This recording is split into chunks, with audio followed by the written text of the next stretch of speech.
Hey guys, welcome back to the channel. Today, we're starting part 1 of an awesome What If Deku was secretly drugged by his mother to suppress his quirk story. If you want to see part 2, drop a comment below and tell me what you think. Don't forget to like, subscribe, and share. Now let's jump into the story. Aizawa-sensei. Izuku mumbles as he walks up to his teacher's desk after class. It's Wednesday, and lunch has just started. He has sent his friends away to the cafeteria, saying he had a question for their homeroom teacher, with a promise to catch up in no time. Aizawa lets out a grunt in acknowledgement, busy with gathering the essays his students had just finished to stow them away in his messenger bag.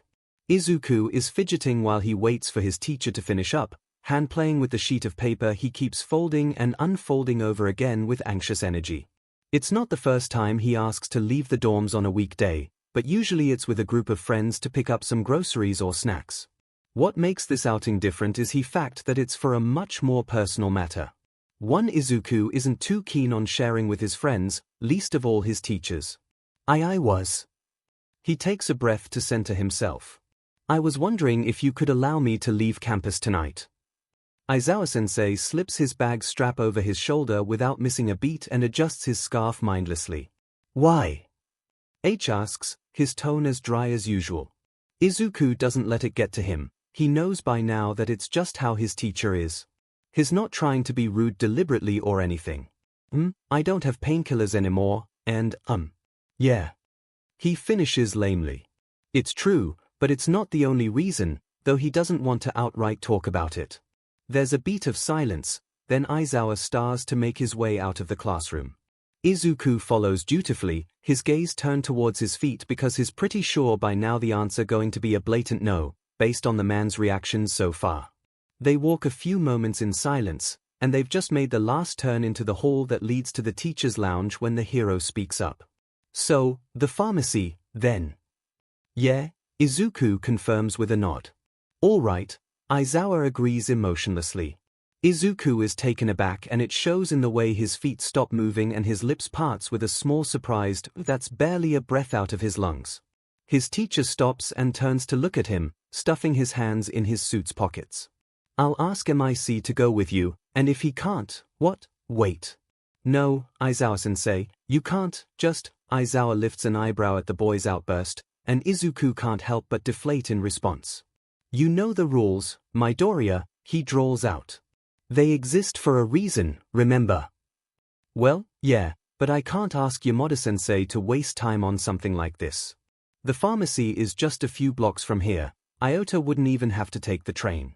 It's only a dozen minutes walk, at most, I can go alone. Or, he adds hastily at the warning glare his teacher sends him, or I can go with Uraraka and Ida. You know I can't allow hat. It's either with a teacher or you don't go at all. If something makes you uncomfortable going with MIC, then you can, no. Izuku waves his hands frantically in front of his face, cheeks burning red. No, Yamada-sensei is fine.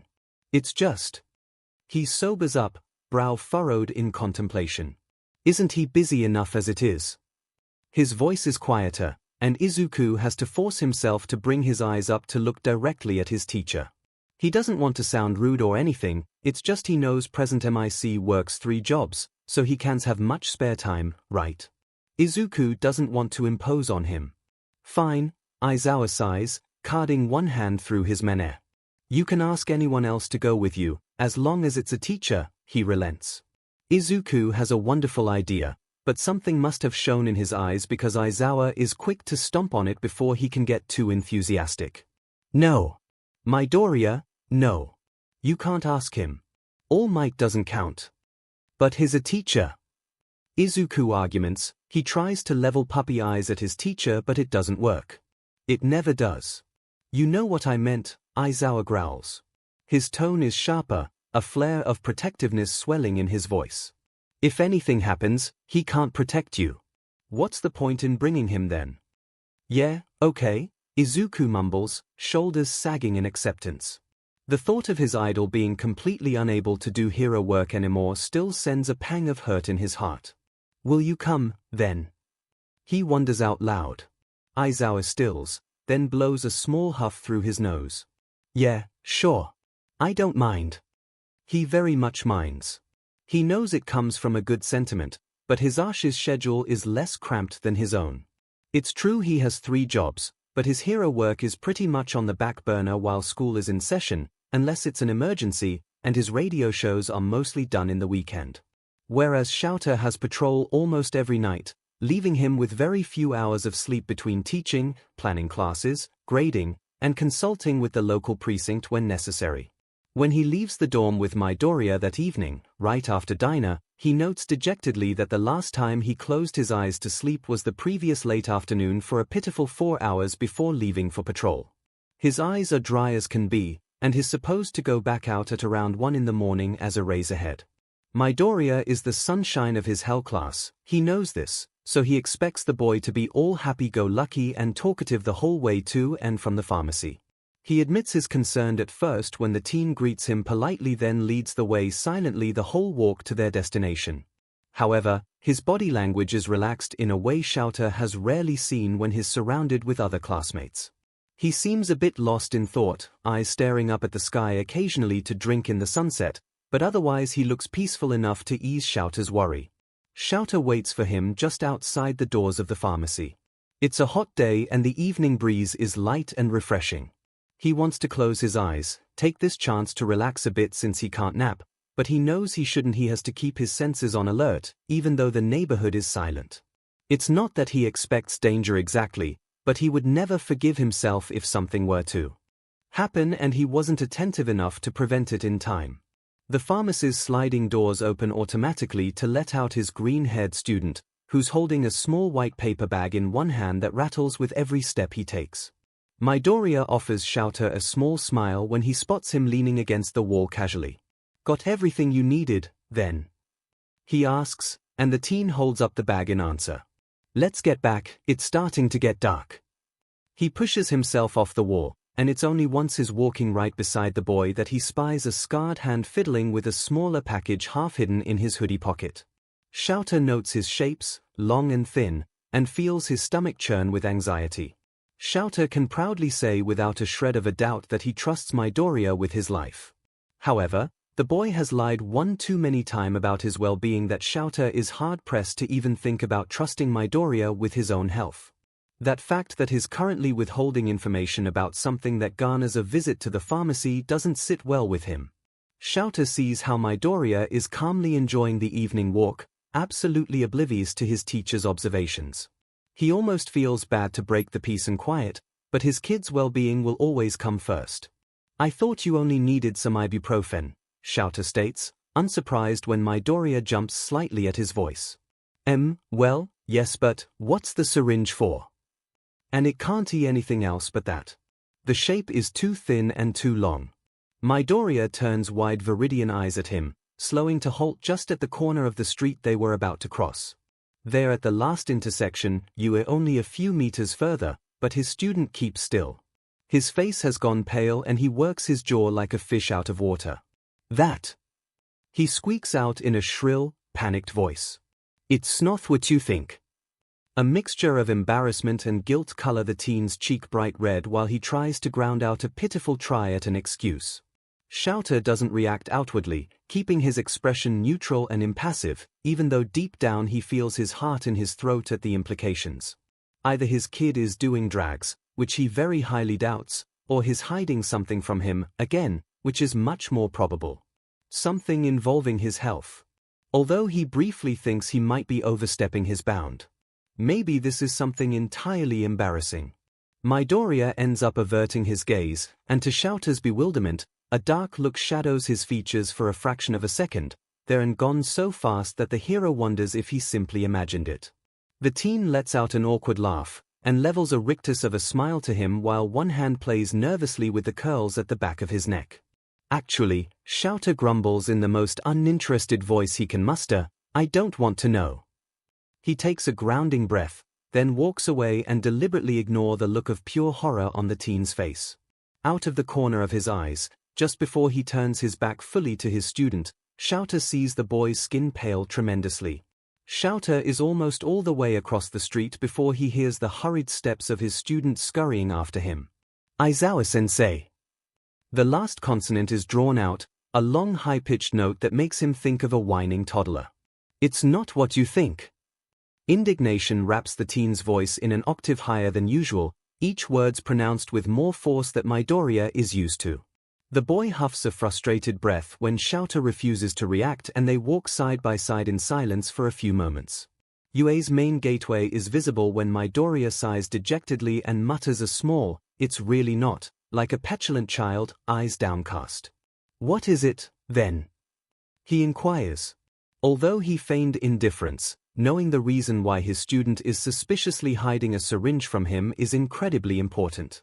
And there's that hesitation again. Hesitation that proves this to be either an embarrassing discussion or a more delicate topic. Monthly injections, the teen mentions with squared-off shoulders, as if about to go into battle, for my condition. Your condition. 𝐿𝐴 quirks an eyebrow. What condition? He was not made aware of any condition. It's in my file, Midoriya says, as if it was obvious, which would make sense. Except he doesn't remember reading anything about Midoriya having a condition.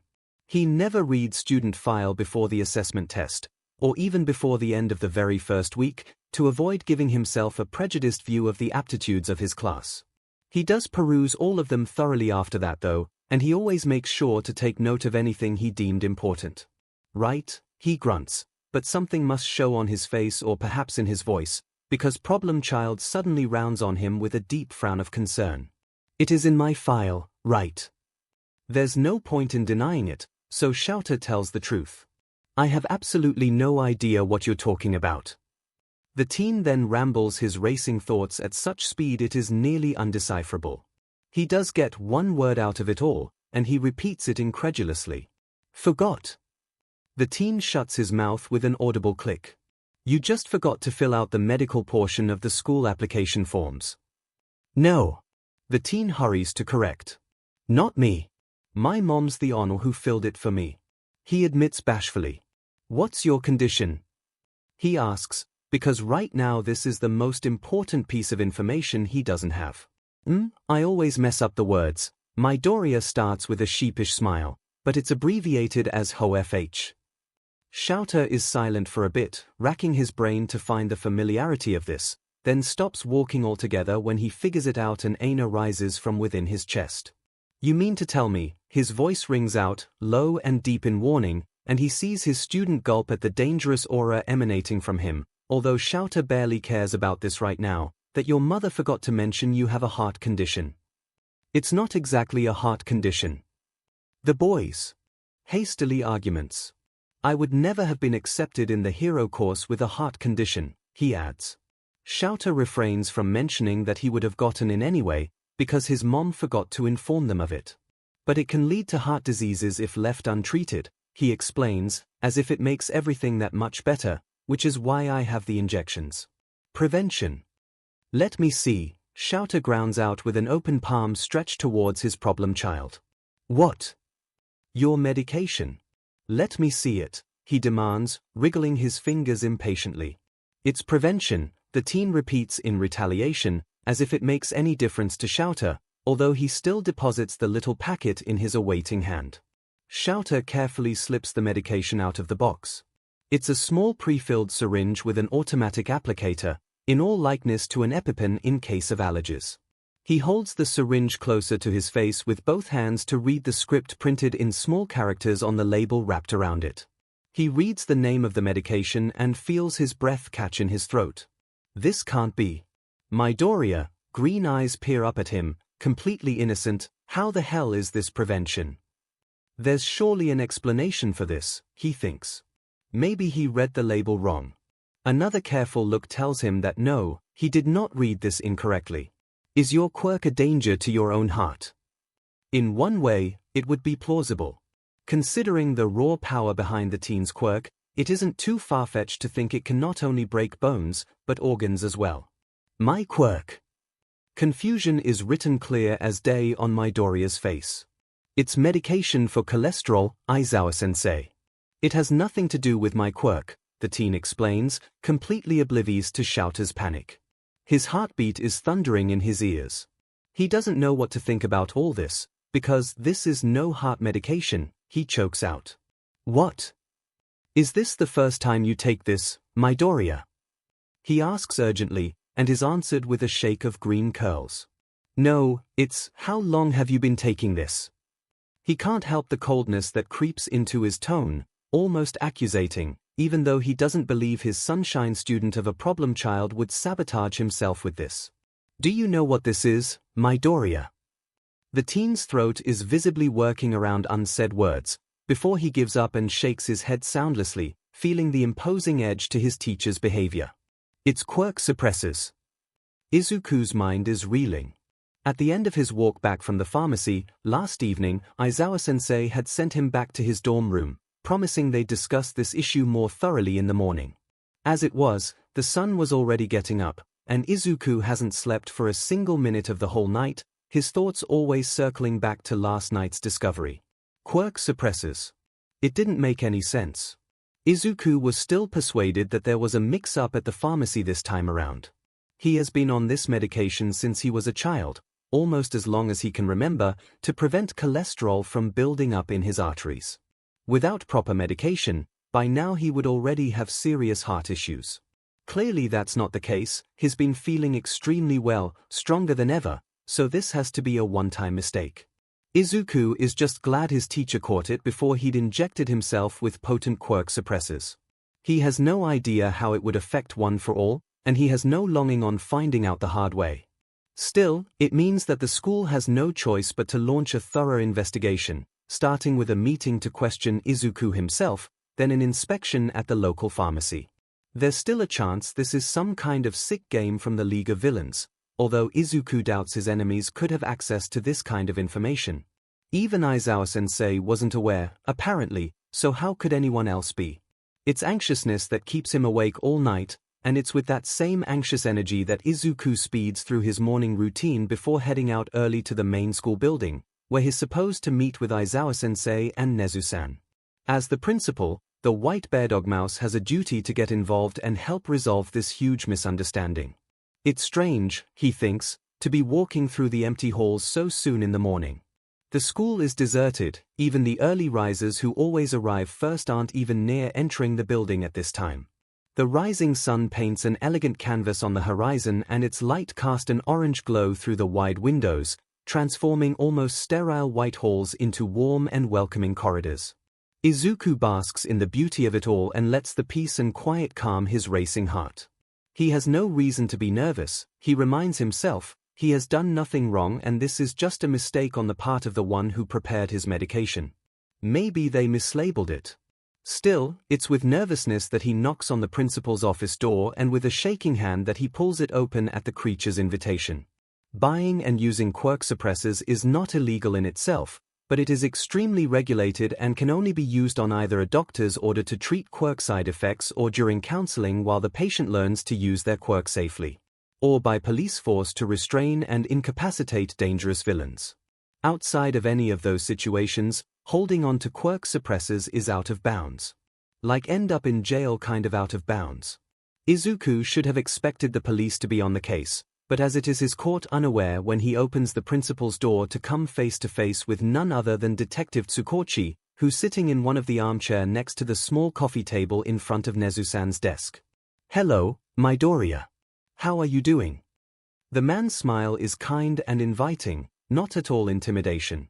Ignoring his nervousness, Izuku greets Detective Tsukochi and closes the door behind him before settling down in the comfy armchair right across the man.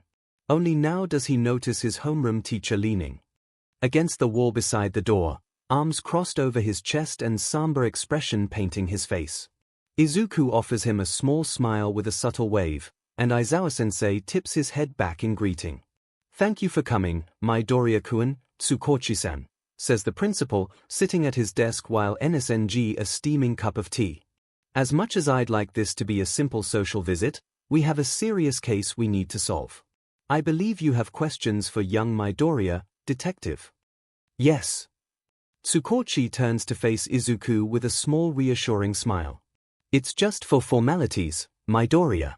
Eraserhead already filled me in on the situation, but because unregulated Quirk suppressors use is a serious issue, I'm obligated to confirm your version of the story. This conversation will be recorded for the official report. Is that all right with you? As he says this, the detective places a small recording device on the low coffee table between the both of them. Yes, sir, Izuku answers with a little bit of trepidation. He knows he's not in the wrong here, however he can't help but feel nervous.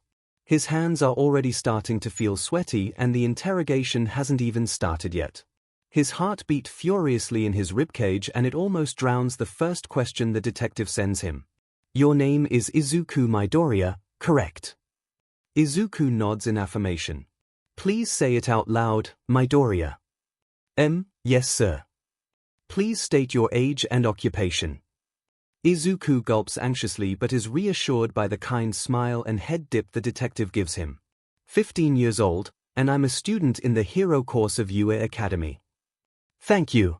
Now, please tell me how you came into possession of a potent dose of Quirk suppressor's potent. The dose in that small syringe was potent. The thought is even scarier than he had imagined. I went to the pharmacy to pick up my monthly prescription medication, which is prevention for cholesterol buildup, but I think the pharmacist made a mistake. He doesn't mean to make it a question, but his uncertainty pierces through his voice. Aizawa-sensei was accompanying me, and he's the one who noticed I had the wrong thing.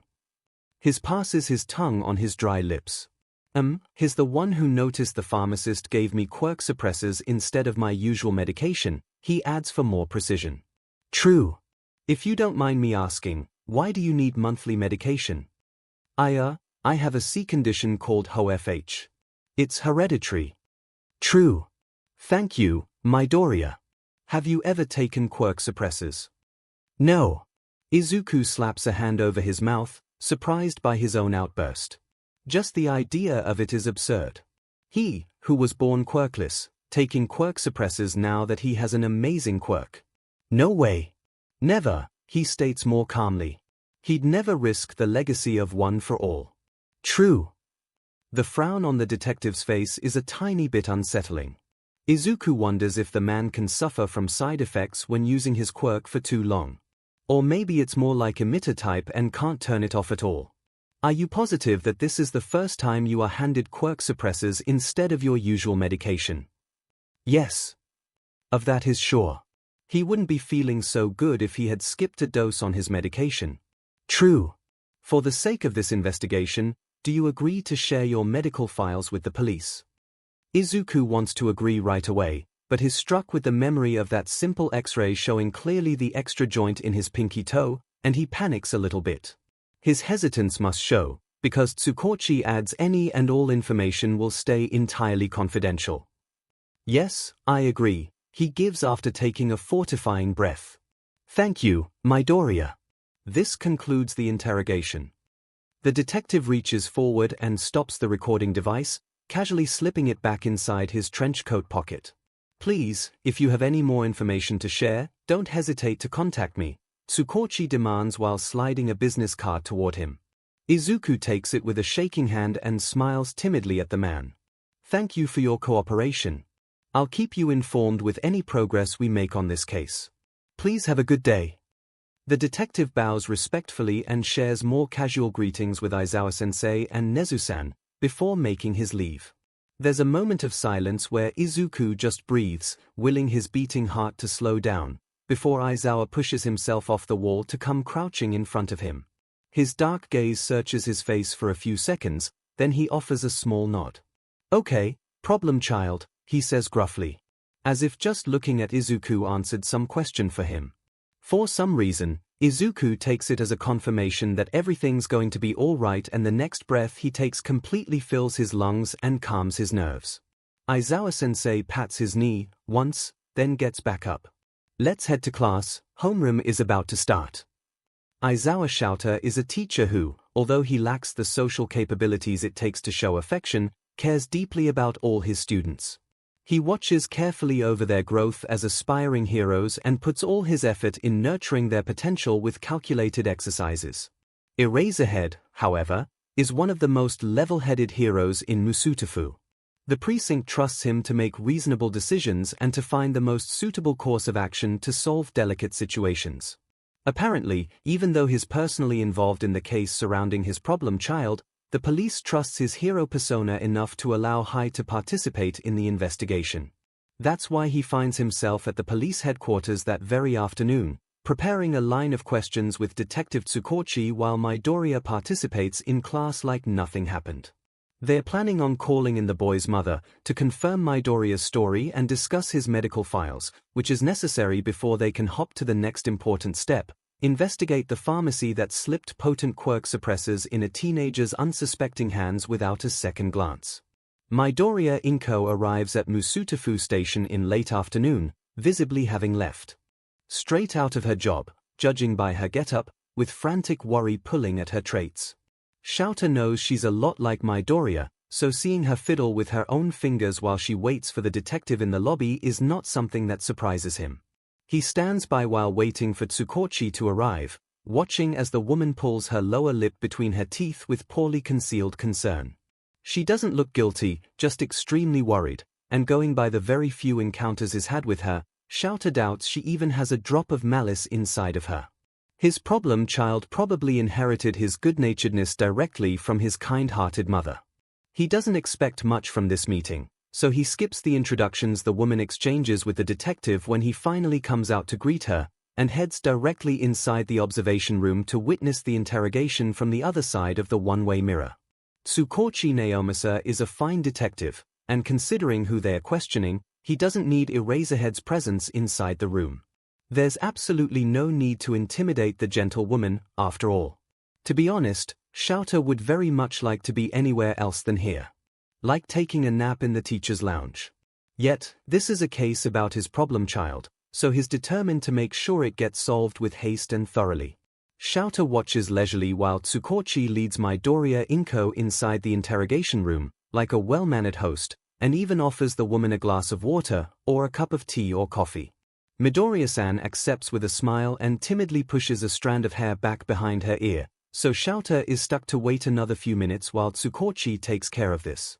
When the detective comes back with 2 paper cups of steaming cheap coffee, he starts the usual process with the usual information, making sure to mention this interrogation is only out of formality, because it is required to do so for legal reasons, before he starts recording their conversation. We are the 10th of May 20XX, Musutofu Precinct. Officer in charge of interrogation is Detective Tsukochi Naomasa. Interrogating Midoriya Inko. Midoriya-san, this conversation will be entirely recorded. I understand. My quirk allows me to differentiate between a truth and a lie. I will ask you preliminary questions for the records, but also to calibrate my quirk to you. Tsukochi then starts a short series of simple questions easy to answer. The process is fast enough, so in no time Tsukochi started the questions required for this case. What is your relationship with Midoriya Izuku? I'm his mother, Midoriya-san says calmly. Although she showed signs of anxiety when she entered the police station, Tsukochi's politeness and kindness seemed to have eased her worries enough for her to feel more confident with her situation. She probably knows she has nothing to worry about, even if she is still unaware of the entire reason she was brought here in the first place. They've probably told her on the phone who this was about, and surely they mentioned her son wasn't in any trouble, Shouta guesses, or else they'd surely be dealing with a protective hysterical mother at his point. Would you please explain what condition Midoriya Izuku suffers from? Of course, she smiles sadly. The doctor called it homozygous familial hypercholesterol, or HoFH for short. It's hereditary. She takes a deep grounding breath. It means a high level of cholesterol in the BLD stream, and aside from managing their diet, the ones who suffer from HoFH need monthly injection to help reduce the most of the cholesterol to prevent heart diseases. Shouta notices how she's clutching at her half-empty coffee cup. Her eyes are downcast and her shoulders are drooping under a weight only her can support for her son's sake. Thank you, Tsukochi says softly after a small pause. Shouta notes the detective seem pensive, and doesn't miss the way his finger taps twice on the recording device. I know this is difficult, he states. Did you know Midoriya Izuku was found buying quirk suppressors from the local pharmacy? The results are instantaneous. Midoriya-san blanches, and her reaction alone is proof enough that she wasn't aware of this. What? No. Of course not. 𝐒𝐭𝐞𝐲 taps once on the recording device, and he seems relieved for some reason. 𝐿𝐷, on his part, can't help but feel unsettled with the way things are going. He knows the meaning of the taps.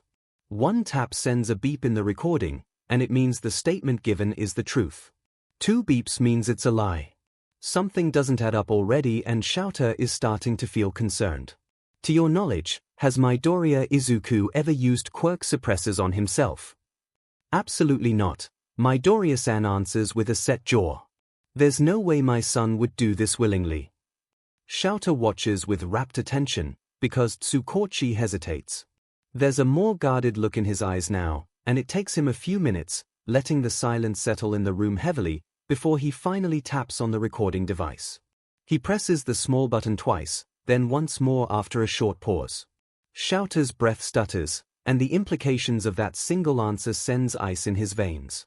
He grinds his teeth and wills his body to calm down as he waits for the situation to unfold. Midoriya-san. There's an edge to the detective's voice, and his eyebrows are tipped in a carefully crafted expression of confusion, although 𝐿𝐷 doubts he's feeling anything less than cold fear mixed with hot anger. Please be honest with me. Were you aware, 𝐿𝐷 notices the change in the way the question is formulated, that Midoriya Izuku was using quirk suppressors on himself? Midoriya Inko is biting her lips, eyes glassy with soon-to-be-shed tears, and starts a slow left and right movement with her head. There's conviction in her invalidation, in her voice when she states a simple no, but she looks almost pained as she shakes her head. Please don't lie to me, 𝐒𝐭𝐞𝐲 says. Even though his voice is soft, the words are spoken with a hardness that speaks of authority, with a touch of protectiveness. Because this is a kid they are talking about. There's 2 firm taps on the recording device while 𝐒𝐭𝐞𝐲 waits Midoriya-san's next answer. Tears slide down rounded cheeks, lips wobble dangerously with the promise of a serious breakdown, but a single word makes it past clenched teeth, barely above a whisper, but 𝐿𝐷 hears it nonetheless, veins injected with pure ice. Yes, and the story Midoriya Inko narrates is one of horror, that starts with a happy family, an unfortunate accident, and a decision that changed his student's life for the worst. When Izuku wakes up in the hospital a few months after his 4th birthday, he's told he's diagnosed with a life-changing hereditary condition. One that requires a different and more strict diet. One that requires regular medical checkups. One that requires he sticks a needle in his skin every month. A condition that had the capacity, or so he's told, to end his young life early if he doesn't follow the treatment plan. He's not sure he really understood that any of this meant. He was too young. The medical jargon thrown at him, even broken down to the simplest of words, didn't actually mean anything to him other than eat well, take your medication, and we'll see you soon. What really mattered to him was to go back home and be allowed to play at the park with 𝐭𝐿𝐷. The first thing he really understood, even before he was released from the hospital, is that his treatment hurt. The nurse who taught him how to use the prepared syringe was very kind and patient, slowly showing each steps carefully to make sure his mom and he understood the process. Then, she guided High through his own first self-injection, which, he remembers well enough, ended up with him in tears and clutching at him mom for comfort. It didn't hurt that much, in reality. Just a sting, there and gone, with a little bit of soreness afterwards, but just the anticipation had him tensing with anxiousness, and when all was said and done, the dam broke and he evacuated all his stress in his mother's embrace.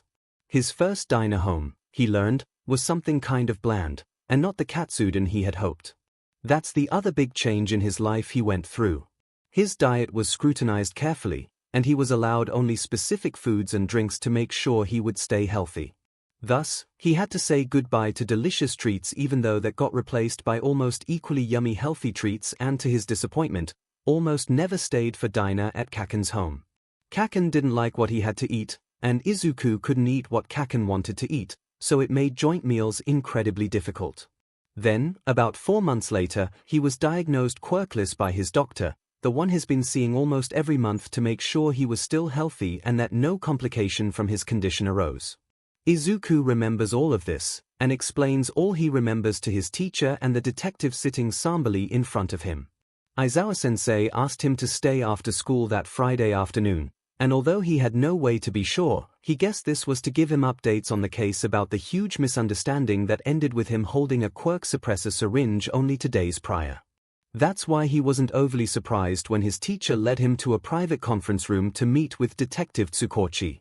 It's also why he let out a confused noise when said detective asked him what he remembered of the time he was diagnosed with HOFH. "This is everything you remember?" Aizawa-sensei asks once he's done narrating this specific part of his past. Izuku nods, but he feels unsettled by his teacher's mood. It's not like there's any outside sign or anything, but Aizawa looks stiffer. He looks angry, but not the explosive kind Izuku is used to, but rather a simmering anger, boiling just beneath the surface, waiting the perfect moment to let it flow in a destructive torrent. Aizawa-sensei looks like an underground hero looking for blood. Izuku is just glad that anger is not directed at him. His teacher is leaning against the wall behind the detective, a little bit to the side, arms crossed and gaze trained deliberately on Izuku. Detective 𝐒𝐭𝐻𝐲 is also standing, just behind one of the chairs that surrounds the conference table, and Izuku had stood automatically in front of him right across it to answer his questions.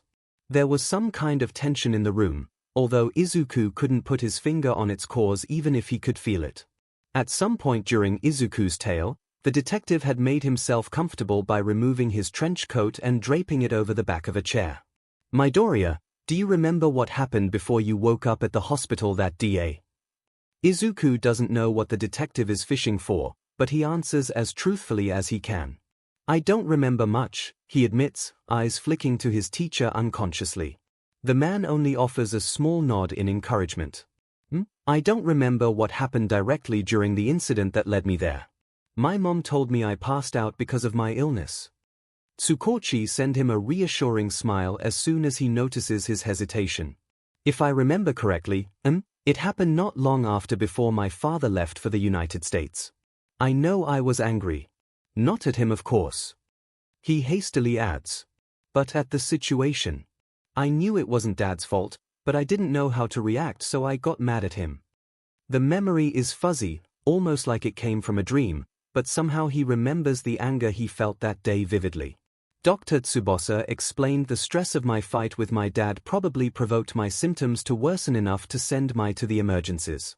He said it's also why I was diagnosed so young, and because of that it probably saved my life." There's a beat of silence, but Izuku sees how 𝐒𝐭𝐻𝐲 clenches his teeth for a second before he forces himself to relax. The detective and his teacher share a glance, and Izuku is filled with a foreboding that leaves his mouth dry. He feels fear gnaw at his insides when 𝐒𝐭𝐻𝐲 levels a careful gaze at him, expression carefully crafted into an emotionless mask.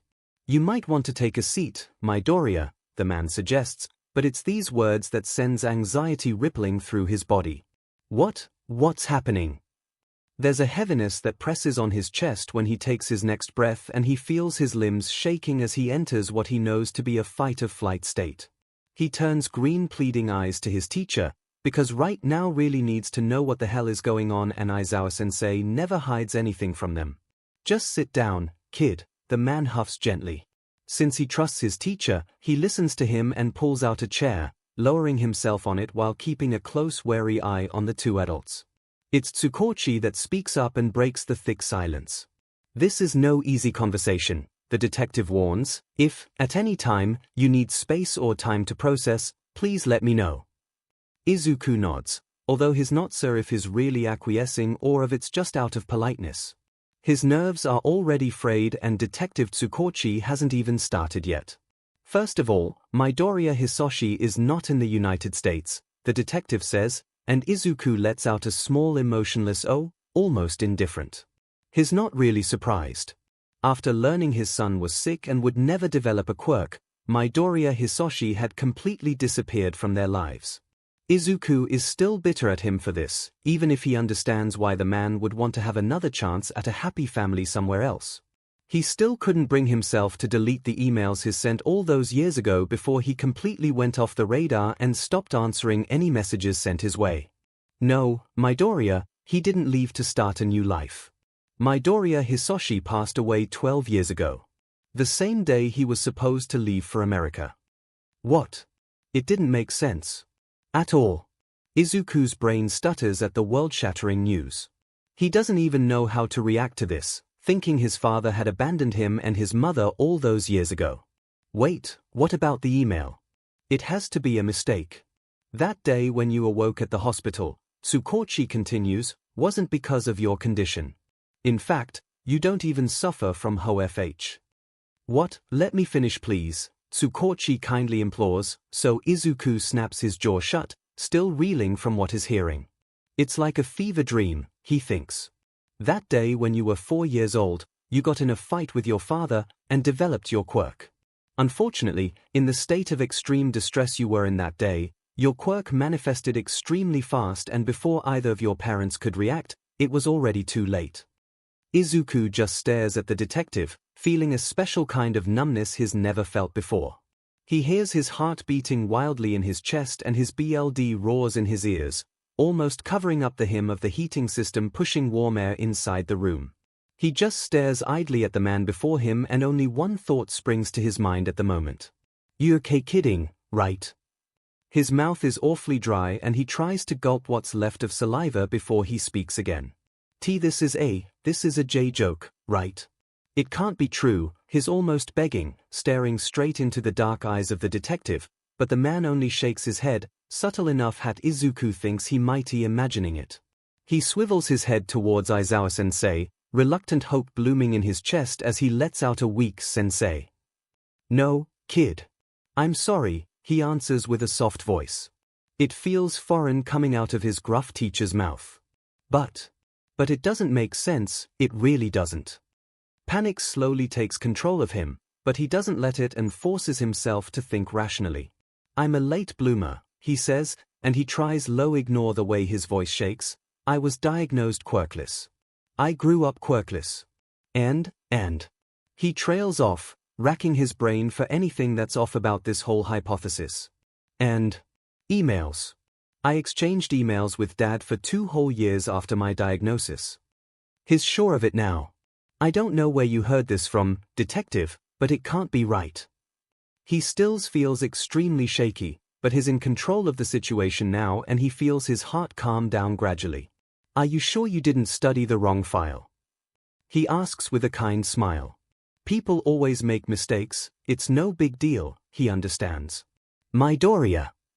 𝐒𝐭𝐞𝐲's face is pinched, as if he's in pain. No one says anything for a while and Izuku keeps suching his gaze between the detective and his teacher. Their postures are stiff, and Aizawa-sensei refuses to meet his eyes, keeping his own dark gaze focused on 𝐒𝐭𝐞𝐲. No, Izuku whispers. He doesn't know what's going on. That can't be right, he repeats, as if saying it enough time will make it true. Midoriya. Izuku's eyes snap to the detective. Your mother told us everything. She and your doctor, Dr. Tsubasa, decided your quirk as too dangerous and tried to eliminate it with regular high doses of quirk suppressors. They thought they had succeeded until your quirk manifested a second time just before high school. They started upping the dose, hoping to let it die before you injured yourself further. Izuku is already crying at this point. He can't stop the flow of tears that slip from his eyes, clenched closed with the despair that grows within him. He shakes his head and clings to the idea that it's all a mistake, a misunderstanding, a joke. No way, he sniffles, and he can't help the keening noise that escapes his throat. No. It's like a mantra. No way, it's not true, it's a mistake, it can't be, etc. Words bubble up between sobs and heaving breaths. His hands shake badly as he hides his face in them, tears slipping down his wrists to wet the cuffs of his school uniform. I'm sorry, Izuku, 𝐒𝐭𝐞𝐲 says, and Izuku's reaction is immediate. Don't call me that. The yell comes out unbidden, accompanied by the loud scrape of the chair as he stands up suddenly and followed by the clatter it makes when it topples violently on the ground. You don't get to call me that. Rationally, he knows the detective has nothing to do with the whole situation, yet Izuku, in that moment, can only feel hatred towards the man who, in the course of a single hour, destroyed Izuku's world thoroughly. Everything he ever knew is shattered, and he can only loathe the man who brought the hammer down on the illusion that was his whole life. The anger burns. There's fire in his lungs and lava in his veins. The hatred scratches at his throat as he shrieks in anguish. He doesn't recognize himself, and at the moment he absolutely doesn't care. Green lightning sparks and die out intermittently around him, and he really wants to hit something. He feels the urge to destroy, just like he's just been destroyed, but he has enough self-restraint to try and keep it all in, even if it means he has to space furiously around his half of the conference room, biting his lips viciously, hard enough to draw BLD. His thoughts are a jumbled mess, but the only thing that keeps coming at the forefront is this: my life is a lie. 𝐒𝐭𝐚𝐲 and 𝐼𝐲 don't even know the whole truth of it. Desperate screeches push past clenched teeth while hands twist painfully at his hair. He kicks the down chair with all his force, but it's not enough. He's suffocating in his anger, breath coming out ragged and coming in with barely enough oxygen to supply his brain. In a flash of lucidity, he suddenly feels extremely scared of himself, and in his mind's eyes he sees a younger 𝐻𝐿 snarling in outrage and hurting him deliberately to release his wrath. He's scared he'll hurt someone, absently looking at the chair as it smashes against the wall before clattering loudly on the ground. He's scared he'll hurt someone, like 𝐻𝐿 hurt him repeatedly in the past, but somehow this thought only fuels his fury further. He's seething even as he forces his legs to stop moving, and his temper only worsens when he tries to take deep grounding breaths. As if the oxygen he breathes has the sole purpose of feeding the fire burning bright and hot within his chest. He feels like he's going to explode. The only thing left he can think of, in that moment, is to lift an arm, point a finger firmly positioned towards the door, as he snarls a low and dangerous out at the other occupants of the room. To 𝐒𝐭𝐚𝐲's credit, he only hesitates for a brief instant before he folds his trench coat over an arm and makes his way out the door without a single word or glance in his direction. The room is eerily silent except for Izuku's heaving breaths. He expects 𝐼𝐲-sensei to follow the other man to leave him alone with his rage, but the underground hero stays leaning against the wall, not having moved a muscle since the beginning of his outburst. 𝐼𝐲-sensei may very well be the only constant left in his life right now. He never lies, is always brutally honest, and truly cares like no one, except his mother, ever did before. It's that realization, he thinks, that somehow soothes his anger enough for him to calm down and let himself fall on a chair, leaving him with a hollowness he doesn't know what to do with. 𝐼𝐲-sensei will never leave, as he just proved by staying by his side through all of this shitty situation. Izuku knows he'll help him, and that he'll guide him through what's to come. He knows he'll get through this, if 𝐼𝐲 stays by his side. For now, he lets the despair break his heart and he melts down in hot fat tears, hiding his face on folded arms laid on the surface of the table. 𝐼𝐲-sensei keeps watch over him. Izuku lets himself break completely, knowing he'll be there to pick up the pieces. Eraserhead had stayed even when the kid had growled a dangerous out at the two adults in the room. The angry outburst had been a surprise, to be honest. He had expected the boy to deny it, just as he'd done when the detective had started explaining the situation. He had expected him to go into shock or break down in tears. Never in a million years had the hero believed Midoriya would express such rage. The boy is the sunshine of his class, a bit timid but always smiling at his classmates, showing kindness even to the most brash of the lot of them, always putting his friends' interests before his own. Shouta had never seen him show any sign of being annoyed or angry at anyone else. Truly selfless, to a fault. He knows that what 𝐒𝐭𝐚𝐲 had dropped on him was world-shattering. He can't say he totally understands what the kid is going through, but he does get that it must have upset him on a deeper level. Where the rage had come from, though, he doesn't know. All he can do is be there and support him to the best of his abilities. He'll make Diamond sure the kid turns out all right in the end. Shouta had stood by quietly while Midoriya finally broke down in tears after his outburst, hiding his face in the crook of his arms. He had stayed, showing an insane amount of patience, until the sobs subsided and the kid finally lifted his face and attempted to dry his tears with a swipe of his hand. The teen's breath had still been shaky, stuttering periodically on the way in, so Eraserhead had made sure Midoriya had somewhat a grasp on his composure back before he led him back to the dorms. Midoriya had been silent the whole walk back. Head down and shoulders hunched, he had held his arms tight around himself in what must have been an unconscious effort at comforting himself. Thankfully, with how late it had gotten and the day being a Friday, Most of the Class 1A students had already left home to spend the weekend with their families, so they encountered no one on the way up to the boys' room. Eraserhead would have preferred for the teen to eat at least a little something before hiding away in room, but in the emotional state he was in, he's not even sure the kid could stomach anything. "Sho, what's wrong?" Hisashi asks. He's standing by the archway that leads into the living room, a concerned frown twisting his lips. 𝐿𝐴 bites the inside of his cheeks, because as much as he wants to share his worries with his husband, the investigation is still open and the case concerns a minor. All of it is entirely confidential, as Hisashi is not privy to that information as he's not part of the team. "A case?" he offers helplessly. He hears Hisashi sigh softly before he shuffles his way into the living room, but 𝐿𝐴 has tipped his head back and is staring unseeingly at the ceiling instead of tracking the blonde's movements. He closes his eyes, feeling a familiar pressure behind them that usually announces a coming headache. This whole situation is starting to weigh down on him.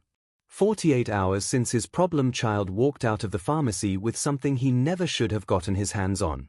48 hours of uncertainty, interrogations, and somber revelations. It isn't even over yet. Tsukochi had tried to get in contact with the kid's pediatrician all day to no avail. The doctor apparently has a very busy schedule, and the detective was promised a return call as soon as is able, as stated by the receptionist, but it will probably have to wait until Monday. Like hell, they'll wait the whole weekend. Already, they had discussed the possibility of cornering the man directly at home the following day if the detective receives no updates before the end of the day. And since 𝐿𝐴 got no notifications from the detective all evening, he can only assume he'll have to get ready for that impromptu home visit. As for Midoriya, with his mother in custody and his father deceased, he's been placed, temporarily, under U ward until they can get a hold of a family member that could take him in, at least until this entire shitshow ends. It's a good thing they have implemented the dorm system already, or the kid would have been moved in a foster home for the time being. What do you know about quirk suppressors, specifically the effects it has with long-term use? 𝐿𝐴 asks out loud. Hisashi shifts on the couch beside him and 𝐿𝐴 pictures him leaning back in his seat with a hand on his chin while he mulls the question over. "Long-term?" the voice hero inquires, to which 𝐿𝐴 merely hums. "That's not something frequently observed," he starts, "considering they're always meant to be used on occasion if the need arises." Letting his head loll to the side, 𝐿𝐴 gives his husband a blank stare, but Hisashi only shrugs, an apologetic smile etched onto his face. "I don't really know, 𝐿𝐴. What's this about?" The victim, the word tastes sour in his mouth considering it's one of his students is talking about, of the case has been administered quirk suppressors for a long time without their consent. "SHT. Yeah, SHT, 𝐿𝐴 huffs in reply. It's well known that high enough doses in children can affect the way their quirks develop in tremendous ways, to the point of completely snuffing it out if it's given early enough. Long-term uses are mostly seen adults, though, specifically criminals considered extremely dangerous and held securely in Tartarus. And no one cares about possible side effects serial killers and mass murderers might suffer from because of that. With what Midoriya Inko revealed to them, the suppressors had done wonders to the boy as a young child.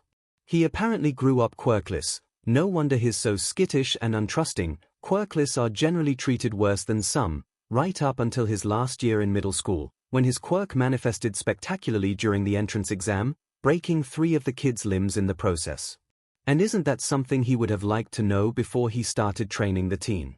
As far as 𝐿𝐴 knows, the apparent lack of quirk control might not only be the result of discovering his quirk for the first time. It's possible that the difficulty of controlling the superpower quirk is a direct result of the quirk suppressors. Midoriya's mother admitted to feeling heartbroken and extremely worried when she learned of her son's quirk flaring up suddenly. Perhaps the boy has grown resistant to the suppressors, somehow. Perhaps, now that the teen's finally free of suppressors, they'll learn just how powerful his quirk really is. Or maybe he'll be stunted in his growth, and his quirk won't develop any further than it already has, which is the more probable outcome, in his opinion. Whichever case it may be, they find themselves in the dark, meaning 𝐿𝐴 will have to keep an extra careful eye on the problem child in the foreseeable future. That night, Izuku doesn't sleep well. His dreams are plagued by distorted images accompanied by disembodied voices calling him numerous insults he's heard all the time growing up. He sees his father, lifeless, and his BLD on his hand, with 𝐭𝐿's red eyes boring into his soul, a sneer on his lips as he mocks his uselessness while he hears his mother's sobs somewhere in the background, though he can't find her with his eyes no matter how much he tries. He thinks he wakes up several times during the night, but he really gets up when a really awful nightmare has him sitting up in bed soaked in sweat. The dry air irritates his throat as he gulps in ragged breaths. His heartbeat drums in his ears with the echoes of his dream, and it takes all he has to force himself to calm down. He feels a bit disoriented.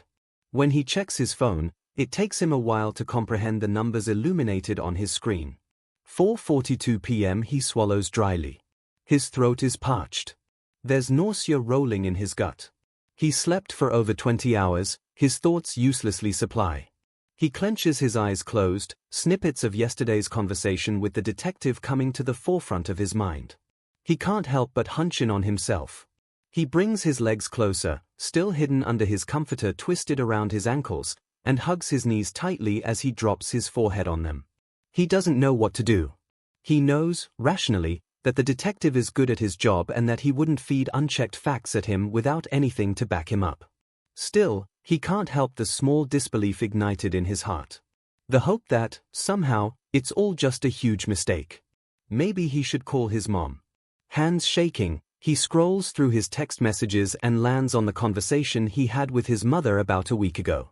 He doesn't waste time rereading it, instead tapping on the call icon in the upper corner of the screen. It rings once. She never picks up right away. It's fine. Besides, she's just finishing work at this time, so she might be a bit busy bidding her co-workers farewell. It rings twice. No worries. Thrice. Izuku waits with bated breath. He starts to gnaw unconsciously at his lower lips. It's fine, she's just busy changing her footwear. Probably. It rings a fourth time, but it's cut short, which makes him break into a wide smile. Hey Mo, the number you are trying to reach is not available at this time. Leave a message and try again later. What? Staring blindly ahead, Izuku lowers his phone as he tries to hold back a sob. She's just busy.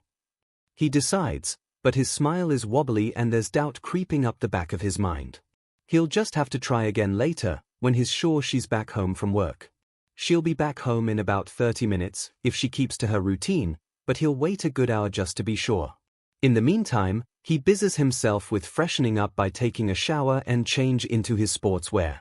Might as well fit in a bit of training while he waits. Except he can't focus and keeps losing track of his representatives. Without making a conscious decision, he gives up training and starts to absent-mindedly tidy up his room instead. His veins thrum with anxiety each time his mind wanders back to yesterday.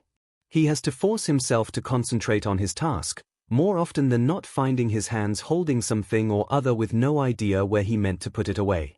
Time goes incredibly slowly and he waits the last 2 minutes sitting on the edge of his bed and cradling his phone in both hands, willing the seconds to fast forward.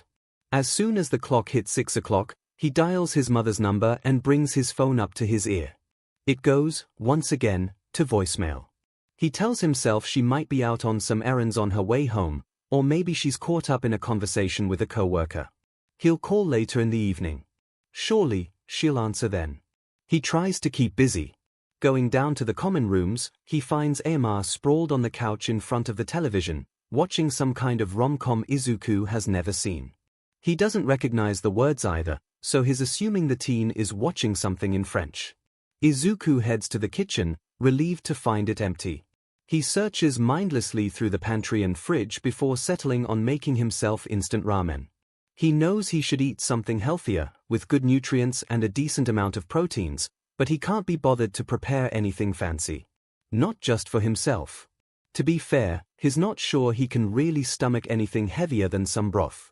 The first few minutes through his meal, he finds his mind wandering back to the incredulous story Detective Tsukochi narrated to him the day prior, and to the way he'd reacted at hearing the news. He doesn't know what came over him, getting angry like that. He should apologize the next time he sees the man. Izuku still believes it's all one big mistake. Maybe he should write to his father. It's a shot in the dark, really, considering they haven't talked in years, and maybe his dad isn't even using that old email address anymore. He ends up pushing his half-eaten bowl of ramen away to scroll through his emails. It takes longer than expected. He didn't know he kept so many messages in his inbox. He does find what's looking for though. Replying to an email that dates 6 years back is weird, so he copies the address and starts a new conversation. He starts to type a greeting, deletes it, type another greeting, then bites his lips anxiously. He has no idea what to say. 6 years is a long time to catch up. Besides, there are secrets he can't and doesn't want to share with his father. He starts to write how he miraculously got into his dream school, how he made a lot of friends, and how his teachers are kind and good to him. He explains how he finally got his provisional license and that he'll go on an internship soon. He stops there, catching himself smiling dumbly at his phone. Thinking about all the good stuff, even through the hard times, that happened to him since he met All Might fills him with joy, and a sense of pride he never felt as a quirkless, meaningless kid. Eyeing the word vomit he spewed on his screen, he suddenly feels like all of that is too private, too personal, to share with a man who walked out of his life so many years ago. All the good experiences he's had since gaining One for All are his to decide who he can share them with. No matter how proud and excited Izuku is about it all, the thought of including Hisoshi in the best moments of his life leaves a sour taste in the back of his throat. He feels guilty about it, but he doesn't believe Hisoshi deserves to be a part of it. In the end, he deletes everything and settles for a really short message that gets the point across. "Hey Dad, I know you're probably busy, but I'd like to talk. I haven't heard from you in a while." Izuku he rereads it 3 times, sighs dejectedly, and presses send, hoping to receive a reply soon enough. His head tips back over the chair's backrest and he stares at the ceiling, his mind a jumbled mess. There's a pressure, a tightness in his chest that won't loosen even when he tries those breathing exercises they learned in class. He rolls his head to the side. It feels heavy. His whole body is heavy. He should eat, he thinks as his eyes land on his bowl of ramen. He swallows nausea down. His stomach is roiling just at the thought of it. Besides, it's probably gone cold already. It's almost as if his mind and body are in slow motion. He tries to hurry cleaning up behind himself, because he really can't wait to talk to his mom, finally, but by the time he makes it up the stairs and back into his room, he finds out it took him over 20 minutes just to take care of those mundane tasks. He really wants to talk to his mom. Yet, for some reason he doesn't understand, he finds it extremely hard to dial her number. There's nothing to be afraid of, he tells himself. She'll answer this time, for sure. She should be at home, relaxing. After a long day at work, watching those reality TV shows she likes so much. His shoulders are tense while he listens to the line ring once, twice, then a 3rd time. His breath catches in his throat because she's not answering. He doesn't realize he's stopped breathing altogether until his lungs burn. He inhales, once, fast and strong, but then he's choking on his air, chest struggling to properly let it go in a steady exhale, instead stuttering dangerously, caught between the need to breath in and the need to breath out. He's hunched in on himself, sat on his desk chair. One hand presses his now silent phone hard against his ear while the other scratches at his throat because he can't breathe. When his vision starts to gray out at the edges, he forces his hands to cooperate. They're trembling something vicious, and it might only be a miracle that he successfully lowers his phone in front of him and select the first contact he knows can help him. He doesn't think his limbs have the necessary oxygen to hold his phone back up to his ear. Instead, he manages to lay it flat on his desk, and in his struggle to breathe he presses his forehead to the flat surface, arms now crossed tightly at his midsection. He doesn't hear it ring, but he does hear the voice at the other end of the line. "Problem child. What's wrong?" But he can't answer, no, when he has no air. "Okay, kid, breathe in through your nose. I'm coming, you hear." Izuku barely manages what's asked of him. Oxygen flows in through his nose for all of 2 seconds before his lungs spam and hastily force it out in a harsh breath. "Good. Again." He does. Again and again. It's hard. His teacher's voice is all warped now. He feels on the verge of passing out. "Breathe, Midoriya." His throat strains under all the effort it takes him to follow the simple command. "Good. You're at the dorms, right?" He's able to stutter out a weak "weish," but it breaks his focus and he loses a few crucial breaths that brings back the black spots. His teacher is still guiding him through the phone, and it's probably the only thing that keeps him conscious until Aizawa barges in his room. It only takes 3 strides to reach his student form the doorway. Midoriya is clearly in respiratory distress, so Eraserhead uses his first aid knowledge to butts the kid. With a quick scan he can't see any visible signs of any wound or ailments that could have caused such a reaction. From his school files, the boy shouldn't have any allergies that he knows of, but he doubts the accuracy of the information found in there after the whole debacle with the Quirk suppressors. So he checks in with the kid, to be sure. Allergies. A weak shake of the head. Choked on something. And no, Midoriya rasps out. His hyperventilating, shouter realizes. He looks like nothing is making it all the way to his lungs, mouth gulping hungrily at the air, but expulsing it just as fast. Okay, focus on my counts. Shouter guides his student as best as he can. He's crouching next to him, one knee on the ground, and presses one of the boy's scarred hand to his own chest. It takes some time, and quite a bit of encouragement, but he successfully helps Midoriya through his apparent panic attack. He can't be sure the teen is completely better, but at least he's breathing now. They stay in silence for a few moments while Shouter lets his student recover some. He's clearly drained, face pale and sweaty, hands trembling while he loosely hugs himself. There are tear tracks down his cheeks, but now that he's getting enough oxygen they've stopped flowing. Sensei. The kid breaks the silence, a sniffle following right after. Yeah. His own voice comes out gentler than he's used to, but not by much. To be honest, he's not even sure the kid can really hear the difference. It's fine, though. He doesn't want any of his students see him lose his composure, especially when they're the ones needing the comfort and reassurances. What will happen to my mom? She'll probably be tried, Shouter admits, as straightforward as he can, but not harsh in any way, for neglect, illegal use of drugs on a minor, and illegal manipulation of medical information. He pauses, debating whether or not to continue. Not in the end he figures he'd better tell Midoriya right now rather than having him find out by himself, at possibly a worse time. She'll also be tried for domestic abuse and long-term illegal drug experimentation on a non-consensual participant. There's a wobble to the teen's lips, but if he cries Shouter can't see because the boy has tilted his head downwards, letting his unkempt bangs shadow his face. He waits patiently as Midoriya silently works through it all in his head. Shouter has grading to be done, and he has patrol in about 2 hours, but his students always come first. He sees Midoriya's pinched lips whiten with the pressure before he speaks up, quiet and hesitant. But she's never done any of that. Shouter says nothing to this. The kid doesn't need someone to argue with him right now, he just needs someone to listen. He might not agree, but it isn't the time to show his opinion on the matter. My mom never abused me.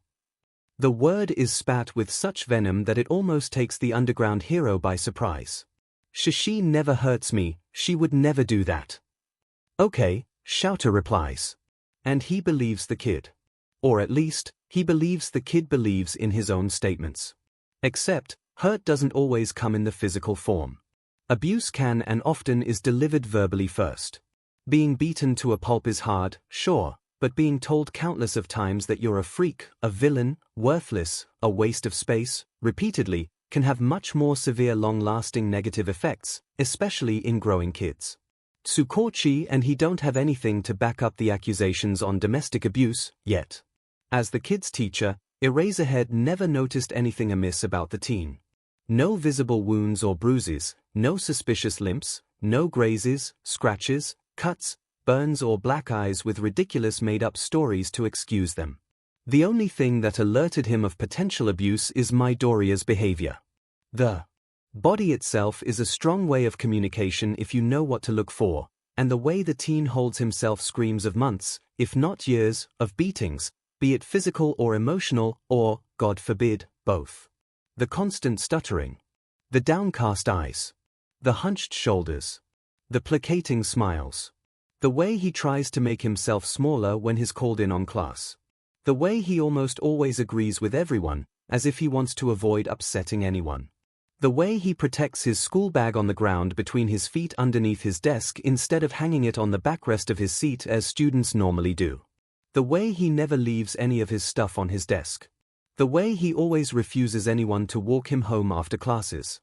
The way he flinches at loud noises or sudden movements. The way he often zones out in class, eyes staring vacantly at an empty spot on the well behind his teacher. The way he looks doubtful at authoritative figures whenever he's given a compliment or an encouragement. One or two of these observations, on their own, is nothing to be alarmed about. However, merge them all in one single package and see it happen every day is enough to paint a gruesome picture of what Midoriya's home life looks like. 𝐲𝐸 mentions none of this to the kid though. He offers all the comfort and safety he can with his presence alone, and is rewarded with a determined fire shining in Midoriya's eyes when he finally looks up at him. "My mom never has, and never will, abused me," the kid says confidently. And there's nothing 𝐲𝐸 could say to change his mind even if he wanted to. He doesn't miss that the teen, however, doesn't deny all of the other accusations. He'll take that as a win. 𝐲𝐸 looks Midoriya straight in the eyes, expression as serious as it ever was, and give him one firm nod. He knows the kid believes in this, and it's not his place to rob him of his confidence. Apparently, the teen expected to be fought on his statement, because at the reassuring acceptance of his teacher, his shoulders drop from their previously defensive position, and his relief is palpable when he exhales one long breath in a sigh. 𝐲𝐸 thinks it's the end of their discussion. The kid had worked himself up in a panic attack because of his current situation, and the underground hero solved this by answering Midoriya's questions about his mother. However, his student's breath suddenly hitches, and before he knows it the kid has pulled his feet up on his seat, arms curling around his knees with his face hidden in the small protective bubble this position created. There are no sobs, but Midoriya's breathing is ragged. It's concerning. "Talk to me, kid," 𝐲𝐸 instructs firmly. I, a sniffle, I don't know what to do, sensei, the teen admits with a small voice. "If they take her away," and here his voice breaks, letting out a tiny whine, barely audible but enough to voice his distress. Midoriya is a strong kid, though, so he forces himself to continue. "If they take her away, what will happen to Emi?" There's no answer 𝐲𝐸 can give the child that can be reassuring. He isn't one to beat around the bush, usually, but this time he takes the time to mull his answer before answering. He's settled for the blunt truth, of course, though he can't quite keep the protectiveness from his voice when he answers. "I can't know for sure, kid, but we'll figure it out. Everything will be fine." 𝐲𝐸 squeezes his kid's knee, hoping it comes as supportive, as he adds, "I'll make of it." Midoriya's pediatrician is nowhere to be found. The man completely disappeared from the law's radar. The house they've been permitted to search through holds a family of 4 who never even heard of the man called Osamu Takahashi. Their statements are taken by Detective Tsukochi, and the man confirms none of them has lied. They don't waste any time to plan a raid to the doctor's office. His secretary is already in a state of panic, and 𝐲𝐸 finds out why soon enough. Not only has her boss never showed up for his appointments of the day, but his personal office has been turned inside out during the weekend. Drawers are pulled completely out of the desk, overturned and emptied of their contents on every available surface. Papers are scattered everywhere, and with a quick look 𝐲𝐸 decides they are mostly administration files, though he spots a few patients' folders amongst them.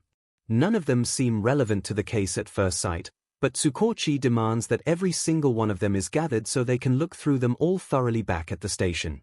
Better make sure to not overlook a single piece of evidence that might have been left behind. The computer screen is intact even though it lays face first on the ground, apparently having been swiped off the desk in a hurry to gather whichever files the doctor either destroyed or brought with him. The computer itself, however, has been completely destroyed, probably with a bat or something similar judged by the dents on the outside casing, and upon further inspection, the hardware is missing. Gone, with all of the secrets it probably holds. Eraserhead does his job with a level head. He helps the search team as much as he can, offers his educated opinion as a pro-hero, and discusses the possibilities with the detective. Aizawa 𝐲𝐸, on the other hand, is completely livid. "I don't like this," he states with the most impassive voice he can muster. He's in the passenger seat of Tsukochi's car. The back seats are filled with cardboard boxes full of papers, and in the trunk lays the busted computer from the doctor's office.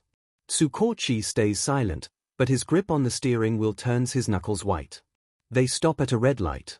There's almost no traffic at this hour of the day. On a Monday afternoon, most people are either at work or at school. The silence stretches and tension builds up while they wait for the light to turn green. It's 𝐒𝐭𝐚𝐲 who breaks it, chancing a side glance at the erasure hero. "I don't either." The other children, F. 𝐒𝐭𝐚𝐲 startles hard as 𝐔𝐬𝐷 lands a fist on the dash with his sudden outburst. The light turns green, but the car stays unmoving in the tension. 𝐔𝐬𝐷 bows his head and keeps his eyes close as he breathes through the anger. He wants the feeling to go away. Being furious won't help him solve this case. 𝐼𝐵, 𝐒𝐭𝐚𝐲 starts, but 𝐔𝐬𝐷 interrupts again. "Sorry, that was uncalled for," he hears himself say, but his voice leaves his mouth cold and biting. It doesn't sound remotely remorseful. "It's fine." "It's not," he argues. Another car honks hard at them as it passes them by, which spurs the detective to finally press on the gas just as the light turns yellow. There has to be something within all of those files left behind, 𝐒𝐭𝐚𝐲 reasons after a beat of silence. Obviously, the man gathered what he could in a hurry. With all the papers and folders lying around, he must have missed something. "Let me help you go through them," 𝐔𝐬𝐷 demands. "You've done enough, Eraserhead." "I can't just do nothing," he grounds out through clenched teeth. Beneath the anger is a feeling of uselessness, and with nothing to do he'll only feel guilt at being powerless to help his kid. "Take care of your student, he'll definitely need the support." Of course he'll take care of Midoriya, it goes without saying. "It's not enough." They're almost back at you where the detective is meant to drop him off. "It's just around the corner." "It will have to be." 𝐔𝐬𝐷 turns his glare on the man. His quirk is not active, but he puts all his frustration in the stare. It must work because 𝐒𝐭𝐚𝐲 sighs in defeat and slumps a bit in his seat.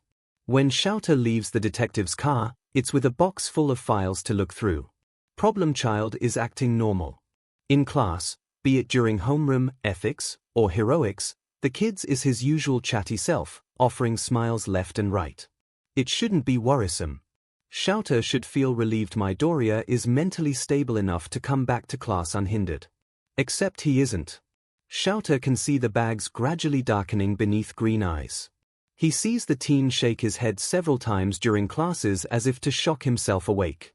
He sees moments, brief but often, when the light dims in his stare. The kid is not fine, yet 𝐔𝐬𝐷 can only watch and wait for him to approach him first. Thankfully, it only takes 3 days. It's Wednesday after school. Midoriya shoos his friends away with a tired smile and a promise he'll be fine in an attempt to ease their apparent worries. It doesn't really work if their pleading stares at their homeroom teacher is anything to go by. They only agree to Midoriya's demand when 𝐔𝐬𝐷 gives them all a reassuring nod, though Uraraka has to drag a glaring Shinsu away by the wrist. Once they've closed the classroom door behind themselves, 𝐔𝐬𝐷 leans back against the podium and waits in silence. Midoriya looks nervous, shuffling his feet awkwardly and biting his lips as he seemingly searches for the perfect words to say or ask whatever it is he stayed behind for. Suddenly, like a puppet that got its strings cut all at once, the kid slumps in defeat and drops all pretense. 𝐔𝐬𝐷 can see the exhaustion weighing his student down. He's curling in on himself, hands gripping the opposite elbows tightly, and he refuses to lift his gaze back up. The boy's smile has disappeared, like the sun behind rain clouds. Instead, his lips tremble as if he's on the verge of breaking down in tears. "Kid," 𝐔𝐬𝐷 calls out, and Midoriya raises eyes filled with so much hurt and loss that it almost steals his breath away. "Hey, none of that now. It will turn out okay, I'll make sure of that." 𝐔𝐬𝐷 knows he's far from the best at comforting people, oftentimes feeling awkward in his words and actions. Still, Midoriya sniffles, wipes the tears away and gives him a sharp nod. He's not yet his sunshine self, but 𝐔𝐬𝐷 believes he'll get there with time and support. "I want to see her," the kid says softly. No need to state a name, they both know he's talking about his mother. 𝐔𝐬𝐷 watches his student carefully for any sigh of hesitation. He finds none. "If you're sure." "I am." The teen's green eyes are a little red-rimmed, but they've got something fierce burning in their depths. She's my mom, he adds, as if it explains everything. And maybe it does. 𝐂𝐽 wouldn't know. Okay, he agrees. He can't see anything wrong with that, though he still has to warn the kid. It won't be a pleasant meeting. Midoriya averts his eyes, and 𝐂𝐽 frowns in worry. Problem child, it won't be a social call over some tea. I know, he grumbles sullenly in reply. I'll arrange something, he relents, already pulling out his phone to hound Tsukochi about the facility Midoriya Inko is being kept in. It probably won't be before the weekend, he adds dully. It's okay. Thank you, sensei. The last few days, Izuku has been plagued by nightmares. The details vary, and he almost never remembers them, but it's enough to wake him up in cold sweats. This night, however, he finds he can't manage to fall asleep at all no matter how hard he tries. He opts, in the end, to risk breaking curfew to make himself a cup of tea, hoping the warmth and the chamomile will help ease the tension enough for him to relax to a slumber. On his way to the kitchen, he spots a classmate lazing on the couch. The sound is either muted or very low, because the TV is on but silent to Izuku's ears. Oh, Shinsu. Shinsu swivels his head so fast in his direction that Izuku fears a whiplash or a sprained muscle. Midoriya, the other teen, acknowledges with a bored tone.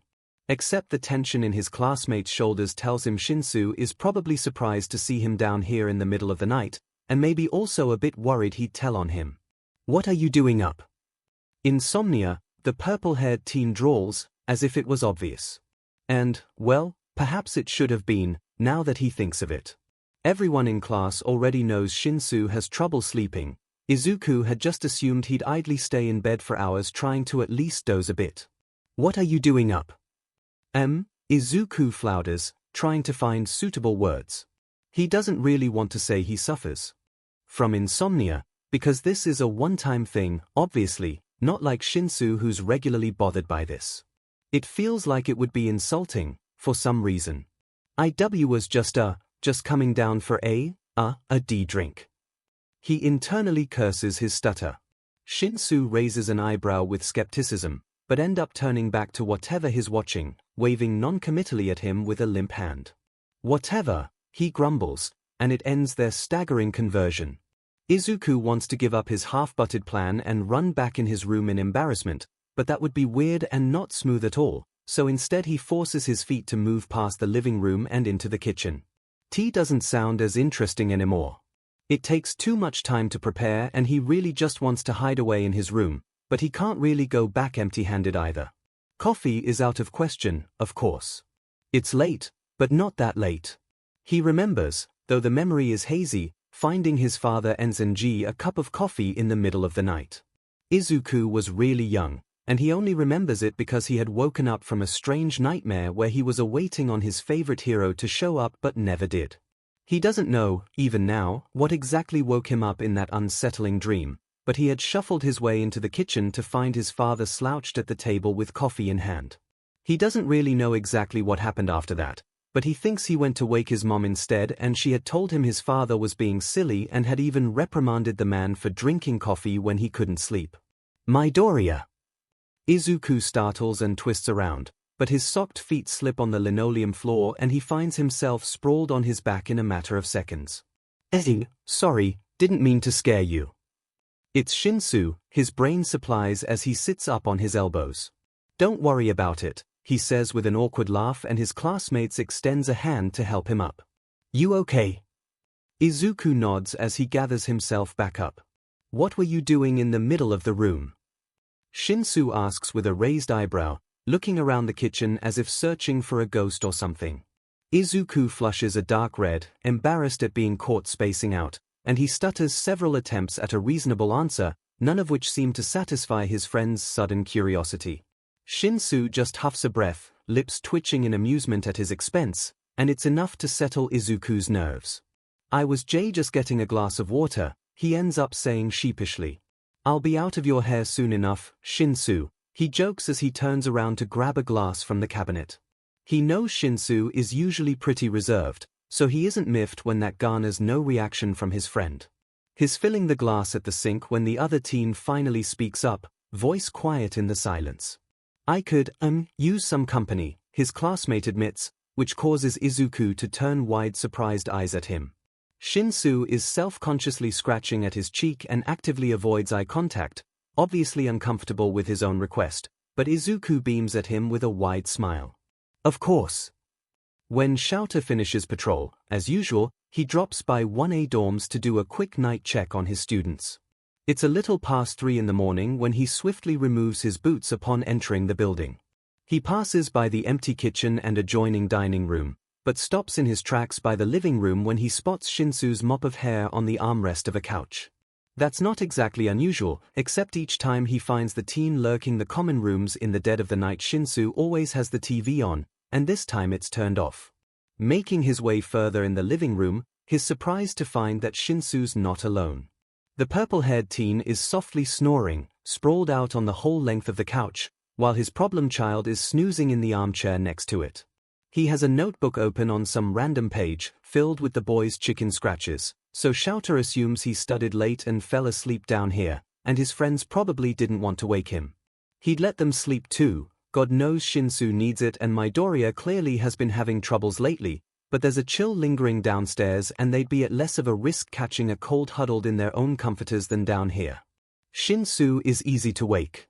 Ever since he joined 1A, they've got some kind of ritual when �㗗𝐴 comes back from patrol and happens upon the insomniac teen.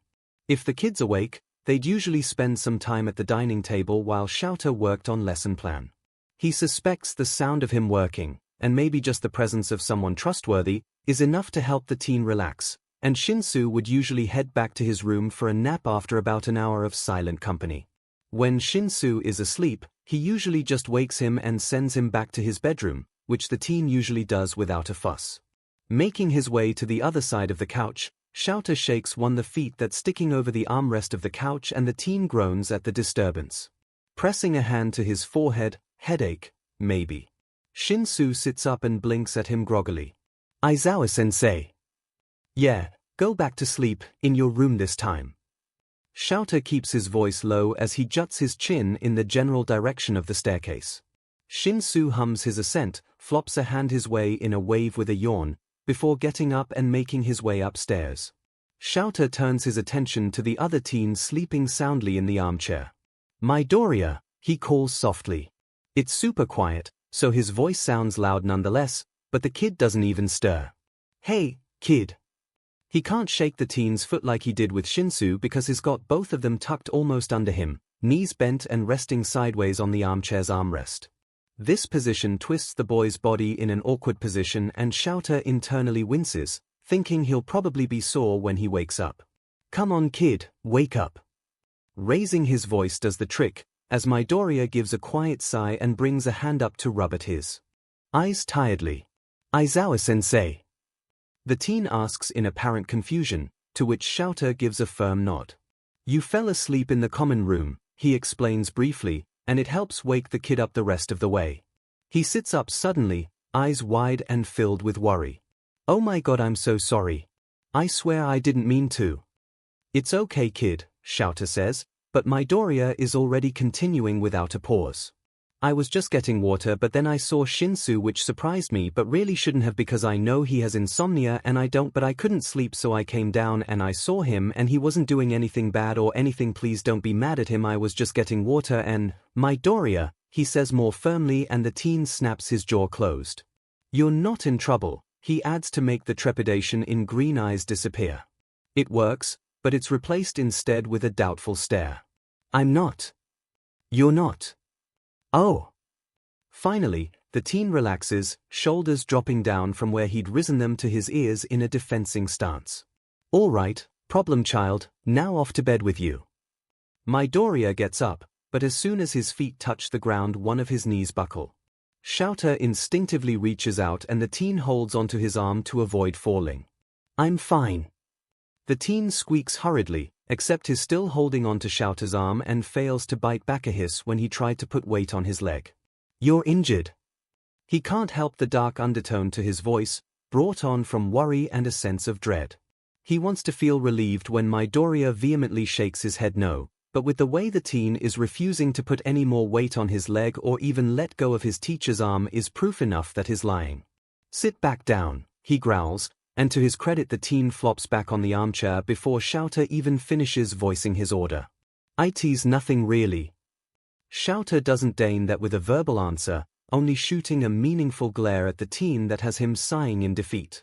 Midoriya stretches his injured leg out and rolls his ankle experimentally with a small wince. "Stop it, you'll just worsen it," 𝐂𝐿 grunts out disapprovingly, then proceeds to roll up the teen's pajamas leg and remove his sock to assess the injury. The joint is swollen and the skin is colored in angry red with a hint of purple starting to show. When he looks up to the kid, he finds Midoriya looking almost as shocked as he is. "How the hell did this happen?" Midoriya shifts in his seat nervously. Yesterday, I think." "You think?" "I mean, probably. Or more, like, this night."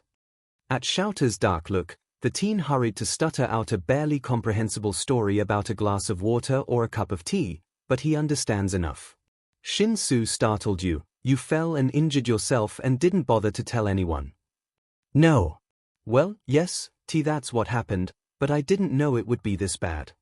Problem child is back to pulling his fingers anxiously and 𝐂𝐿 can't stop himself from sighing exasperatedly at Midoriya's lack of self-preservation. "You should have elevated it, iced it, and wrapped it right away. We saw that in class, remember?" The kid is looking at him with wide, surprised eyes before he blurts out a choked "what?", to which 𝐂𝐿 doesn't bother hiding his grunt of annoyance. "We saw that in class." "But," Midoriya starts uncertainly, "wasn't that meant for civilians?" 𝐂𝐿 breathes in deep through his nose and gets up from his crouch position in front of the kid and leaves to go fetch an ice pack in the kitchen. There's something about this child that makes him constantly worry about him, and when he hears him says things like that he really wonders in what kind of household he grew up in.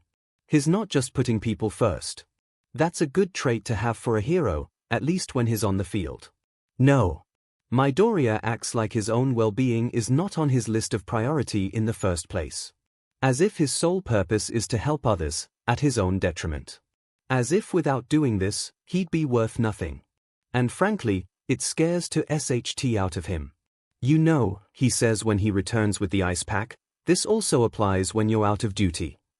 Midoriya is frowning, but 𝐂𝐿 can't tell if it's out of confusion or out of disagreement. "And when you're off duty, you're also a civilian." The frown only deepens as the kid hums quietly, clearly not of the same opinion. 𝐂𝐿 can't do much about this now, but it's something he'll apparently have to drill in the kid's head before he graduates. "Hold this here," he instructs firmly, then fishes for his phone when Midoriya absent-mindedly presses the ice pack to his swollen ankle.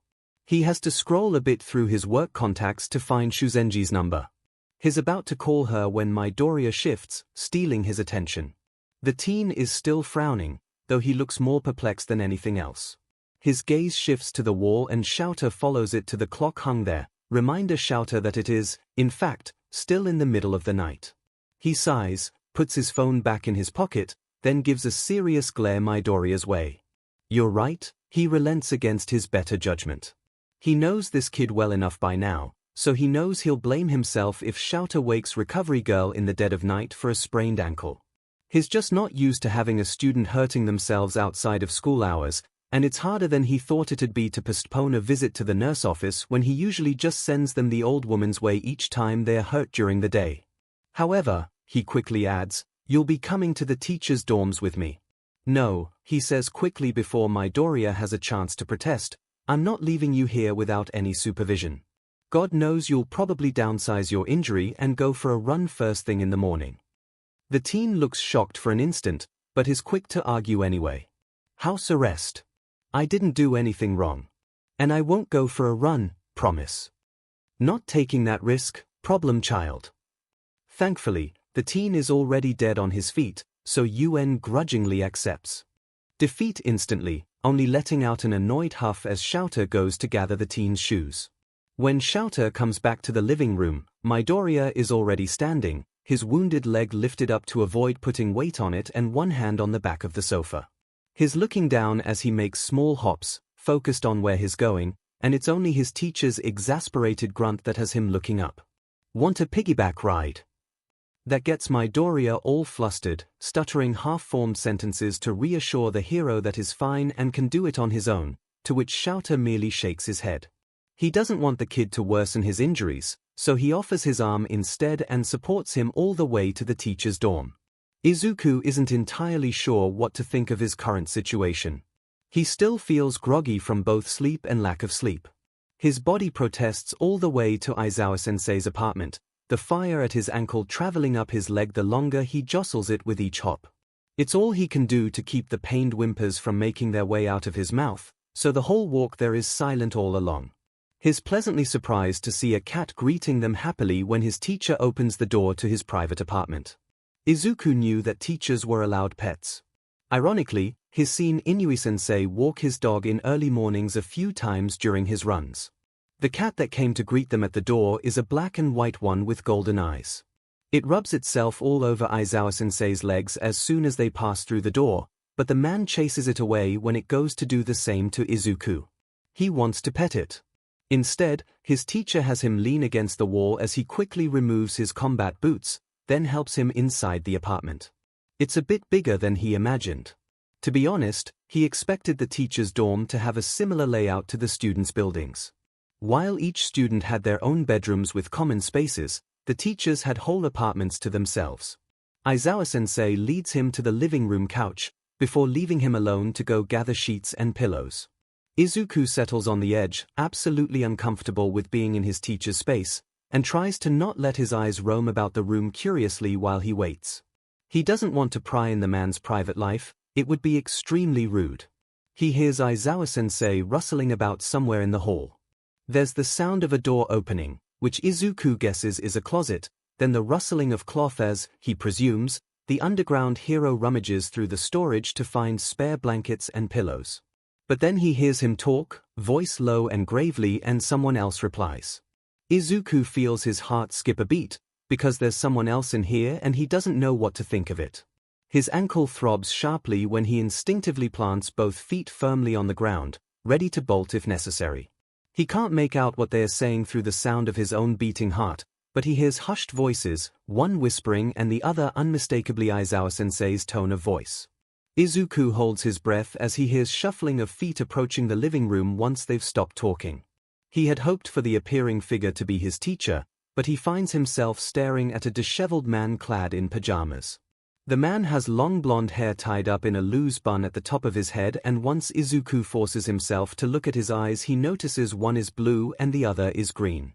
The stranger offers him a small smile and a wave, which breaks Izuku out of his frozen state. He feels his face turn red when he realizes he's been staring for what's probably an inappropriate amount of time and bows excessively from his seated position in apology. To which the stranger merely shakes his head with a chuckle. "It's all good, kiddo," the blonde assures, but the man's voice has him reeling. "MIC-sensei." His own voice comes out breathy in surprise. Now that he recognized the voice hero, he can see the resemblances in the blonde's traits.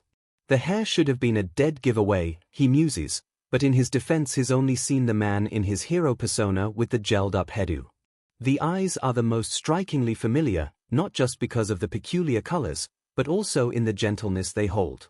They are slightly slanted, and now that he can look at them without the hero's usual glasses, Izuku notices how long his lashes are, though they're not obviously apparent because of their light color.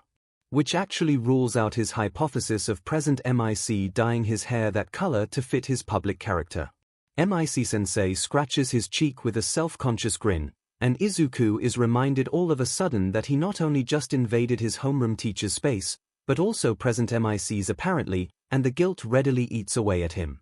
All for a stupid sprained ankle. He blames himself, absently, for even reacting at the slight pain when Aizawa woke him up. Any other time and he would have scared him up, but he was so very tired and taken aback at the underground hero waking him up that he failed to realize the sting in his ankle. Now he not only prevented Aizawa-sensei from going to sleep after his night patrol, he also had to wake up his English teacher too. "Hisashi, could you get some ice?" Aizawa-sensei asks before he emerges from the hall with arms full of blankets. He tosses a pillow to Izuku, who barely reacts in time to catch it, before making his way to the couch. Izuku feels awkward as he sits on the coffee table temporarily while none other than Eraserhead prepares his makeshift bed in his living room. Aizawa-sensei is just finishing up when Mise-sensei shuffles back with a gel ice pack and a glass of water. The blonde hands him a pair of pills when he accepts the water, for the pain he says. He helps him situate himself on the makeshift bed comfortably, and delicately places the ice pack on his ankle once he's settled down. Aizawa-sensei orders him to go to sleep while Mise-sensei sends him a tiny wave with the instruction to come find them if he needs anything, then they head down the hall, closing the lights behind them. Shouta is exhausted. After Midoriya went to sleep, surprisingly fast considering the jittery mess he usually is, he laid down in bed with his husband for a measly 2 hours. Nowhere near enough to recuperate after a day of teaching, night patrol, and the problematic even Midoriya somehow got himself into. Hisashi usually gets up around 5, mainly because it always takes him an insane amount of time just to get ready. He has his own homeroom, plus his English classes, to prepare for during school days, but he doesn't change his morning routine even on weekends since it's usually when he goes on patrol, in the hours between his Put Your Hands Up radio shows in the early mornings and late evenings. They barely see each other on weekends, which is why Shouta always makes the effort to get up at the same time as his husband and have breakfast with him. He can always catch a nap later if necessary. This morning, however, his wonderful husband wakes him up a little bit after 6 instead, just as he's about ready to leave for work. Shouta is still half asleep and clings desperately to Hisashi when the blonde reaches down to kiss him goodbye, which makes him chuckle as he pries Shouta's arms away. "Come on, sleepyhead, you need to call Shuzenji and I need to get to work." Recovery girl. For Midoriya. Right. Shouta groans out loud and decides to push Hisashi away to delay the inevitable. He suddenly very much not wants to get up. "Fine," the blonde laughs, "be that way, but don't get up too late." He throws over his shoulder as he leaves their bedroom. Shouta hears the front door click shut and he buries his face in his pillow, intending to get a few more minutes of rest. He's tired, incredibly so. There's nothing else he'd love more than to fall back asleep right then and there. He snuggles deeper in the comforter, intent on doing just that, except half an hour later he finds himself still awake. His mind betrays him. Swirling thoughts about the problem child that's currently sleeping in his living room prevent him from succumbing once more to slumber. With a sigh, he forces his body out of bed. There's no point in wasting time tossing and turning as he ruminates on the current situation. Prone to be logical and practical, Shouta prefers to start his day by doing actual productive work instead of mopping around uselessly in bed. He doesn't really dress up. He has a meeting with Tsukochi in the morning, but he still has a few hours before he's due to leave, so he stays in his joggings and slips a long-sleeved shirt over his head to fight the chill crawling along his spine when he leaves his nest. He makes his way to the kitchen, pausing briefly at the threshold to the living room to assure himself that Midoriya is still there and fast asleep. There's Willow curled up at the kid's feet atop the blankets. Smokey is nowhere to be seen, probably perched on a windowsill or on the top of the study's bookshelf. Arming himself with a considerable cup of fresh coffee and his favorite pen, Shouta leisurely starts on last night's patrol report. Although it was a relatively quiet night, he did come across a few small incidents worth putting on paper for official record. The routine work helps to focus his mind and calm the quiet trepidation he feels whenever he finds himself thinking about a specific trouble magnet student. You know, the one sleeping on his couch. He loses track of time as he works, but isn't entirely surprised to see it's been almost 2 hours when he fingers his phone open as a call interrupts his task. The screen doesn't show a name, only a number, but Shouta knows it's the precinct just from the massive amount of calls he receives from the place regularly. Eraserhead, he greets curtly, not really in the mood for pleasantries. As usual. It's the detective who answers, voice way too chirpy for 8 in the morning on a weekend. Or ever, really. "Good morning. How was last night's patrol?" Shouta can hear faint background noises. Voices, a door closing, rustling papers. As usual, he drawls, unimpressed with Tsukochi's try at small talk. "Got any news?" he asks, straight to the point. He doesn't have to elaborate, he knows the detective knows what he's talking about. Some, although I'm still unsure if I can call it a lead yet. We found a vehicle eerily similar to the one the neighbor witnessed the night Dr. Tokahoshi disappeared. It's way out of Musutafu, not exactly in our jurisdiction, but I have a team keeping tabs on it as we speak, in hopes to gather more information on the people involved. They didn't see the man as of yet, so it's hard to say if it's just a coincidence or if we really found our culprit. 𝐶𝐬𝐽 grunts in response absent-mindedly. He can't help but wish the investigation ends here, so that Mothif gets put behind bars for the rest of his life, but it feels too easy. For some reasons, 𝐶𝐬𝐽 can't get rid of the feeling that they've only just started to see the tip of the iceberg. What about Midoriya Inko? Tsukochi lets out a puff of hair, halfway between a humorless laugh and a frustrated huff. We're still waiting on that. These kind of things take time, you know this, the detective says in a clipped tone. In the meantime, she's being held in Musitfor's detention center. When can the kid visit? There's a tense moment of silence. 𝐶𝐬𝐽 can almost picture Tsukochi's pensive frown, the one that creases the skin between his eyebrows when he mulls over something or other and makes him look older than he really is. Eraserhead. Are you sure it's a good idea?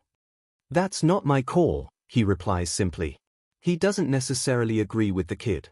Obviously, Midoriya is finding it all extremely hard to accept. Letting him meet his mother, his abuser, in a sense, even if he can't see the woman in the same light 𝐶𝐬𝐽 does, might make it even more difficult for him to swallow the pill.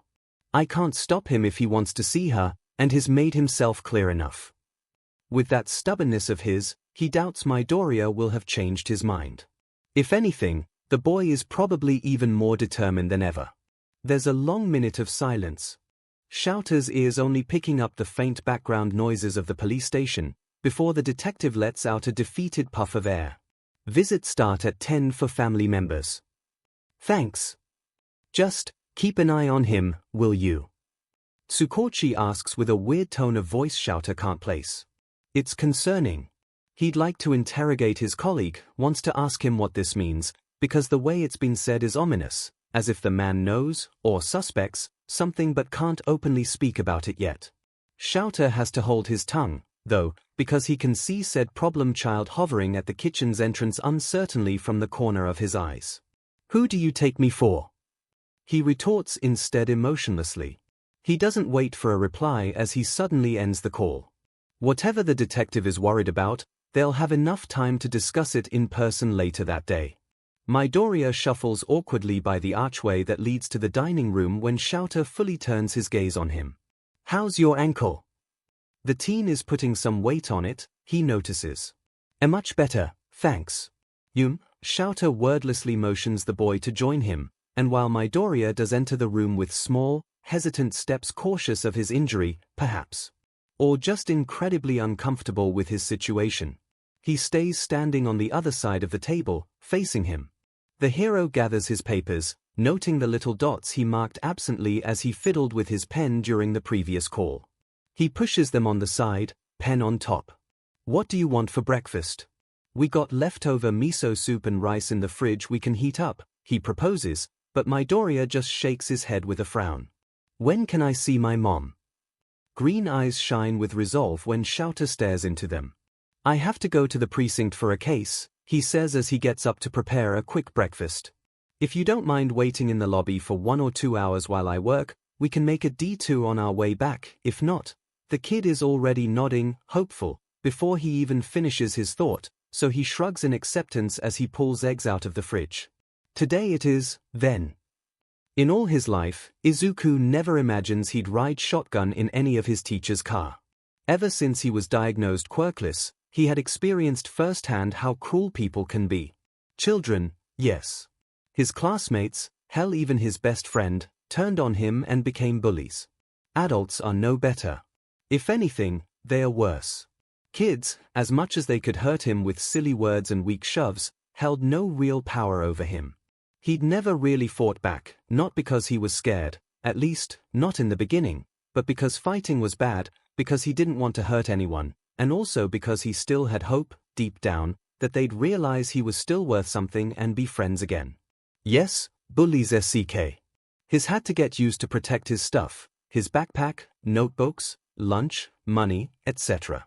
He became lonely, and while he still had desperately wished for a friend, he grew to stay on his guard as soon as he found himself not alone in any one space. Teachers are worse. They've never really hurt him, physically, except on a few rare occasions.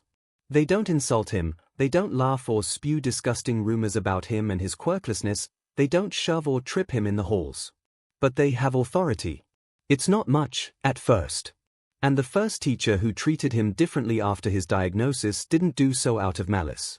Out of concern, in fact. During recess, Izuku was not allowed to go on the playground with the other kids. Miss Yamato has always been super kind with him, but she always had him sitting on the bench beside her while he watched his friends play. Things snowballed from there. That year, he couldn't participate in PE class. Nor the next year, or those following. Other teachers started to question his learning capabilities when he started asking questions in class, even if it was purely out of a longing to learn more. Then he went ignored whenever he raised his hand in class, so he stopped altogether. He was accused of cheating, once, twice, so many times he's lost count. He got held back after class for detentions, because of things he never did or said, simply because they chose to believe other children, bullies, over his own honest words. He failed classes, obligated to spend summer in remedial classes. He got suspended for provoking other children, disturbing class, and arriving late. He was called to the principal office several times in the course of a single school year. Sometimes, he went completely ignored, like he was a ghost. Either not worth the teacher's time or already seen as another dead quirkless kid. A statistic. A number on a page filled with thousands of others. A few teachers never even bothered learning his name, calling him Deku because all his classmates did, and because it was fitting. He figures his extremely bad past relations with teachers is the reason why he's silently obsessing over the fact that he's currently sitting in the passenger's seat of his homeroom teacher's car, even as he knows he really should be focusing on seeing his mom again. He can't help shooting sideways glances at Aizawa-sensei as he weaves through morning traffic. The man looks wound up. Though his posture screams relaxed and confident, one hand on the steering wheel and the other loosely grasping the shifting stick, Izuku spies tension in the man's shoulders. It's hard to spot under his hero gear, but with the capture scarf laying on the backseat instead of around his neck, he can see the taut line of muscles under his teacher's coat with the way his shoulders are bunched up slightly, as if he's constantly bracing for impact. There's a tightness around his eyes too, as dark eyes expertly take in their surrounding, spotting each movement of cars, pedestrians and other potential dangers that surround their car as he drives them to the precinct. The eyes shift, to the right, and Izuku suddenly finds himself staring into them. It only lasts a second, though, Aizawa-sensei bringing his attention back to the road. "What's on your mind, kid?" Izuku startles when the man breaks the silence, and he finds himself flushed red, both in embarrassment at being caught staring and caught thinking about the man himself. He flounders, shifting nervously in his seat, and stammers out a squeaked nothing, whipping his head the other way, towards the window, to avoid crossing the other's eyes again. Aizawa-sensei hums dismissively, letting the conversation drop just as fast as he started it, and Izuku pinches his lips, feeling out of place. He's always been shy with any adults, but especially around authority figures. Nervous would be a more appropriate term. He's always had a hard time answering even the simplest questions without becoming a stuttering mess. Somehow, with Aizawa-sensei, it's even worse. A part of him trusts his teacher. He always have the best interests of his students at heart, and doesn't hesitate to call on Kaken for his violent behavior, which is already more than anyone's ever done, even thought it's not solely for Izuku's benefits. Still, he finds it extremely hard to speak to him. Perhaps, he thinks, it's because he respects him, and basically worships the hero, too, and fears one day to get on his bad side because of his weird stalkerish mutterings, or to lose whatever little worth the man sees in him because of a mistake. The rest of the ride is spent in silence, but thankfully it's not long before Aizawa-sensei pulls up in the police station's parking lot. Upon entering the precinct, his teacher guides him past the row of plastic chair, past the registration desk with a brief nod to the officer manning it, past a door and into a hallway, then into a specific room, the door closing silently behind them.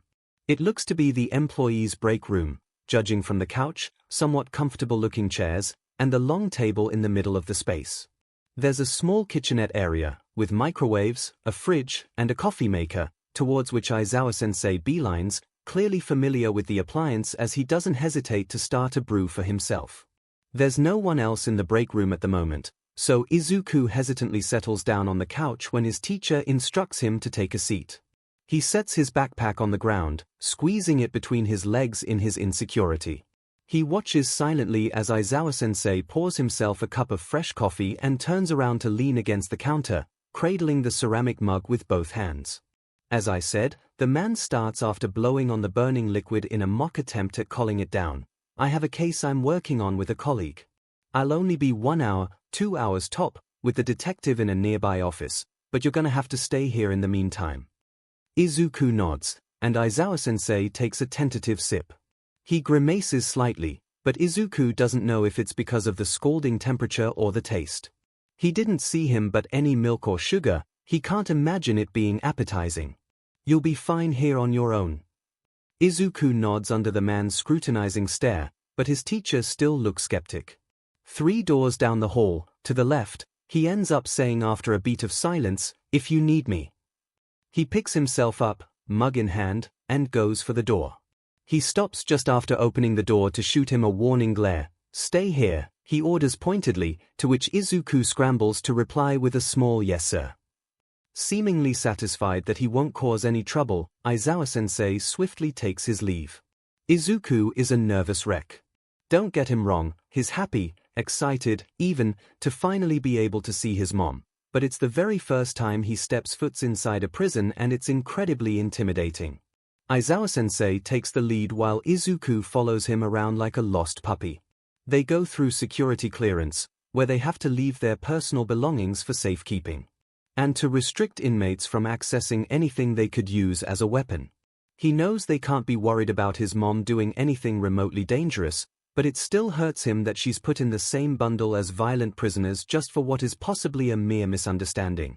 They try to take Aizawa-sensei's scarf too, but after flashing his hero license they relent and let him keep his capture weapon. And then he meets his mother. She's sitting at a simple, stainless steel table. Alone. Seeing her all decked in washed-out blue isn't all that much different from her nurse garbs for work, but the quirk-suppressing cuffs on her wrists is like a punch to the gut, reminding him that, yes, this is very real and they're really imprisoned his mother. His breath hitches as he stares at her from where he's frozen in the doorway, then he lets out a single sob before his feet start moving on their own. "Mom." He barely takes 2 steps before a hand closes on his shoulder tightly, preventing him from running towards her. "Easy," Aizawa-sensei soothes, but then he's gently nudging him until he hesitatingly sits on the chair bolted to the floor just in front of his mom, on the other side of the table. He wants to hug her so bad, but the guard who led them here had been strict concerning the rules. Besides, Aizawa-sensei was standing just behind him, a hand still clasped on his shoulder. He tears up, because she's right there and he can't even hug her, but miraculously he doesn't cry. Her, on the other hand, already has tears running down her cheeks, eyes downcast to her hands gripping each other tightly. "Mom." She looks up at him, and then she smiles. Small, sweet, loving, the way she always smiles at him when he rambles continuously during dinner, or when he offers to help with the chores, and even when he asks for her help for his homework. And it's just so familiar, comfortable. Already, a weight has been lifted off his heart, and he feels his own lips stretch in a smile as he wipes his almost tears with the heel of a hand. "Oh baby," she coos, and makes to reach out to him, but the cuffs around her wrists are bound to the table. It's absolutely painful to see her in this situation. He has to remind himself this is only temporary. "Don't worry, Mum," he says with as much conviction he can muster, "you'll be out of here in no time." He doesn't have to work hard at all to add a good amount of cheer in his voice, not when he knows, after seeing his mom smile again, that there's no way she's guilty. I'm sure Aizawa-sensei and Detective Tsukochi are already working on clearing up this misunderstanding.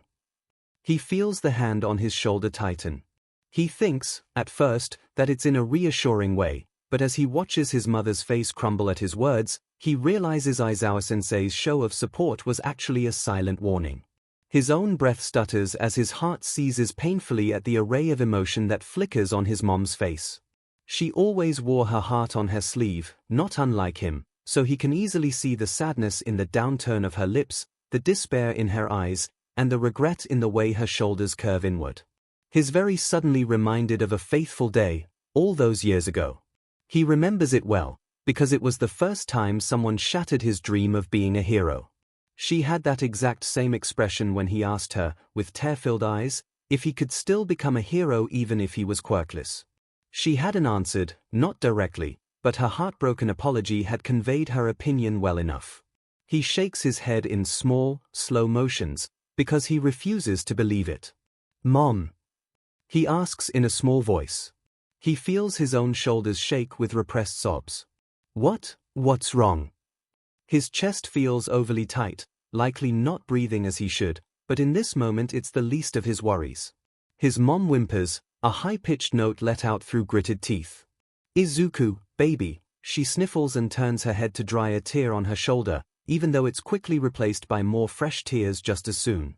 "I'm so sorry." Her voice breaks at the end with a hitched breath before she lets out more gut-wrenching sobs. "Mom, no," he whispers. He screws his eyes shut, unable to continue looking at his mom in so much emotional pain. He doesn't want to cry, but he can't quite trap the tears behind his eyelids. "Why?" he asks meekly, but his mother just keeps on crying. He's sure he himself would be a blabbering mess right now, possibly crying even harder than his mom, if it wasn't for the steady presence of Aizawa-sensei at his back and the grounding hand that hasn't left his shoulder from the start. He's doing all he can to keep his composure through his mother's breakdown, taking deep breaths to stay calm. Aside from a few stray tears, he manages pretty well all things considered, and watches with a pinched face as his mom's finally slow to a stop. She's a snively mess, but she's coherent enough for Izuku to repeat his simple question, in the hopes of receiving a much-needed answer. "Why?" His voice cuts through the tense silence like a knife, cold and hard. He's not angry, exactly, maybe a bit disappointed. Hurt, definitely. It's as if claws are gripping his heart tightly, squeezing to the point talons are making it bleed inside his chest. He needs to know why his mom condemned him to the kind of childhood he's had. Friendless, bullied, disregarded. Why she even considered stripping him of his worth, let others deem him useless and a lost cause. She sniffles, and then she brings her gaze back up, her eyes pleading, begging to understand her reasoning. "I did it for you," she explains. Her voice is trembling, but she seems to start getting a hold of herself, like she's reminding herself that her intentions were pure all along. "For me," he repeats slowly. He wants to believe her, he really does. Yet he can't imagine any good reason to section him from a part of himself so deeply ingrained as the quirk he was supposedly born with. "Yes, sweetheart," she smiles softly. "Your quirk, it wasn't suited for you, baby. It would have ruined you," she adds in a whisper. But he can't quite wrap his mind around it. "Why? What made you think it was anything bad?" He knows how some quirks are seen as villainous by society, but it's only because people tend to focus on the bad things they could be used for, forgetting to look at all the good they can potentially do too. "Why did you?" He can't bring himself to finish the question, but it doesn't look like it's necessary. His mom pinches her lips in a thin line and a hard glint appears in her eyes. It reminds Izuku of the times he deliberately went against her words as a child just to test the limits. To see how far he could take things before she got truly mad at him. "You killed Hisoshi," she states bluntly. "But that can't be right, his father left for America all those years ago." He doesn't realize he's spoken his thoughts out loud until his mom tells him with a softer voice, "No, Izuku." He knows he's shaking his head, in denial, but he stops when she mimics his movements, though much slower. "He never got to leave for America. You were so angry, that evening, much more than what was reasonable. It was your quirk, the doctor said, that had made you so mad, so furious. You lashed out at him, and you killed him." "Stop," he whimpers, but either she doesn't hear him or she just can't stop now that the truth is finally spilling out, because she continues. "Your quirk was so strong, so deadly, that first manifestation was so violent you passed out right after.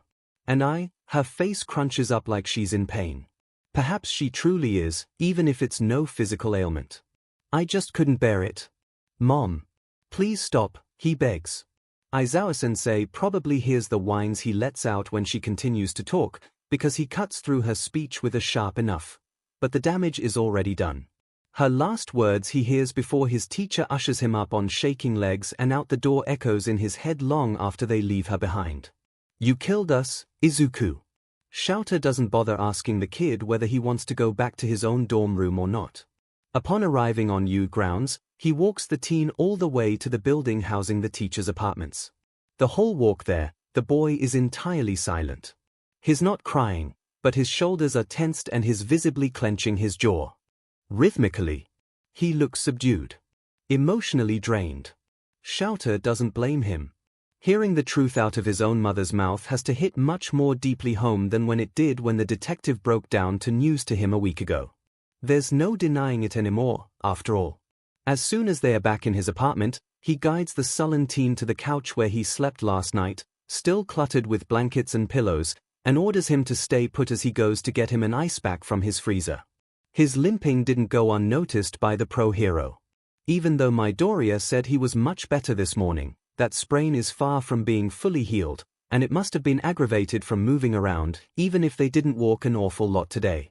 He's quick to text Shuzenji to let her know they came back earlier than expected and, after some thoughts, he gives a call to a fellow underground hero to ask his patrol route to be taken off his hands for tonight.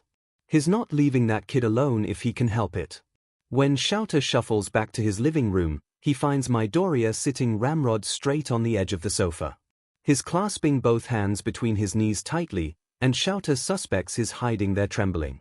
The boy sends a glance his way, green eyes there and gone almost in the same moment, before he stares pointedly at his lap with a frown pulling his lips down. He barely reacts at all as Shouta crouches in front of him to secure the ice pack around his wounded ankle. If it weren't for the way he gives a small nod in thanks, the hero would have thought the teen was dissociating. Still, Shouta treats him with just as much softness and care he would do with a victim in shock. He ignores the way his small frame hunches further when he gently drapes a blanket around the boy's shoulders. Water or tea? He asks as he picks himself up, dusting his knees absent-mindedly. Midoriya bites his lips and doesn't answer, so Shouta reformulates. Do you want water, kid? The teen shakes his head, dark green curls bouncing slightly with the movement. Tea, then. A very small nod, quick and subtly, has Shouta heading towards his kitchen. He's waiting on the almost boiling water when 3 knocks sounds at his apartment door. He leaves the kettle behind to go greet Shuzenji.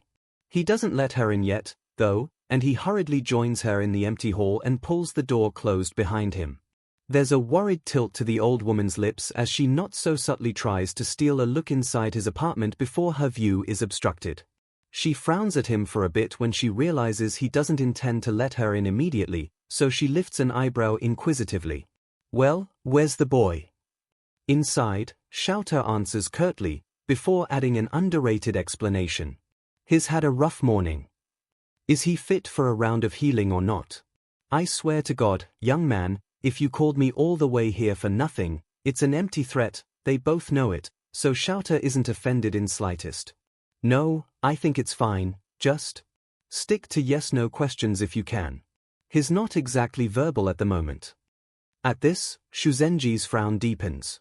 She opens her mouth, surely to ask more questions about the kid's emotional state, but it's not his to share, so he refuses her inquiries with a shake of the head before she can get a single word out.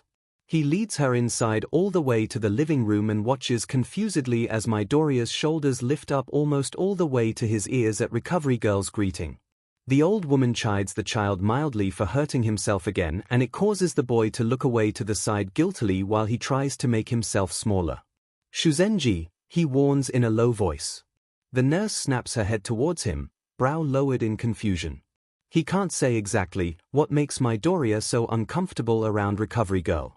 It might not be her specifically, it could be the tone she used, the words she said, or even just the fact she's a nurse. He doesn't know what he's warning her about, but he sends a pointed stare toward the kid, who seems content to just blend into the background while the adults are having a silent conversation. Shuzenji looks back at the kid, searching him with her gaze, but when she turns back to Shouta she still looks puzzled, as though she's not seeing anything out of the ordinary. In the end, 𝐤𝐻𝐻 frowns, shrugs, and heads to the kitchen to finish fixing the tea. When he comes back, 2 ceramic mugs in hand, Recovery Girl is giving instructions to stay off his injured foot for another day to make sure to not worsen it, even if it doesn't hurt anymore. Midoriya gives a singly short nod, and 𝐲𝐵 takes that as her cue to bid the both of them goodbye. 𝐤𝐻𝐻 doesn't bother showing her out, she knows the place enough to find the exit on her own. When 𝐤𝐻𝐻 hands the second cup to him, Midoriya hesitates a few seconds before releasing the blanket's corners to accept the offering. The usually polite boy doesn't ever stutter out a word in thanks, instead dropping his eyes back to his lap. It's worrisome, but not overly so. He's still alert, he's clearly aware of what's going on around him. The kid only had a really rough day and probably needs some time to work through things. 𝐤𝐻𝐻 goes to sit in the armchair adjacent to the sofa. Want to watch TV, kid? He proposes. Midoriya only shrugs indifferently, so 𝐤𝐻𝐻 turns it on and sets it on a Discovery show he doesn't know and reaches to the coffee table to continue his book. He can't focus on it, though, not when he shoots his problem child a look every 10 seconds to make sure he's holding up okay. Midoriya is staring blankly at the screen, teacup long forgotten between trembling fingers. His jaw is visibly clenched, lips pinched, and shoulders raised defensively. Upon closer observation, 𝐤𝐻𝐻 notices the boy's chest stuttering every few exhales and realizes he's been holding his feelings inside all along. Carefully, with slow, telegraphed movements, 𝐤𝐻𝐻 abandons his book back on the coffee table, the bookmark stuck between the same pages, then silent stands from his spot. He moves deliberately gentle, giving his student enough time to show reticence or signs of being uncomfortable, but he finds none. He sits delicately on the couch just beside the kid, and he barely lifts an arm to wrap it around his shoulders before Midoriya let himself fall sideways into him, willingly hiding his face in his shoulder. With great care, he wraps both arms around the kid and holds him close as the boy starts to cry into the embrace. When Hisashi comes back home, it's fairly late. He keeps silent, because he doesn't know if the little listener stayed another night or not, even though 𝐤𝐻𝐻 is supposed to be on patrol. He gets rid of his shoes and koto, that shows combat boots. Then carefully pads into the hallway towards the bathroom to get changed and brush his gelled-up hair loose, but he backtracks suddenly. In his living room, his grumpy partner is cuddled up with the lil listener on the couch, both of them sound asleep. Going back to school on Monday is refreshing. He gets to see his friends, and as soon as he greets them in the morning he feels his spirits lift up considerably. He does feel an awful pang when they ask him about his weekend, probably thinking he went back home because it makes him think about his mother, and he feels guilty for lying to them about what he did during the short break. He doesn't really know why he feels the need to keep this hidden. Aizawa-sensei knows and didn't seem to find anything weird with the fact he still had a quirk even if he was administered quirk suppressants most of his life, so he figures his friends wouldn't either. They would just assume one for all is his natural quirk, like they've done all along. Yet he can't bring himself to share that part of him. Lying to them hurts, but just the thought of speaking about this to them makes him way too anxious. He settles for a half-truth, explaining he had to stay put because of a sprained ankle but that he was fine now. Their concern for his well-being warms him and he relaxes into their light-hearted banter until the bell rings. Classes keep him busy. He's surprisingly much more focused than the previous week, considering the most recent events that definitely turned him upside down. And it allows him to realize how far he fell behind in just a few days. While he didn't miss a single class yet, he apparently was so out of it that he still missed a few key points in his lessons. After each class, that day, he manages to apologize to his teachers before asking them if he could be sent last week's lessons and assignments so he can catch up in his free time. They don't ask him what has been bothering him recently, even though their concern is obvious, but they all offer him some extra time during lunch or after school to go over the last lessons together, but he politely declines. He's too embarrassed to accept, and he knows he can study and learn on his own if necessary. No need to take their time just because he couldn't focus properly in class. Once school is finished, per his mentor's request, he meets him in his office. "Hello, All Might," he greets nervously when he enters after he's been told to come in. "Young Midoriya." All Might is in his deflated form, but even emaciated and sickly, he never fails to welcome him with a bright smile. Usually, the sight of it fills him with warmth and pride, but right now he feels anything but. How was your weekend, my boy? Izuku contains a wince. The week prior, All Might had given him specific things to work on with his quirk, and while he struggled to keep at it during the week, he atrociously failed to do his workout during the nightmarish weekend. Fine, he answers awkwardly after too long a pause, which makes his mentor frown worriedly. Is something the matter? No, everything's fine. He objects immediately, and Izuku sees the blonde's shoulders sag with what looks like relief. What did you want to talk about? Nothing much, my boy, his mentor replies with warm eyes, serving the both of them a warm cup of tea. It's not exactly surprising. They've had several meetings of the sort, outside of training and away from prying eyes, sometimes during lunch and other times after school, like this. During these, they sometimes discuss extremely important things pertaining One for All, like that time Izuku learnt that All Might's arch-nemesis might not have been as dead as they'd suspected, but most of the times they're just sharing a small snack while talking about their day. They don't have much in common, Izuku realized with time, aside from heroics, of course. Even then, it was obvious after a few conversations that they don't always see eye to eye. Although All Might highly values justice and good deeds, he often to see all in either white or black, with little grey in between, while Izuku always tries to see the good in people, even villains, and doesn't hesitate to call out on the bad sides of heroes either. In the end, their conversations almost always boil down to All Might checking up on him, or more precisely, on his progress. Izuku always felt like he was lacking, somehow, but he was also always proud and excited to share what he'd learned or figured out in between their meetings. This time it's different. Izuku is hesitant to speak to his idol, for various reasons. Aside from the fact that he made absolutely no headway since their last get-together, the situation with his mother, with his whole childhood, has him second-guessing his worth. Is he truly fit to be One for All's successor? He's been having such a hard time harnessing the stockpiling quirk. Even All Might didn't understand, mentioning a few times it had been as natural as breathing for him. Is it because of the quirk suppressants he kept injecting himself with since the beginning? Oh God, what if he messed up the quirk with these? What if he ruined One for All for the next users? How can he tell his mentor that? How can he admit to his mentor that he sabotaged his legacy? He can't. Not only because it would destroy the hero. Izuku can't imagine what he'd do if All Might ever asks him to give back the quirk, or to give it to someone more worthy. To go back to being quirkless.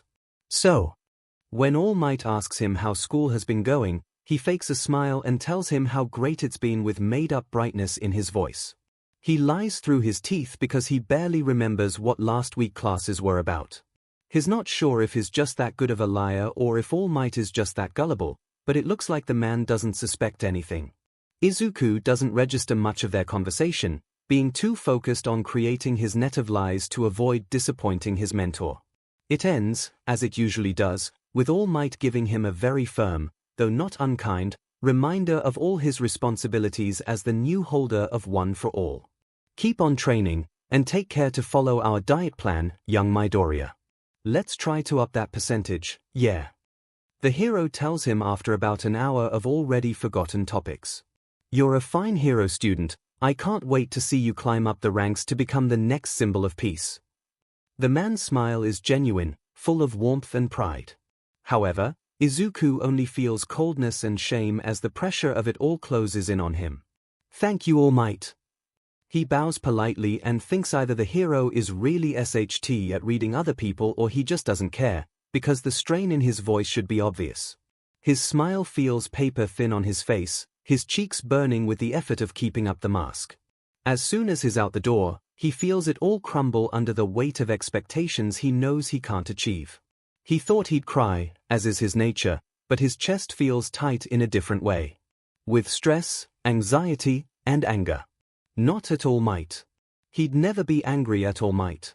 He's angry at himself. Knowing it's his own fault for being a failure, for breaking his idol's legacy. For being useless, a burden, even now that he has a quirk. The feelings follow him well into the night, and it's worse than it was the previous week. He dreams of his mother shouting at him. He dreams of Kaken's sneer as he beats him to the ground. He dreams of All Might, that day over a year ago, on the rooftop, telling him he's too useless to become a hero. Each time, he wakes up with a start, and groans when he sees he's been sleeping for not even a full hour. He's been dozing on and off through the night, but even those frequent naps are filled with far too realistic nightmares. It keeps him on edge until his morning alarm rings, earlier than usual so he can cram in a bit of extra training before school starts. As he steps into 1A classroom, only the usual few students are already there. Ida and Yorozu are both sitting at their respective desk, schoolbooks open and focused on studying in the quiet of the morning. Kirishima has his upper body sprawled across Kaken's desk, yawning and almost doxing while the blonde is scrolling on his phone, permanent scowl adorning his face, like always. Zu is chatting, voice a respectful level to avoid disturbing the calm ambience of the classroom, with a wide-awake Uraraka who's nodding along with whatever her classmate is saying. When she notices him in the doorway, Uraraka beams at him and waves enthusiastically, seemingly overjoyed to see her friend, so Izuku feels bad that he's not sharing the sentiment. Not because he doesn't like her. Uraraka is possibly his best friend in, like, forever, and he loves spending time with her. It's just, he's so exhausted. He wishes, for an instant, that he could just take her energy without a hassle, but then he feels bad for even thinking that, because he'd drain her of all of it in a flash. He does his best to smile back at her despite the swirling negative feelings ravaging his chest, and gives her what he hopes to be a friendly wave in return to her greeting. He doesn't really feel up for small talk, so instead of striding over to Zu's desk to join their conversation, he drags himself to his own assigned seat. His throat constricts, however, when Uraraka is the one who joins him, standing beside him with her cheerful smile. "Good morning, Deku." Her voice is not loud, as one would assume from the bubbly girl, but it laces with joy and warmth and goodness. Still, Izuku barely suppresses a wince, because that name is so close to how he feels about himself these days that it manages to sound like an insult, even coming from the very first person who was able to rock his world by giving Deku a whole new meaning. "Good morning, Uraraka," he replies more quietly, his eyes not quite meeting hers. He realizes he must have either failed to smile properly or failed to control his voice well enough when he sees her face fall slightly. "Are you okay?" she asks instead of her regular "how are you doing?" "I'm a bit tired," he admits, though it's a huge understating, "but I'm fine. Thanks, Uraraka." Her smile looks a bit fragile after that. She accepts his answer well enough, even though he can tell with the way she glances at him that she doesn't fully believe him. She talks to him for the few remaining minutes before homeroom starts. He does his best to reply, to show interest in her tales and gossips, because he knows she's just trying to cheer him up in her own ways. Still, he can't help the little bit of resentment he feels from this friendly chatter, as he had hoped to relax, even maybe take a short nap, before school starts, and is too self-conscious to kindly let his friend know he's rather spend the time alone. Homeroom comes and goes. Aizawa-sensei has nothing to tell them, so they're given the PRD to study or finish homework, so Izuku relishes in the silence and pulls out yesterday's notes, hoping to get some more time to understand the most recent lessons. He tries to avoid the mess of dark emotions threatening to swallow him whole when he doesn't succeed to retain a single detail. In the short time between homeroom and English class, both Ida and Zu come to ask him if he's all right. Again, he smiles and waves them off with a short, "Just tired, I'm fine, thanks." English is a mess. He's never had too much trouble with learning it, but when he can barely comprehend stuff in Japanese, how is he expected to follow the lesson in a foreign language? At this point, it all sounds like gibberish to him. Present MIC is a kind-hearted teacher, so Izuku isn't entirely nervous to be called out to stay after class. He still feels guilty that he apparently looked lost enough during today's exercise that his teacher had to go out of his way to offer him some extra time for his assignments. But then the voice hero asks him if he's okay. He's getting kind of tired of being asked that. It forces him to lie, to tell him "I'm fine, just tired," with a smile that's starting to feel too tight. He knows it comes from a good sentiment, but the annoyance still builds up. It will pass by the end of the day, he tells himself with clenched teeth when he's confronted by 3 other concerned classmates during rest of the school day. It's only once he's back in his dorm room that even, after a few minutes of tensed, forced socialization with his friends in the common rooms, that he allows himself to deflate. His head is mildly throbbing, probably from the way he's been clenching his teeth all day long, and his shoulders are stiff. He tries to relax, to take a nap, because he's absolutely drained, but with the pressure that comes from classes he's already falling back in and the expectations of the number one hero, it proves to be an impossible task. Instead, he works on revising the notes his teachers sent him about last week's lessons, to at least try and catch up. He's made good progress, already finished with studying his math lessons, before his focus starts to waver. The class is getting rowdy, laughter and excited screams traveling all the way up to his room from the stairwell. 𝐭𝐿's explosions and yelled curses, 𝐸's loud scolding, the sound of a movie, or perhaps a video game. When he has to reread 3 times the same paragraph, he knows he won't be able to get any more work done tonight. It's absolutely frustrating. With an annoyed huff, he hurries to change out of his school uniform and into a comfortable workout outfit. He resists the urge to slam his room door behind him as he leaves, deciding to channel his anger towards his coming run instead. The noise is even louder in the common rooms. It's almost overwhelming. He ignores Uraraka's call as he storms his way past his classmates to reach the door that will lead him outside and away from all the commotion. He loves running.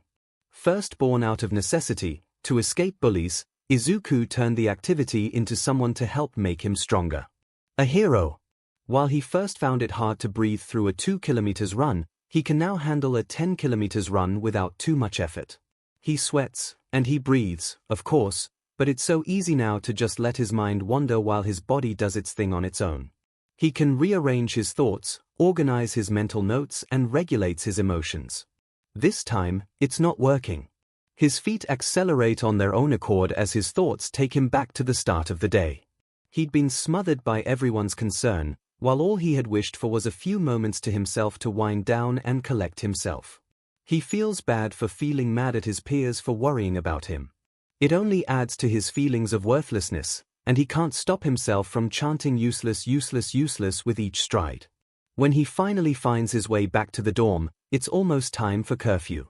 What should have been a refreshing run to allow him to calm himself turned out to be a mad dash to try and outrun his own feelings. It's left him feeling raw.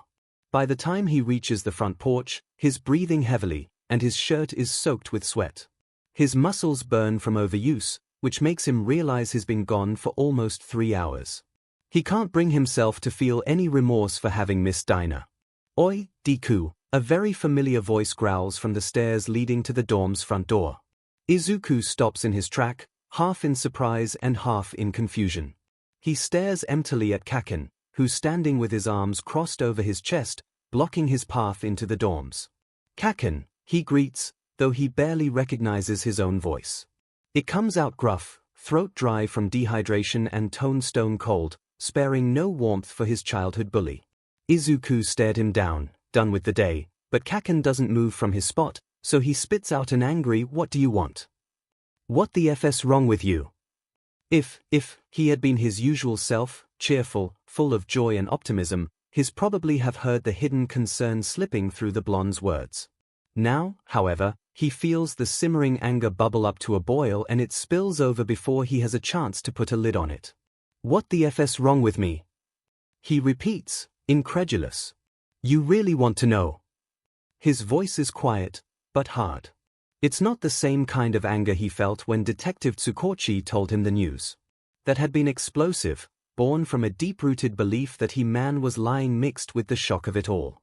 This anger is different, a build-up of stress, frustration at his own failures, at the lies he keeps telling everyone out of necessity. He can't help the cutting edge to his voice and he can't stop the words from tumbling once he starts. "You really want to know what's wrong with me? Everything. My quirk, Bakugo. My life. My mom. You." He's not screaming, but his voice rises in volume with each element he spews out. "We were supposed to be friends.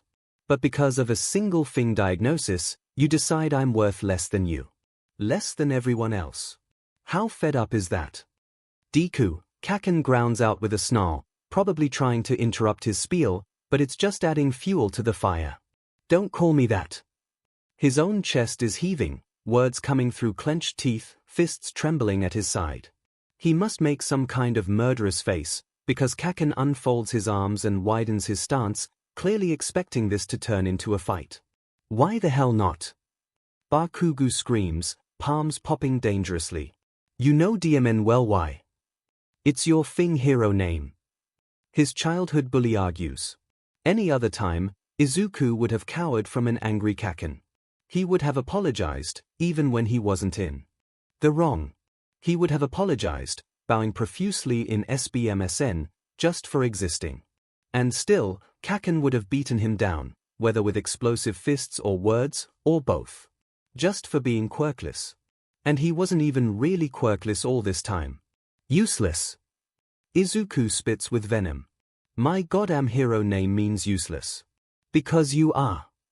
He sees red.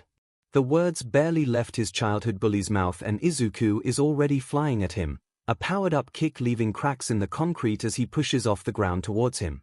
Full cowling illuminates his skin with his signature lightning streaks, and before Kaken has a chance to properly defend, Izuku delivers a powerful punch to the other teen's face. Instead of being sent flying as he would from a one-for-all attack, Bakugo only stumbled backward. The disappearance of his quirk is not enough, however, to stop him from quickly lending another blow right after. F you! He screams in rage. His third punch is blocked by the blonde's forearms, then his whole upper body gets wrapped in a tight hold. Feelings already unraveling, he's unable to win them back under control. Nor does he want to, anyway. F you!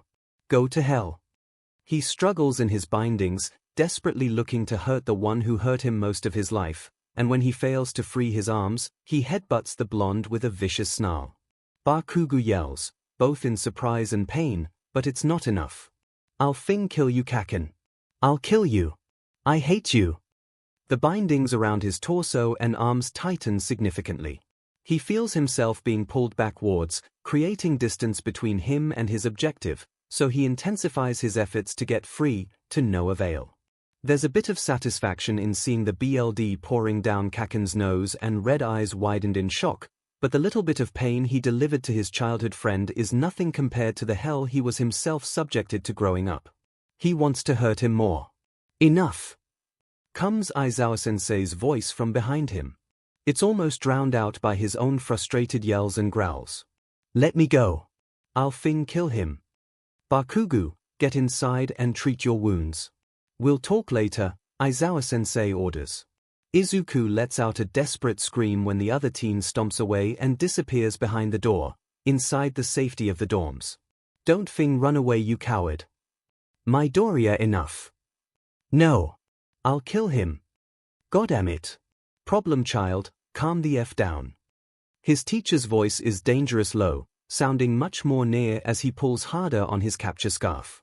Izuku keeps on struggling, teeth barred and eyes murderous, but then he feels his bindings being tied securely at his back, where he can't reach, and arms are winding around him tightly. It ought to feel constricting. He should feel trapped and helpless. Instead, he lets himself drop, all tension almost completely evaporating from his body. He feels distant. The rush of BLD in his ears is finally starting to die down, and he can faintly hear his teacher's gruff voice giving soothing reassurances through the static filling his head. The man is counting, Izuku realizes after some time. From 1 to 4. 1, 2, 3 times. Again. And again. He's giving one-word instructions between each set of 4 seconds. Simple. Easy to follow. Breath in. Hold. Breathe out. Finally, he feels himself calm down. He comes back to himself slowly, and when he does, he's shocked to see it's completely dark out, the sky lighted up by a crescent of the moon and a few blinking stars. With curfew fast approaching, Shouter strides across ground to get to his Hellspawn's dorms with the intent of making his usual rounds. The kids know better than to break the rules, meaning there should be no one in the common rooms, and everyone should be in their respective spaces. However, as he nears the building, there are 2 figures standing on the porch. Bakugo's spiky blonde hair is recognizable from afar, standing authoritatively at the top of the stairs leading to the dorm's entrance. Below him, shoulders tensed, is Midoriya's curly hair. They have no business being out there at this time, but before Shouter can reach them to chew them out, Midoriya suddenly activates his quirk and rushes at his rival, fist raised, clearly intending to assault him. 𝐻𝐸𝐽 activates erasure, stopping the problem child's quirk just before the blow lands on the blonde's jaw, snuffing out most of the power behind it. Bakugo stumbles back in surprise, but Midoriya is already upon him, fast enough to deliver a second quirkless punch before 𝐻𝐸𝐽 is able to restrain him with his scarf. The binding cloth wraps first around the teen's wrist while he's pulling back to prepare another strike, but Eraserhead hurries to wrap more of it around the boy's torso and his other arm to immobilize him. The teen is struggling ferociously, surprising 𝐻𝐸𝐽 with the amount of venom that spews from his mouth. The cheerful, optimistic, ray of sunshine of Class 1A screaming death threats at who is known to be his childhood friend. Yeah, no. That's not normal. Then, surprisingly fast, Midoriya lurches forward and headbutts Bakugo right in the face. In response, 𝐻𝐸𝐽 pulls on the bindings hard, widening the distance between the enraged student and Bakugo, who's now sporting a bleeding nose. Get inside, 𝐻𝐸𝐽 growls as he restrains the problem child. His eyes are starting to burn from erasing the kid's superpowered quirk, so when the blonde opens his mouth with the clear intention to argue, 𝐻𝐸𝐽 snaps a firm no which has the teen shutting his jaw with a click. He starts to back up, gaze still locked with Midoriya, but the start of the retreat adds fuel to the green-haired boy's ire. Enough! 𝐻𝐸𝐽 barks, but Midoriya ignores him completely to continue screaming profanities at the other boy, who's clearly the source of Midoriya's rage. Bakugo, he snaps so red eyes focus on him instead of on the feral teen he's holding back. Get inside and treat your wounds, we'll talk later, he promises with a growl. At this point, 𝐻𝐸𝐽's not surprised at the screech Midoriya lets out when Bakugo finally turns his back on them to head inside the dorms. The murderous intent, on the other hand, takes him aback. Midoriya won't hear a word when he orders him to calm down. He's not sure whether it's because he doesn't want to listen to him or if it's because his voice doesn't reach him, buried beneath the desperate yowls the kid keeps pushing out of his throat. That's how he ends up with an armful of problem child. His primary objective, when he chose to wrap his arms around the kid, was to restrain him until he wore himself out. 𝐻𝐸𝐽 is taller and, with erasure activated, stronger than Midoriya. However, as soon as he holds the kid in his arms, the teen crumbles like a sand castle. He comes crashing down, knees buckling, and all 𝐻𝐸𝐽 can do is break the fall as gently as he can. The kid is ridiculously heavy. Small, but his frame is filled with thick muscles, necessary to harness the self-destructive quirk he has. With some difficulties, he maneuvers them so they're settled more comfortable than a tangled mess in the middle of the few steps leading up to the porch. He still has Midoriya's back pressed to his chest, but 𝐻𝐸𝐽's now resting against the brick wall of the dorm, helping him support the dead weight of his student. The teen is not unconscious, which would have been worrisome on its own, but is not conscious either. The kid's breathing is ragged, reminding him of the panic attack he had only just last week, but unlike that time Midoriya doesn't respond to anything he tells him. 𝐻𝐸𝐽 is tempted to call Recovery Girl, but unless the kid injures himself or loses consciousness, there's not much she can do to help. Besides, in the state he's in, 𝐻𝐸𝐽 doubts that being manhandled by medbots would be beneficial. Instead, he holds Midoriya close, one arm around his waist to keep him from sliding sideways, and the other hand spread wide on his chest, fingers tapping with the same rhythm he chants in the kid's ears in an attempt to help him regulate his breathing. It takes a while, longer than he's comfortable with, for Midoriya to come back to himself. He's been breathing better, his body unconsciously doing its best to inhale oxygen efficiently, but 𝐻𝐸𝐽 still counts out loud.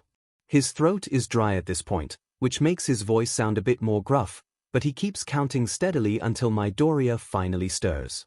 The problem child hums, the sound small and inquisitive. His head lolls, almost hitting 𝐻𝐸𝐽's chin. When the boy tries to get up, 𝐻𝐸𝐽 tightens his arm around his waist to keep him still. Okay kid. You're fine, he soothes as gently as he's able to even if it's not much. The kid relaxes and lets out a huff of air, not quite a sigh but close enough. Aizawa-sensei. Midoriya's voice is scratchy, which isn't all that surprising considering how much he screamed earlier. 𝐻𝐸𝐽 grunts and it seems enough of a confirmation for the teen. How are you feeling, kid? Midoriya shifts but makes no move to attempt to get back to his feet. There's a long beat of silence and 𝐻𝐸𝐽 wonders briefly if the boy fell asleep. Weird, the kid mumbles. Weird. He sees and feels Midoriya's head bob in a nod. Like, I don't think I've ever been this, angry before. The kid admits quietly. Which, yeah, not surprising at all. What angered you? 𝐿𝐴 wants to know if he has to discipline a certain blonde explosive troublemaker. Midoriya slowly shakes his head, though, and the hero feels the teen's shoulders tense slightly. I don't even know. There's a moment of silence. 𝐿𝐴 ruminates the vague answer. His thinking that the problem child might be trying to hide something from him wouldn't be the first time, and probably won't be the last, because who doesn't know what makes them angry enough to attack and scream threats at the top of their lungs? Midoriya takes a deep breath, a far cry from his earlier short puffs of air, and 𝐿𝐴 waits for the kid to break the silence. It's just that, well, ever since, the teen shakes his head again, more firmly this time. Since he learnt the truth about his mother. So many little things annoy me so much. I don't know why. It makes sense, in a way. Betrayed by his own family, even if it came from good intention. The kid grew up quirkless because of her, for FS sake. It's not that unpredictable that the kid would feel frustrated over the whole situation. I don't know what's wrong with me, Midoriya whines, voice small, and vulnerable, and so fragile. None of that, kid. Nothing's wrong with you, you hear me? You got overwhelmed, and a lot of SHT has happened to you recently, so you're allowed to feel upset, or even angry. 𝐿𝐴 can't, in good conscience, let the child think that he's broken, or that he's any lesser than his peers. I think you just lack the tools to deal with your emotions, he admits, firm in his beliefs, so you lashed out when it got to be too much.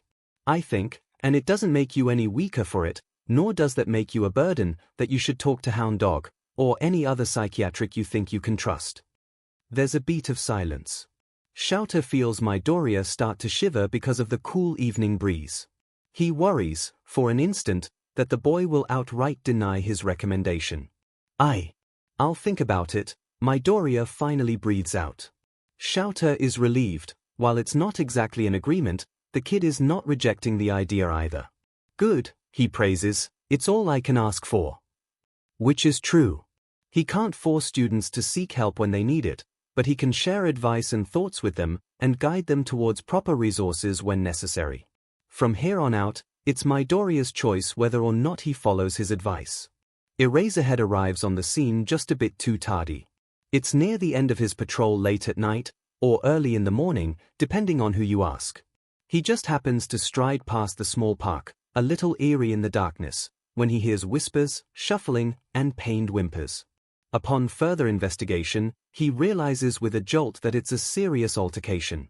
A woman, hunched, both hands to her stomach, while her aggressor holds her by the shoulders, aggressively spitting out threats and insults without raising his voice, all in harsh whispers.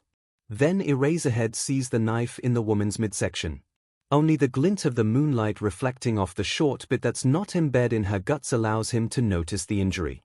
It's too dark to see how much she's bleeding, and he doesn't wait to find out. Fighting the aggressor is a struggle. The man is angry, zest, and vicious in his movements. Tall, broad, he has the advantage over Eraserhead physically, and he clearly has at least some sort of fighting experience or very good fighting instincts. Eraserhead wins, of course, but not without gaining a few bruises and scrapes.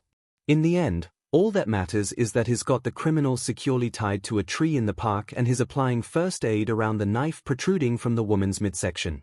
Thankfully, emergency services are quick to arrive, and 𝐿𝐴 gladly lets the paramedics take the victim away. Eraserhead, someone greets, and 𝐿𝐴 turns an unimpressed stare on Tsukochi and the officers accompanying him. The detective gives a non-verbal instruction to his co-workers, who leave him alone with the hero to go detain the criminal and bring him in. Come with me to the station. 𝐿𝐴 hesitates, but he still has to give his statement anyway, so he might as well. Sure, he huffs, stuffing his hands in his jumpsuit's pockets. He can't help slouching as he follows the detective to his car. It's been one hell of a long day. I've been meaning to call last night. Tsukochi begins as they climb in, 𝐿𝐴 in the passenger seat, but it's been hectic and I got caught up in a difficult case. It's fine, I was busy anyway, 𝐿𝐴 admits, displeasure making his tone colder than intended. To his annoyance, the detective sends him a knowing smirk. "Teenagers, here. You're insufferable. You're the one who chose to be a teacher," 𝐒𝐭𝐞𝐲 shoots back, and 𝐿𝐴 half-heartedly glares at him. "Don't remind me," he groans, his mind traitorously going back to last night's fight between his students. They lapse into silence the rest of the ride, but the precinct isn't far and it's not long before 𝐿𝐴 flops himself in the chair in 𝐒𝐭𝐞𝐲's miserable office. He's quick and to the point with his statement, then he wastes no time to get on to their next subject. He's sore and exhausted, and this morning's homeroom is going to be a handful, with what he'll be dropping on his class. "What did you want to call about?" he asks before the detective even finishes putting the recording device away. "Osamu Takahashi. My men kept a very careful eye on the suspected vehicle, but so far they have nothing to report. Either the man is staying low nearby or the good doctor left us in the dust," 𝐿𝐴 finishes with a growl. He could have easily abandoned the car, suching it out with another one or leaving in public transit for all they know. If that's the case, the chances of finding him again are slim, considering he seems well versed in creating false identities as shown with his family who know nothing of him. Unless he messes up somewhere. No CCTV footage, I suppose. "Who do you take me for?" "Right." On a better note, 𝐒𝐭𝐞𝐲 adds, except his voice is not any more cheerful, "We went ahead and asked for the indictment of Midoriya Inko, or else we would have been obligated to release her. We're lacking evidence, though." She admitted it herself, 𝐿𝐴 argues, but the detective is already shaking his head. "You know that's not how it works. Her sole admittance is not enough in court, they have no way of knowing if she was coerced. And," he tacks on before 𝐿𝐴 has a chance to argue again, "my quirk can't be used against her, not in any way that holds real weight. It's not evidence.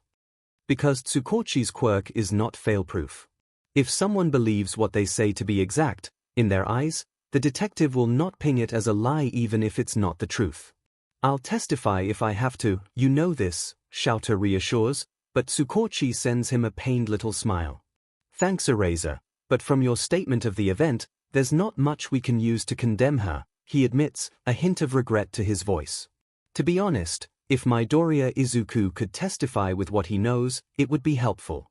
Maybe not enough to have her face the full consequences of her actions, depending on what he says, but helpful nonetheless." 𝐿𝐴 bites the inside of his cheeks to keep from growling out an outright no. He doesn't think the kid is emotionally stable enough to go through with this, or if he even wants to. He looks extremely attached to his mother, so 𝐿𝐴 wouldn't be shocked if he refused in the first place. In the end, though, it's not his call to make. At all. So he blows out a breath through his nose and rolls his shoulders to try and loosen the tensed muscles. "I'll talk to him," he offers instead, even though he feels dread at the thought. Izuku wakes up feeling sick. There's an ache in his muscles, one not a result from a too hard training regardless of all the running he did last evening, and a dull throb behind his eyelids. His alarm is still blaring, and it's only to stop it from grating on his brain that he finds the energy to roll over and shut it off. He wants to just curl up and sleep all day, but he has school, and after the awful stunt he pulled yesterday he doesn't think that not showing up to class will do him any favor. Besides, he can't really miss any more lessons, if he's honest. Forcing himself out of bed, his skin breaks into goosebumps and he shivers the whole time it takes him to get ready for school. Maybe he's a bit feverish. He's almost never caught colds before, just a few times as a child, but he figures that's what he probably has. Going down to the common rooms, he finds he has no appetite, but reluctantly accepts the plate Yorozu gives him with a thankful nod. It's still pretty early, so there's only a handful of his classmates down there. Usually, Izuku would be getting ready to go for a short morning run, but he doesn't particularly feel up to it. "Midoriya, are you all right?" Izuku turns towards Ida, who's standing beside the counter with the dish he just washed still in hand, dripping soapy water back in the sink. "I think I have a cold," he replies truthfully with a small embarrassed smile. "I'm sure I'll be better in no time though." Ida looks a bit skeptical, though he smiles back at him. "Please take care of yourself, Midoriya." "Thanks, I will," Izuku promises with a nod. He forces himself to take a few bites of his meal under the watchful stare of his friends, but finds he can't really stomach much more and shoots Yorozu an apologetic smile when he gets up to put the rest away for later. He decides a bit of fresh air might help, so he finishes getting ready for the day and leaves early, opting to take a detour in the forest for a longer walk on his way to school. It helps, to a point. The cool breeze brought some colors back to his cheeks, and the morning sun helps him feel more like a person and less like a zombie. He feels much more awake by the time he makes it to class, so he's able to offer genuine good mornings to his classmates. When Uraraka saunters in, Izuku waves her over with a timid smile and she doesn't hesitate to come to his desk. "Good morning, Deku." "Hi." "Good morning, Uraraka," he greets back, though with less enthusiasm. There's a bit of nervousness making his fingers tremble and he unconsciously starts to pull at them to make the feeling go away. "About yesterday," he trails off, seeing the small frown on his friend's face. "It's okay. Don't worry about it." Izuku almost drops it, then, because she's smiling and waving her hands dismissively. However, he notices the tightness around her eyes that betrays her concern. "No, Uraraka, listen. I'm sorry for yesterday. I was really rude to you when you meant well. It's been a hard few days, to be honest," he says softly. He can't really bring himself to explain more than that, so he offers her a tiny warm smile, one he very much means. "Thank you for worrying about me." "Of course. That's what friends are for, right?" The smile she returns is wobbly, but there's a happier glint to her eyes now, so Izuku answers her with a nod, relief seeping into his bones. "Are you okay now, though?" "Yeah, I am, thanks. Yesterday was rough, but I'm feeling much better." And it's the truth, he realizes abruptly. He can't find any anger or frustration festering in his heart, and he thinks it might have something to do with his impromptu talk with Aizawa-sensei last night. Plus, fresh air really did him some good, as his cold is already mostly gone. Maybe it was just symptoms of tiredness, not a cold, in the first place. "Good. I'm glad." Her words get drowned by the warning bell, and she hurries away to her own desk with a sheepish grin.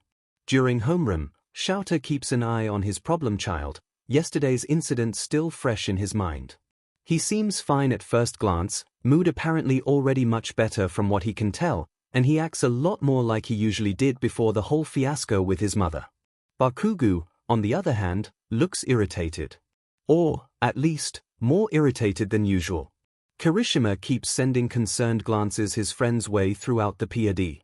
Shouta doesn't think the change is overly obvious at first glance. The blonde is still loud, and mean, and overly aggressive, but there's a tick to his jaw that isn't there normally and he's quicker to react negatively to his peers. Shouta didn't get Bakugo's version of the event yet, so he reminds himself to ask him to meet when he has the time. After class, probably. Wait, no, he needs to speak to Midoriya first. Tomorrow at lunch, then. They need to have a talk about yesterday's altercation. Midoriya hasn't shared the specifics of why he reacted that way in front of his childhood friend, and with the state he was in, Shouta didn't think pushing for answers was the right course of action. He'll have to ask Bakugo his own point of view to get a better idea of what he's dealing with. That's a matter for later Shouta, though. Right now, he has something more pressing to tell the whole of his class. Work studies, he starts, and already he's got the attention of all 20 teenagers.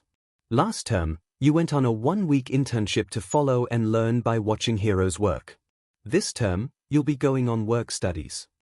He can feel the excitement filling his students, but he's trained them well enough that they wait until he's done with his announcement before letting loose. You'll have the opportunity to merge your studies with outside of school real work to get full advantage of learning on the field under the supervision of an experienced mentor. Duration of work studies may vary, and any choice you make concerning this will be reviewed and corrected if necessary. There are already several hands raised, but he ignores them for the moment, not finished with his speech yet. Agencies and heroes you choose will need to be approved beforehand, and the schedule they'll give you will have to follow US rules. The same goes for the amount of work you'll be subjected to while on duties. Shouta gathers a stack of papers and passes it absent-mindedly to Ida, who starts to distribute them among his classmates silently. With that said, work studies are entirely optional. It's good experience to have, but please keep in mind that you all have been targeted by the League of Villains, and that participating in work studies will inevitably augment the risks of incidents happening. Thankfully, this little added reminder helps bring the excitement down to a more manageable level. If he's completely honest, he would have cancelled work studies for this semester if it was his decision to make. There's no way he'd send kids out there voluntarily, kids with targets painted on their backs. He had said so as well during the last faculty meeting too, though in a less friendly way. "You've got to be kidding me," 𝐲𝐸 spat as soon as Nezu announced to go ahead as normal with the work studies. "You want to send them out there, with what happened this summer?" His growl is dangerous, and the easygoing atmosphere the meeting held until this point dissipated almost instantly. There was a tensed silence settling upon the room, and some of his colleagues looked uncomfortable, if not outright guilty. It was, surprisingly, All Might who hesitantly broke the silence. Hesitant, yes, but determination in his gaze as he set his sunken eyes on 𝐲𝐸. "I don't think, 𝐼𝐸, I really don't think that cancelling the work studies, in this situation, is what we should do." 𝐲𝐸 was glowering at the blonde, but there was no trace of doubt in the man's posture. "The league is targeting my students, and you seriously think I'm out of place to request that they stay safe?" 𝐲𝐸 grit his teeth, and it was only because Hisashi elbowed him in the ribs that he realized he was activating erasure. "Toshinori's right," Nezu pitched in, though his usual toothy grin was absent. "If anything, your students need to be better prepared. And nothing beats learning by experience." "They won't learn anything if they're dead," 𝐲𝐸 growled, but Nezu continued without deigning that with an answer. "They'll be learning directly under the wings of pro heroes, with their staff and sidekicks. Plenty of people highly capable of keeping your students safe, if the need arises." 𝐲𝐸 couldn't exactly argue that point, no matter how much he wanted to. "I want to do a screening of the heroes chosen by the kids," he relented. He might not like the idea, but he can DM and well do his best to make sure everything goes smoothly. "We always do a screening," Snipe piped in, and 𝐲𝐸 shot him a venomous glare. "I want to double-check," he refuted with gritted teeth. "And," he added with a growl, but not before glancing once quickly towards Hound Dog's direction, "I want it to be optional." "Optional? Wouldn't that put some of your students behind?" This time it was midnight, but 𝐲𝐸 could tell it wasn't an objection to his demands. Rather, she was simply confused because if there was anyone here who always pushed their students to the max, it was 𝐲𝐸 himself. "I'm not sure all of them are ready to take this on yet," he admitted. "Besides, there's an active case going on and I've got a student involved." "A case? Who is it?" Toshinori asked with worry, but 𝐲𝐸 just shook his head. It wasn't anyone's business, all they needed to know was that it was something to take into consideration. "Nothing to concern yourself with, Toshinori," Nezu said, before turning his beady eyes towards 𝐲𝐸. "Very well, we'll do this your way." Work studies. The best way to learn and gain experience before they become pro heroes. Sure, the third and last year of the hero course mainly focus on real fieldwork, but this is his chance to try and catch up to his classmates, who are all leagues ahead of him already. There are so many heroes he'd love to learn from.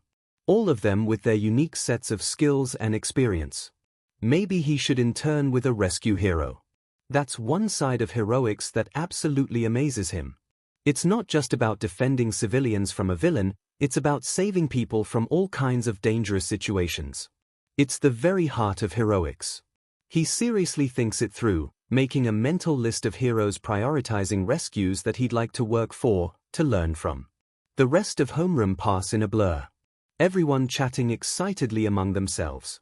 Izuku himself is so caught up in his own bubbly feeling that he almost misses the looks of hesitation some of his classmates sport. There are a few frowns, but mostly it's hidden in two stretched smiles and concerned glances. They're nervous. With good reason, too. Their whole class has been targeted on more than one occasion by villains who wish to see the downfall of heroes. While work studies are exciting, and an important step of become pros, they understand the risks that come with it. Izuku is reminded, once again, of the legacy he carries. Suddenly, one for all feels heavy in his veins, almost too much to bear. He's not fit to be the next symbol of peace, not yet. Not with the way he blatantly lacks control on the Quirk. He has no choice, he realizes, but to pursue a work study that will help him improve the way he yields all might's quirk, no matter what he really yearns for. He needs someone who knows about it, someone who can guide him in becoming better, faster. He never really had a choice in the first place. The excitement that came with this morning's announcement dies almost instantly, and Izuku is left simmering all day with thoughts of being wholly inadequate for the responsibilities he carries. Gran Torino was a huge help during last semester's internship, but the old man is not overly active, from what he gathered last time, so he knows his work studies will just be centered on quirk training for him. It's not all bad, just not really what he had in mind the few minutes after Aizawa-sensei's speech. The disappointment lingers all day, but for the first time in the last 2 weeks he's able to fully concentrate in class and enjoy his free time with his friends. Still, he's not overly surprised when, at the end of the day, Aizawa-sensei calls on him to stay after class. There's a weird kind of silence settling between them as soon as they are left alone in the classroom. Izuku trusts his teacher more than he's ever trusted any other adults in his life, he thinks. He's not nervous, but he's not relaxed either, because recently each time he's been having one-on-one talks with Aizawa-sensei, it's always concerning the situation with his mother, so he might just be anticipating an unpleasant conversation. He's not wrong. You don't have to participate, the hero says softly. He's leaning against the student desk just in front of him. He does have to, though, but he can't tell Aizawa-sensei that, not without raising unnecessary questions. I know, he replies instead with a small nod, but I want to. There's a lot I can learn by participating, he adds with a smile, and I'm sure that under any other circumstances you'd be pushing all of us to get an internship this semester. Aizawa-sensei snorts, but it's a small thing, almost. Bittersweet. You're right. Unfortunately, it's not the case. To be honest, and now the man sounds hesitant, faltering for a second before he continues, I'd rather you not participate at all. Izuku's knee-jerk reaction is to argue, but he holds back and mulls the words over. He knows he frowns, but he doesn't bother to smooth his face out. Aizawa-sensei lets him take his time to gather his thoughts, and to choose his own words carefully before speaking them out loud. But you won't stop me, Izuku says slowly. Not a threat, not a demand. Just a realization. But I won't stop you, Aizawa-sensei confirms reluctantly. Thank you for worrying, sensei. I already made up my mind though. Yeah, I figured, the underground hero grumbles, half of his face now hidden in his capture scarf looped around his shoulders. I understand why you're concerned, but I need this. I'm already behind behind. His teacher straightens up in alarm. How are you behind? I mean, I still lack a lot of control, and all my classmates are so far ahead of me and, no, problem child. Izuku huffs a breath, a bit disbelieving. That's not how progress works. Everyone grows differently, at their own rhythm. You can't compare yourself with fellow students. But nothing, kid. You've made tremendous progress since you started the year here, there's no denying it. Izuku bites his lips as he remembers how he started, how he shattered both legs and an arm during the entrance exam. And, Aizawa-sensei continues, albeit with a twisted grin as if it's something halfway between painful and delightful, it may be insensitive of me, but it's doubly impressive considering what you've been injecting yourself with all along. And, Izuku did not want to be reminded of that. He knows it's meant to make him feel better, make him feel proud, even, but it just makes him feel worse. Because one for all is not his quirk, contrary to what everyone thinks. His mom, to his horror, successfully managed to snuff out his real quirk, the one he was born with. And there's no telling how the suppressants affected one for all. Izuku fears it might have damaged the quirk.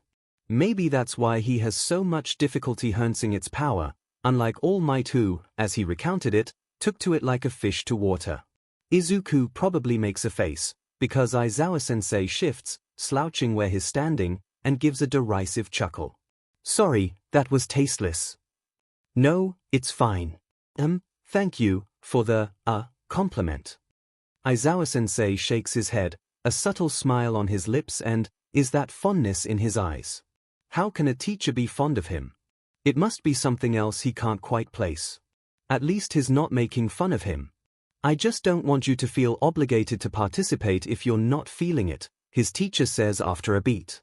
No, I really want to, don't worry about it. Izuku starts to gather his school bag as he says this, sure this conversation is pretty much over with, but as he goes to stand up Aizawa-sensei speaks up again. Wait, there's something else I wanted to discuss with you. Aizawa-sensei's sudden change of tone, more somber, eyes darkened with something Izuku doesn't understand, is stress-inducing.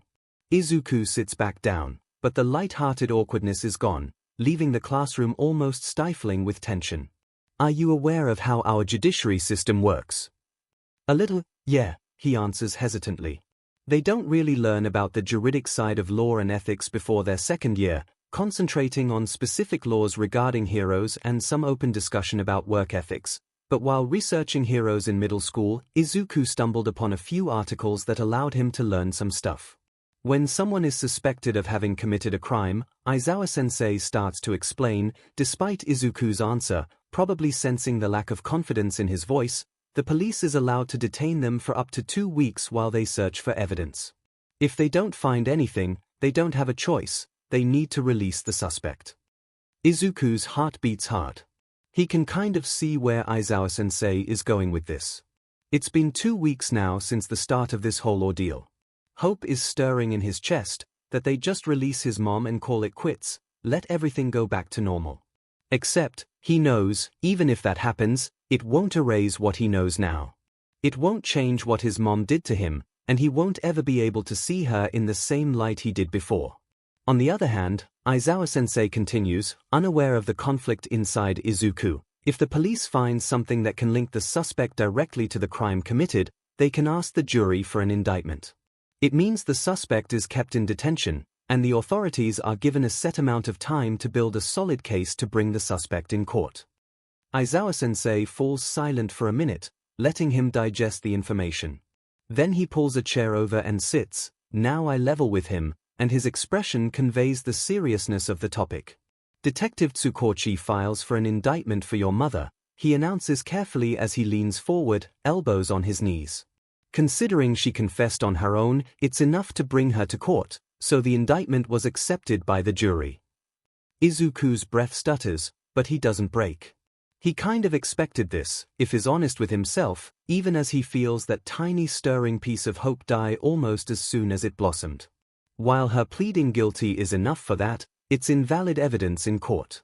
The jury needs more than that to give an enlightened verdict. The dots start to connect easily enough, and it's with a grimace that Izuku weighs what he assumes is the case here. You don't have enough evidence. Aizawa-sensei nods, face impassible. You want me to testify? His voice is tinny, shocked at the realization. You don't have to, Aizawa-sensei hastily adds softly. You still have time to think about it. In the meantime, the detective and his team will try to gather more evidence. If they succeed, it won't even be necessary. It's not as reassuring as Aizawa-sensei meant it to be. Izuku is sure. He's not sure he wants them to succeed in the first place. He just wishes for things to go back to how it was before. It all feels a little crazy. Strange, foreign, scary. As of now, you're officially a ward of you, pending the end of the investigation. Until either your mother is cleared of charges or found guilty, I'll be your official guardian by default, since I'm your homeroom teacher. Okay, Izuku replies plainly. His feeling kind of far away all of a sudden, like it's all a dream. As if he's waiting just beside his body for it all to just blow away. He wants this to end already. To either wake up from this awful nightmare, or to skip to the end, where everything can be stable and certain in his life again. Midoriya. He hums to let the man know he's listening.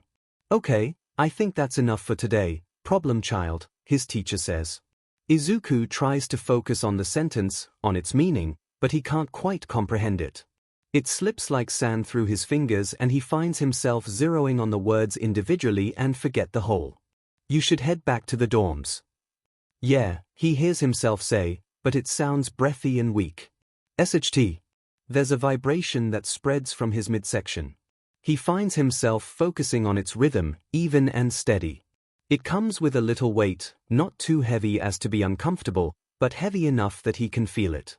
The weight shifts, the vibrations become less intense, and something puts pressure on two specific points on his abs, almost painfully, and soon after the weight shifts from one pressure point to the other, in a mock semblance of a massage. It's uncomfortable, even though he finds he quite likes the vibrations it emits. He focuses on the weird massage, counting repeatedly to 4 in his head with each shift of pressure. It takes a while for his brain to turn back on, to realize he's unconsciously been syncing his breathing to the rhythm of the movements on his abdomen. To make sense of himself, he's laid on something soft, staring blankly at the ceiling. His eyes are dry, so he blinks them a few times to moisten them, but ends up scrunching them up instead. The darkness is welcome, and it helps him focus on the rest of his body. He reaches to pat the weight on his stomach. Falling on something soft and fluffy, his hand automatically starts to pet the cat, he finally realizes. It lets out a pleased meow as he absently brushes his hand through its fur, and the sound suddenly unlocks his hearing. It's as if he'd been wearing earplugs all along and removed them at once. He hears the low melody of a music, somewhere to his left, accompanied by light humming. The sound of a page turning. Something clatters in the background, but it's not too loud. Water sloshing, just a room away. Something shifts, clothes, and when he opens his eyes again, Izuku turns his head and sees Yamada-sensei curled up in the armchair, a book in hand. He looks hyper-concentrated, and Izuku is content to just watch him read, absently counting each page he turns for a while. He doesn't know how much time passes this way, and doesn't particularly care. The cat alternates between kneading his stomach and laying down on it unmoving, and Izuku finds he doesn't mind. He listens as music change, and as the sound coming from the kitchen shifts from washing dishes to cooking. Fridge and cabinets open and close. Chopping vegetable, the knife thudding rhythmically on the cutting board. Ingredients being mixed in a bowl. Something sizzling on the stove top. The smell starts to waft all the way to the living room, and Izuku feels his stomach rumble with hunger. He sees movement from the corner of his eyes, but he only looks towards the living room entrance when the lights flash on and off twice, head turning his homeroom teacher's way almost in sync with Yamada-sensei. Ready in 5, Aizawa-sensei says, and Izuku finds himself drawn to the man's hands that are moving along with his words. Midoriya. Izuku hums, lets his teacher know he hears him. How are you feeling? He shrugs. He doesn't really know. He feels fine. Comfortable. But he also feels like he's disconnected, like he's not completely there, and he absently knows that's not normal. He can't bring himself to put this into words. It's okay, lil listener. Mic-sensei quickly reassures, but his voice is surprisingly gentle. Cheerful, still, but less loud and energetic than in the classroom. Softer. More poised. Izuku likes it. Are you hungry? That one is easy, and Izuku finds himself nodding before he even registers the movement. Great. Sho is making oyakadan. We can eat in the living room if you want. Izuku shrugs. At home, they always eat meals at the dining table, except on very few rare occasions. What are you more comfortable with? Izuku likes his lips, trying to moisten them, but his whole mouth is dry. K-kitchen, he answers, though his voice cracks and comes out raspy. Okay, think you can get up? Izuku nods, even if he thinks it's a strange question. Except, moving proves to be more difficult than he anticipated. His limbs feel heavy and numb, and it's like the connection between them and his brain is messed up. The can jumps down when he starts to move, and it's only once he's sitting up that he realizes he has a blanket over him, now bundles at his waist. Getting to his feet isn't so hard, but the world spins for several seconds once he's upright. It might only be Yamada-sensei's supporting hand on his shoulder that prevents him from toppling over. Walking is the hardest part. His body is heavy, and his legs uncoordinated. His knees threaten to buckle 3 times as he makes his way from the couch to the dining table, the muscles in his thighs feeling weak, like jelly. He gratefully lets himself sink in the chair Ema-sensei lead him to while Aizawa-sensei sets the table. The food is delicious. The flavors are not too overwhelming and the simplicity of the meal is comforting. His teachers make small talk and include him in their conversation, and little by little Izuku starts to feel more like himself. He goes from mostly nonverbal to full sentences in the span of the meal, and offers to do the dishes once they are all done eating. It's okay, kiddo. Don't worry about it. Yamada-sensei smiles wide with a hand doing a dismissive wave in the sink's direction. Sure, Aizawa-sensei counters, and MIC swivels towards him with a slack jaw, appalled that his partner would let their guest do chores for him. But I'm drying the dishes, he adds, and Izuku beams at him, feeling relieved he can repay them even with such a small act of kindness. No, Yamada-sensei whines childishly, but both Izuku and his homeroom teacher ignore him and start to get to work. The blonde stares at them, mouth agape, as they fill the sink with soapy water. He comes to join them, and Izuku doesn't miss the teasing smirk Aizawa-sensei sends to his partner. I'm putting the dishes away then. Yamada-sensei exclaims petulantly, which makes Izuku laugh out loud. The work is familiar, even if the company is novel. It's light-hearted, though, and Izuku enjoys the atmosphere. He wouldn't mind doing this more often, he thinks with a pleased smile. After eating dinner and washing the dishes with his teachers, Izuku goes back to the 1A dorms in lighter spirits. The conversation about his mother's indictment is still fresh in his mind, along with the official news of having Aizawa-sensei as a guardian until the end of his mom's trials, but after the evening he just had with him and MIC-sensei, he finds all of it weighing way less on him than he expected. He's greeted with several cheerful calls of his name when he enters his dorm to find most of his class in the common living room with books opened for a study session. Maido! Where were you? Ashido exclaims from where she's sprawled out on the carpet, her own notes in front of her. Sorry, I just had a talk with Aizawa-sensei.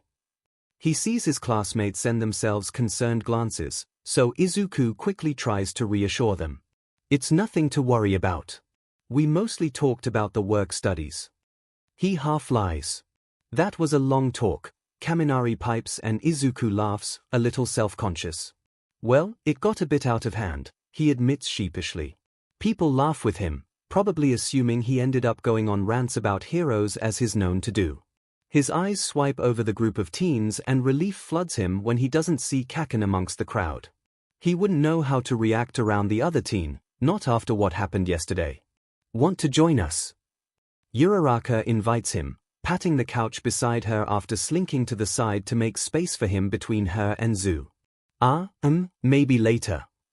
He offers weakly, and feels a little pang of regret when he sees her smile fall. I just need to make a call, I'll come back down after, he promises and smiles widely at the cheers he receives from his friends. A call. One of them wonders out loud. Izuku is quick to answer, excitement bubbling up at the very thought. Yeah. For the work studies. I can't take you on this time, runt, comes the gruff voice on the line. Izuku is on speakers, gathering his school notes to prepare to join his friends and almost drops the stack of notebooks with surprise. Why the hell not? He sounds like a petulant child, but, well.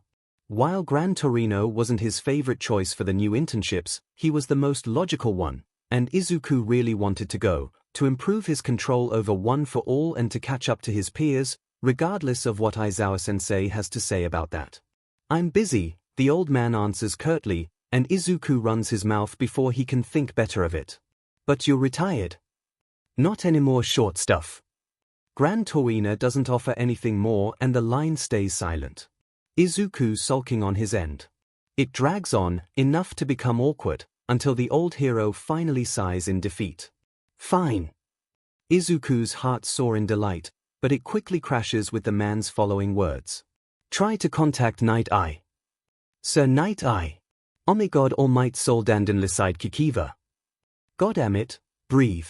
Yeah, Night Eye is Toshinori's sidekick from a few years back.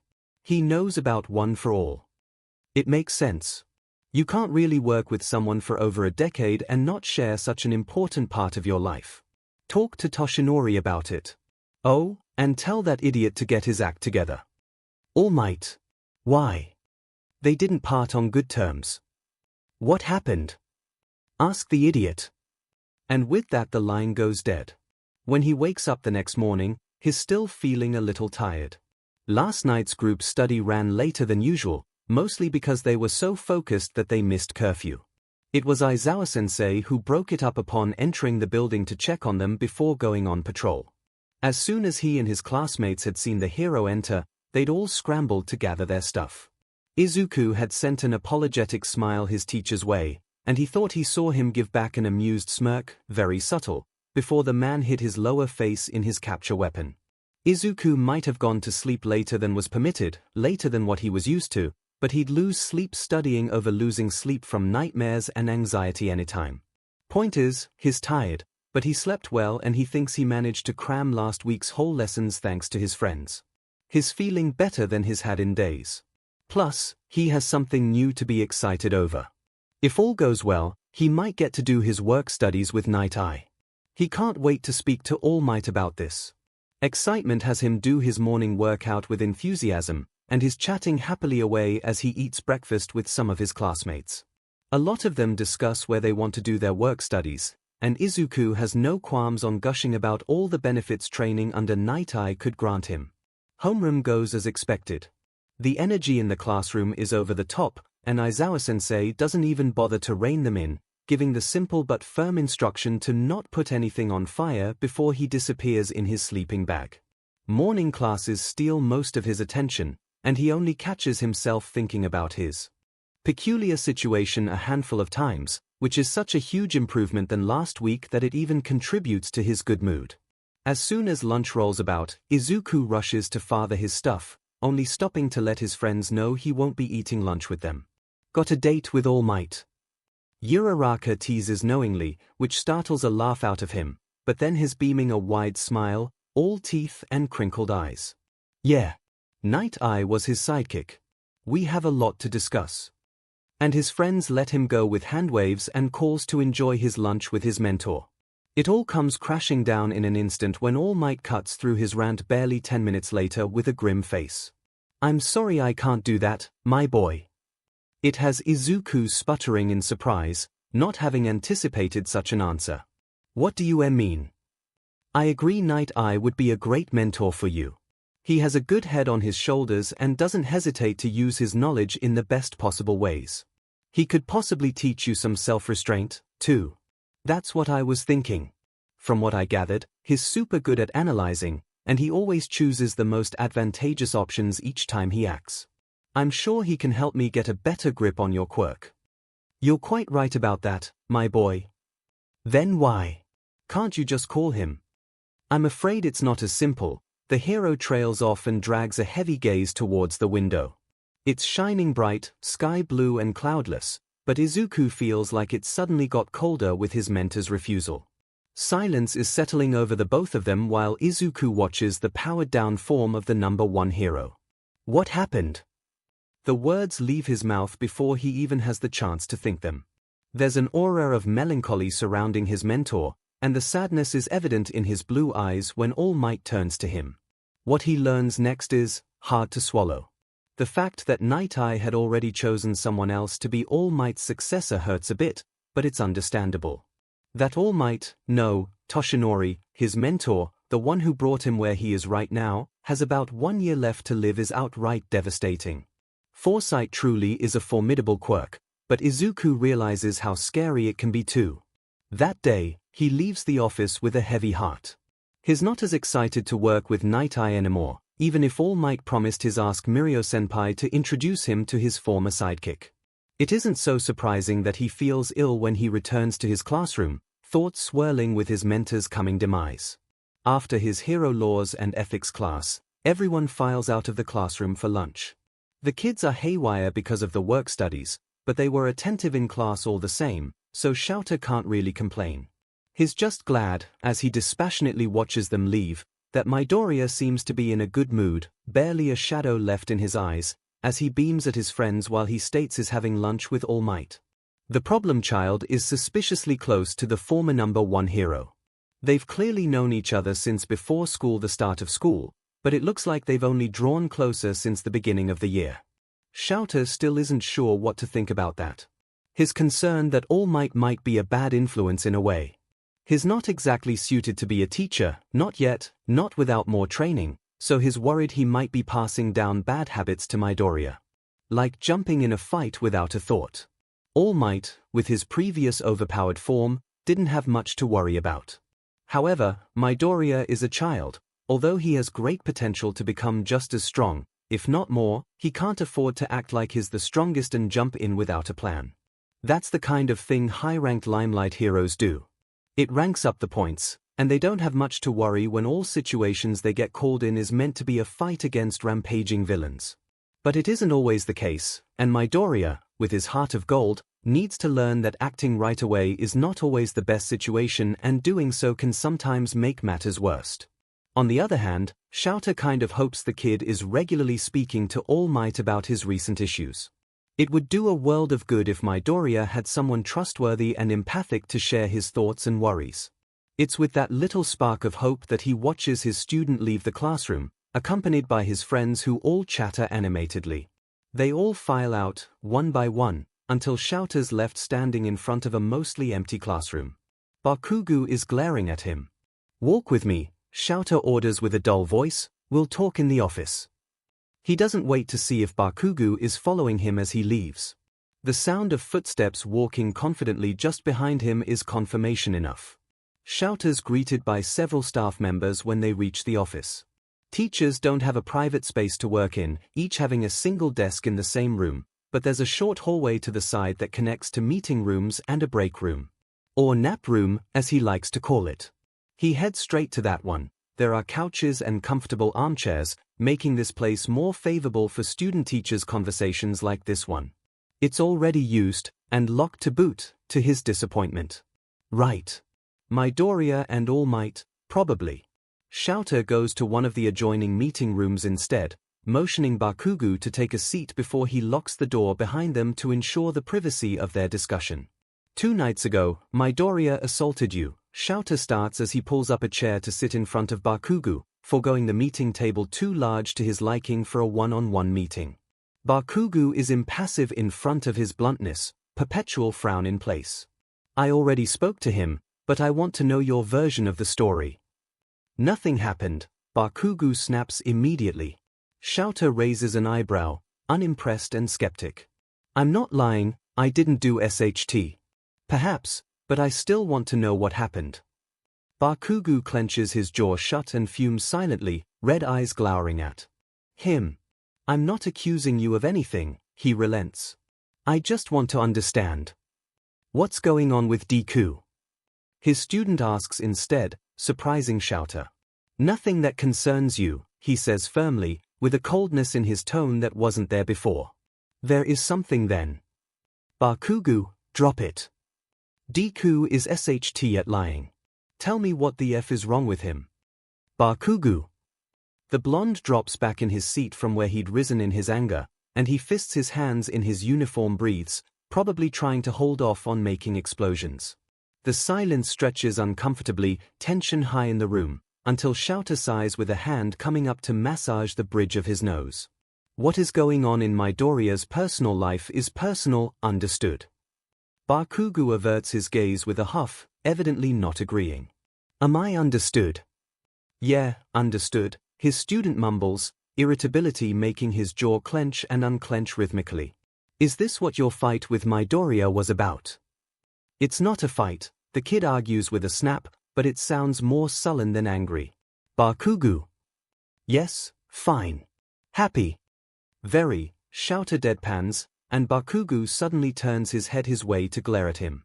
𝐶𝐻𝑜ute ignores this to get on with his next subject. "Did you see Recovery Girl?" And the glare becomes a confused stare. "What for?" "Your broken nose." "It's not broken," the teen shoots back, and 𝐶𝐻𝑜ute barely contains a groan. This whole conversation is like pulling teeth.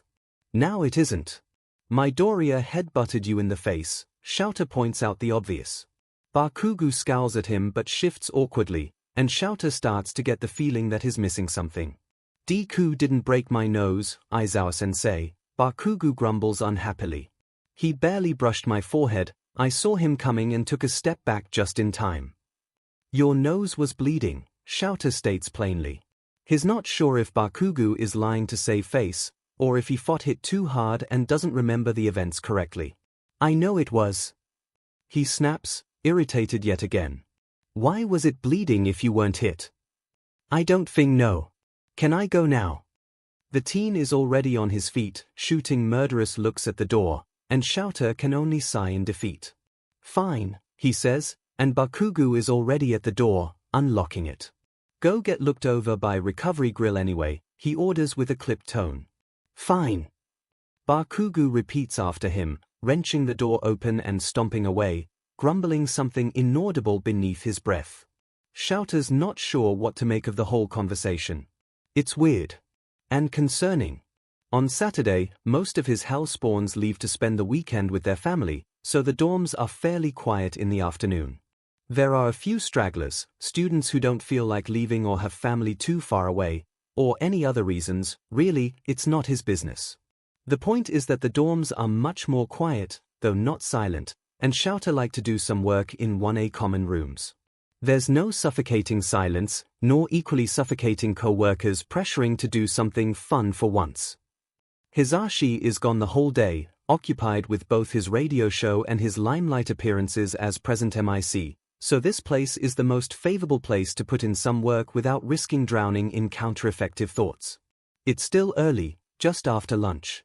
Shouter allowed the 4 kids playing Mario Kart to eat their meal in the living room, to their delight, but only because it allows him privacy to review the files the detective sent him last night. The kids are whooping and chatting as they play, but they're not disruptive, or too loud, or getting into fights or being mischievous little demons, so Shouter is able to focus on his work. It's only maybe an hour later that he hears the front door opening and someone coming in. Unless it's another teacher, the only one it can be is the problem child. The 4 still playing video games are Uraraka, Shinsu, Kaminari, and Aomar. Todoroki didn't leave his room, to Shouter's knowledge, so the only one left is Midoriya, who's now shuffling socks-clad feet towards the dining room where Shouter is settled. Oh, hi, Aizawa-sensei, the teen says, and something in his voice puts the hero on edge. Shouter tears his eyes from the mostly useless information occupying his laptop screen to trail them up and down his student. He's holding his atrociously yellow as if he has anything to say about the color, considering it's extremely similar to his own sleeping bag backpack tightly to his chest and looks, for a lack of better term, utterly devastated. Did you eat lunch? Shouter asks, because he knows the kid left early. Just after breakfast, to go to Night Eye's agency with Mirio. Midoriya nods, but the thinned lips and averted eyes tell him otherwise, so Shouter gets up to prepare some tea for the both of them and a quick sandwich for the kid. Aizawa-sensei. Shouter hums absent-mindedly as he peers into the fridge. I need you to, tea to sign there, the teen mumbles uncertainly as he puts his bag on the table to scrounge through it. What are those? Shouter closes the fridge door with his foot as he brings the ingredients to the countertop and starts on making a simple meal for the kid.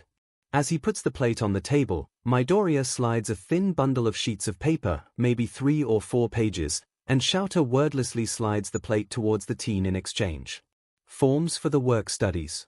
If he's honest, he didn't expect the stoic and analytical hero to accept his student, considering he usually only takes one intern at a time and this year he already has Mirio, but the stomp of approval seems authentic.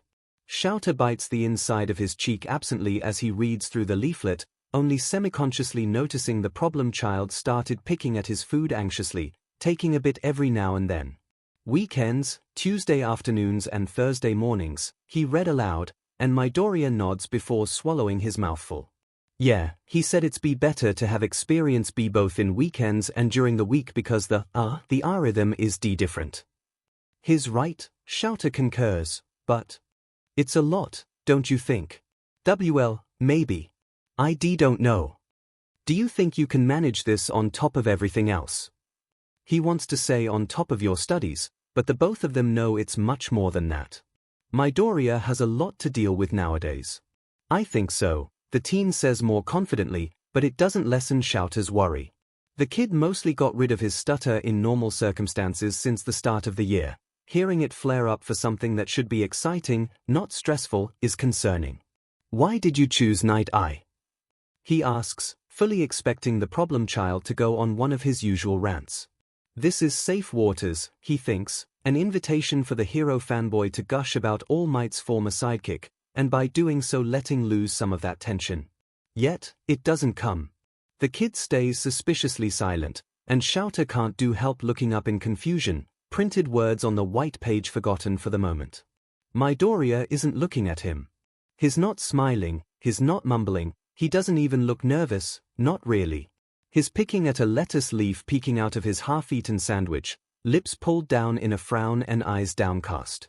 It makes 𝐤𝐸 think of chastised children or brooding teenagers. Midoriya, he prompts, and the kid startles out of his thoughts and smiles at him, wide, brilliant, but 𝐤𝐸 can see how much of it is fake. He's the best choice I have. Midoriya still strives to keep up his peppy attitude, even if 𝐤𝐸 can see right through it. That doesn't really answer my question, he states plainly, then averts his gaze from insecure green eyes to continue reading. WL, Night Eye is, well, he's super poised, you know. L like, he's calm, and always think B before acting, or saying anything. IT think he can teach me that. Why do you sound so unsure? There's nothing wrong with the document as far as he can see, and Night Eye has always proven that he's an excellent mentor for you hero hopefuls, but something doesn't sit quite right here. I'm not. Midoriya quickly protests. He's really the best choice I have, he adds in softer notes. Although he still has a smile stuck on his face, 𝐤𝐸 can't help but think he looks sad, in a way, as he says this. Dejected. Hurt. I'll be frank with you, Midoriya, he starts, and the kid turns worried eyes to him, absently pushing his plate away. I don't think I should allow this work study. The reaction is instantaneous. What? Why? To me, it doesn't seem like your first introduction with Night Eye went particularly well. You look uncomfortable with your own choice, and I can't help but assume something happened today that made you want to change your mind. Midoriya looks down at his laps, pulling his fingers sharply. The fact that he's not denying all that 𝐤𝐸 said is telling enough, so he expects the kid to give in and tell him what's going on, but is surprised, once again, when Midoriya sets his jaw and glares at him with pure determination, firing his eyes. Please, Aizawa-sensei. I really need this work study. And, really, what can 𝐤𝐸 say to that? He relents. Maybe he can't stop this, but he sure as hell makes sure to keep an eye on him. Maybe it will all be fine, despite his gut feeling. He just hopes he's merely being paranoid. Izuku is feeling conflicted. In any other situation, he knows he would have been thrilled to go on his first ever official patrol as the licensed hero in training Deku. Interning under Night Eye is basically a dream come true, right there just under being All Might's successor, of course. Yet, with how his first meeting with the former sidekick went, the feeling is overshadowed by one of inadequacy. Night Eye was crystal clear in his opinion of him, if not by his words, then the way he sneered at him while talking about another, more worthy successor was telling enough. Instinctively, Izuku agrees with him, and it's probably why yesterday's meeting hurt so much. Going into the interview, he'd been an awful mix of excited and nervous, leaving him second-guessing every answer he ended up giving the pro hero. At the same time, however, he's burning with the longing to prove him wrong, to show him through his actions and growth that he's just as worthy of inheriting one for all than other prospects. Not too nervous, Midoriya.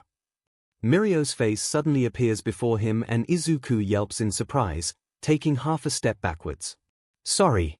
Didn't mean to startle you. The blonde laughs loudly, eyes shining with mirth, and somehow Izuku doubts that wasn't intentional. A little, he admits, wringing his hands together. Don't worry, it'll be fine. Mirio's cheer is usually contagious, Izuku knows because of that one time Aizawa-sensei pitched the whole class against the blonde and they all lost, but at the moment Izuku can't really manage to reach the same amount of enthusiasm. Probably sensing his unease, his upperclassman clasps him on the shoulder and gentles his tone. It's okay to be nervous. You're here to learn, and we're here to teach you. That's why I'll be showing you the ropes little by little as you get accustomed to our patrol routes. You're alright, thank you, Izuku replies with a small smile. It's a little bit forced, but Mirio's words did their job, reassuring him to a point. Come on, let's get changed. The blonde pumps a fist with a toothy grin and lets out an amused bark when Izuku tries to match his energy by imitating his movement with a cheerful, albeit shaky, yeah. Before that day, he had always assumed that going on patrol was as simple as getting ready and heading out. Turns out it's a bit more complex. Though it must vary depending on the agency, or whether or not you're in an agency in the first place, here it works as follows. After getting changed into their hero attire, they gather in a meeting room with the other heroes and sidekicks of the agency for a rundown of the day to come. He learns, this way, that Night Eye has 2 other teams working for him, but that Izuku will solely be working with him and Bubble Girl for the duration of his work studies. Mirio, being a part-time apprentice, sometimes ends up working with the other heroes, allowing him to get more experience. This first morning, the meeting only includes the 4 of them, Izuku, Mirio, Night Eye, and Bubble Girl, and Night Eye debriefs him on their current objective. He lays down some strict, but entirely sensible rules, and explains that for today, Mirio will be taking him along their simpler patrol routes to get him used to patrol itself, and as the week progresses, he'll be included in more responsibilities. His first and only duty for today is to follow his upperclassmen and listen to his instructions. He and Mirio are warned, though, that if they ever get a visual on the people they're looking for, to not engage with them at all, even if Night Eye highly doubts it will happen considering their routes shouldn't take them anywhere near the 𝐂𝐸𝐻 Saikai's center of activity. Of course, with Izuku's luck. It's a Sunday early afternoon, in a residential district. It should be peaceful. It's sunny, people are going about their business, and Mirio is giving him advice on how to interact with fans while they're on duty. Until a little girl barrels straight into his legs just as they're walking past the alleyway she's coming from. Izuku freezes for a second in surprise as the child gets knocked off her feet, landing harshly on the concrete. She turns wide ruby eyes to him, and Izuku reads the evident fear in their depths and doesn't hesitate to crouch where he is, intentionally making himself smaller. "I'm so sorry. Are you okay?" He frets over her, but she shies away from his hands when he tries to approach her to assess her injuries. To his relief, Mirio takes the situation in hand and smiles reassuringly at the little girl with placating and slow hands movements. "Everything's fine," the blonde says with a level voice, and it's enough to help Izuku calm himself down. "You don't have to be afraid, we're here to help," he adds soothingly. "We're heroes." "Heroes," the girl whispers, but Izuku can't say if it's in fear or in awe. "Yeah." He agrees to try to make her feel better, but then there are footsteps coming slowly from deeper in the alley, and the girl's eyes widen a fraction before she scrambles to her feet and runs directly at Izuku, wrapping her tiny arms around his neck. Looking up, Izuku's eyes land on none other than Overhaul. He tenses, holds the little girl close and stands back up, settling into a defensive pose instinctively. The air is thick, suffocating, in the silence that follows as Izuku anticipates an altercation. Possibly a deadly one. There's nothing he wants more than run away as fast as he can with the girl. Izuku couldn't turn his gaze away from the leader of the 𝐂𝐸𝐻 Saikai even had he wanted to, and he can barely follows the falsely civil discussion Mirio starts with the criminal. There's something sinister about Overhaul, a threatening aura that surrounds him and promises danger to any who dares oppose him. It makes Izuku's hair stand on end and it activates his fight-or-flight response. He can't help the words he growls when the man tries to depict the visibly traumatized girl as a troublemaker. He hears Mirio's not-so-subtle warning sent his way, but is too preoccupied by staring the villain down. Overhaul squints at him, displeasure evident in his eyes, but Izuku doesn't let himself back down. Mirio tries to defuse the situation, but the tension is too intense for his light chatter to really work. Overhaul humors the blonde, keeping the conversation flowing, but his next words are addressed directly to the little girl, and it changes everything. "Come now, A. You don't want to bother the heroes anymore, do you?" It's such a simple sentence. Normal. Any parent could have said that to their child fawning over heroes on duty. A sentence which, under normal circumstances, would be uttered in fondness, maybe with a little bit of exasperation, a touch apologetic towards said heroes. Never in this cold, calculated way that hints at something much somber. It happens incredibly fast, but Izuku sees it happen in slow motion. His body doesn't respond fast enough even as his brain goes a mile a minute, figuring half a dozen ways to stop this from happening, yet unable to act on any of them. Overhaul isn't even finished with his barely hidden threat that Eri pushed herself away hard, her tiny hands propelling her away from Izuku's chest. She slips through his hold, landing heavily on the ground, but she's up on her feet before anyone can react, and running back towards the alleyway. Back to overhaul. Izuku freezes. He watches powerlessly as the man guides Eri back towards the darkness of the alleyway. Mirio's hand lands on his shoulder, trying to pull him away from here urgently, from the still very possible danger, but Izuku can't tear his eyes away from their retreating back. He checks out. Between that moment and the next, he only remembers snippets. Words, isolated from their respective sentences, this making them senseless. Flashes of concerned faces and raised voice, but he doesn't even know if the yelling was directed at him or not. The feel of hands, guiding him, checking him over. Flashes of different scenes, blurry enough that he can't say exactly where he is. When he's finally aware of himself again, the first thing he registers is the silence. He's apparently been left alone in the break room of the agency, with the curtains down to block out the worst of the sun's glare.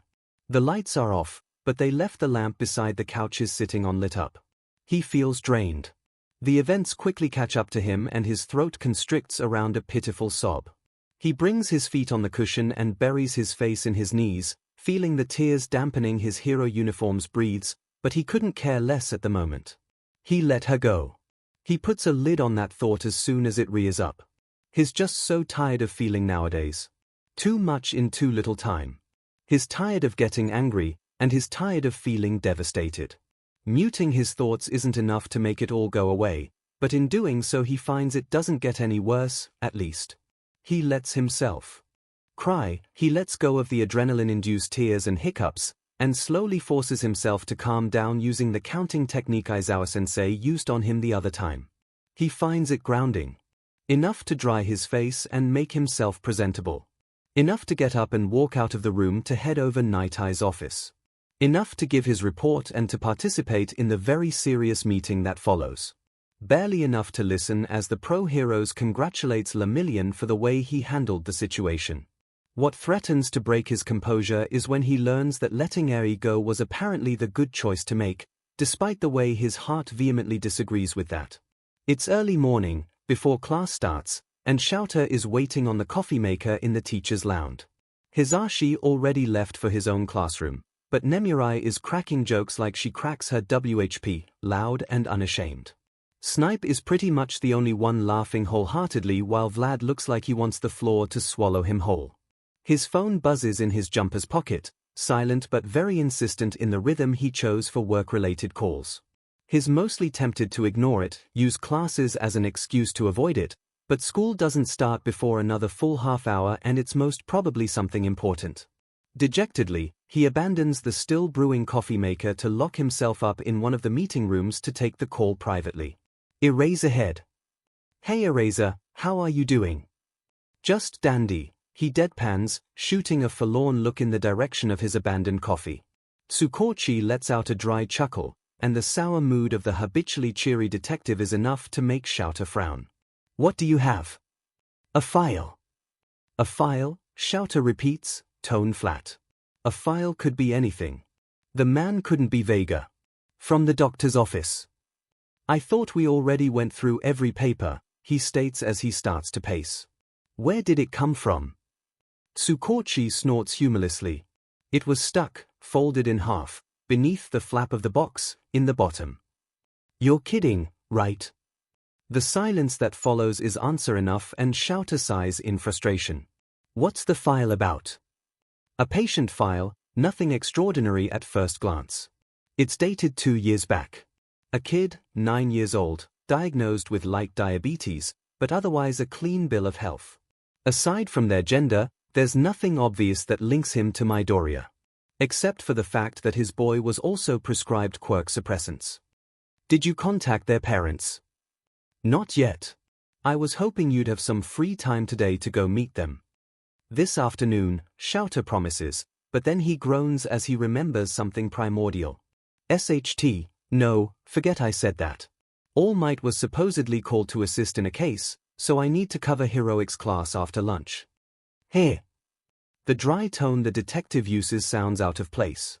Anything you're working on? Not that I'm aware of, Tsukochi grumbles, sounding extremely annoyed though Shouter can't figure out why. He has the feeling he's being left out of the loop, and although he understands most investigations are confidential, 𝐒𝐭𝐞𝐲 never hesitates to just outright tell him when it's such an instance. But 𝐿𝐴 doesn't press. What All Might and 𝐒𝐭𝐞𝐲 do together in secret is none of his business. I'll meet you at the precinct early evening. Yeah, okay, sounds good to me. I already have the name and the address, I'll try to phone them beforehand. I'll keep you posted. Thanks. Good luck with your hell class. 𝐒𝐭𝐞𝐲 teases and 𝐿𝐴 has no qualms about closing the line on him. The phone call was relatively short, but 𝐿𝐴 still arrives only a minute before the final bell rings. He stands behind the door, a headache already making itself known, for a few more seconds after the bell, pleased when all chatter dies down even if he's not in the classroom yet. Homeroom is a special affair. 𝐿𝐴 has no special announcements, except let the class know that some of his students will be away some days depending on their work-study schedules. That's all it takes to send all 20 kids in a frenzy, trying to get stories of their friends' debuts as apprentice sidekicks. Or, well, it should be 20. Midoriya stays slumped at his desk, one of his notebooks open before him, but is staring blankly at the empty page. The boy's friends don't seem to notice his peculiar state, probably too drawn into Kirishima, who proudly narrates how his first meeting with Fat Gum went. 𝐿𝐴 makes his way to the teen's desk, but on his way his eyes meet fiery red ones. Bakugo is scowling at him openly, jaws set and eyebrows furrowed. Sending him a single sharp shake of the head, 𝐿𝐴 hopes it's enough to deter the blonde from breaching any unwanted topic. Hey kid, he prompts when he reaches Midoriya, how are you holding up? The kid doesn't look back at him, gaze still locked on white pages. I'm fine, he mumbles with a one-shoulder shrug. You don't look fine. Does it have to do with your work studies? If anything makes you uncomfortable, just let me know. No, it's okay. The teen's hesitancy is extremely worrisome, and judging by the pinched lips and hunched shoulders, the kid is evidently not telling the truth. 𝐿𝐴 already starts to regret signing these forms. I want you to come to the teacher's lounge during lunch, problem child. That gains a more natural reaction. Midoriya sharply looks up at him, blank notebook forgotten, words or rebuttal already on his lips. I think this needs further discussing. 𝐿𝐴 cuts in before the kid argues, but to his surprise Midoriya doesn't back down. That's not it, Aizawa-sensei. Sir Night Eye is fine, and Mirio is really good to me. 𝐿𝐴 raises an eyebrow, willing the kid to spill the truth, for once. I think I'm coming up with a cold, he finally mumbles. Now that he mentions it, 𝐿𝐴 can see that the boy's face is a shade paler than usual, with a light tint of pink across his cheeks as if he's running a mild fever. He can't stop the displeased frown pulling at his own traits and regrets it as soon as Midoriya starts to wave his arms with a sheepish smile. But I'm fine. It's just a cold, I'll be better tomorrow. 𝐿𝐴 contemplates it for a minute. The kid doesn't seem run down, just a little flushed and a little tired, however he doesn't look like he'll faint anytime soon. He knows Midoriya is prone to hide the severity of his ailments and to push himself past his limits even when it's not necessary, yet he also knows that benching him, forcing him to rest just in case will drive the team crazy with anxiety. Okay, he says simply, and maybe, the brilliant smile the boy gives him is worth the gray hair he'll probably gain by the end of the week. Izuku tries to keep himself occupied. He trains, he does homework, study late at night, he helps cooking diner, tidy his dorm room, take out everyone's trash, until he's too tired to continue and has no choice but pass out face first on his bed from exhaustion. Otherwise, his brain makes it its mission to torture him with pointless what-ifs and panic-inducing dreams of little A getting violently wrenched away from his grasp. It works well enough on Sunday evening after his work-study, and most of the day Monday.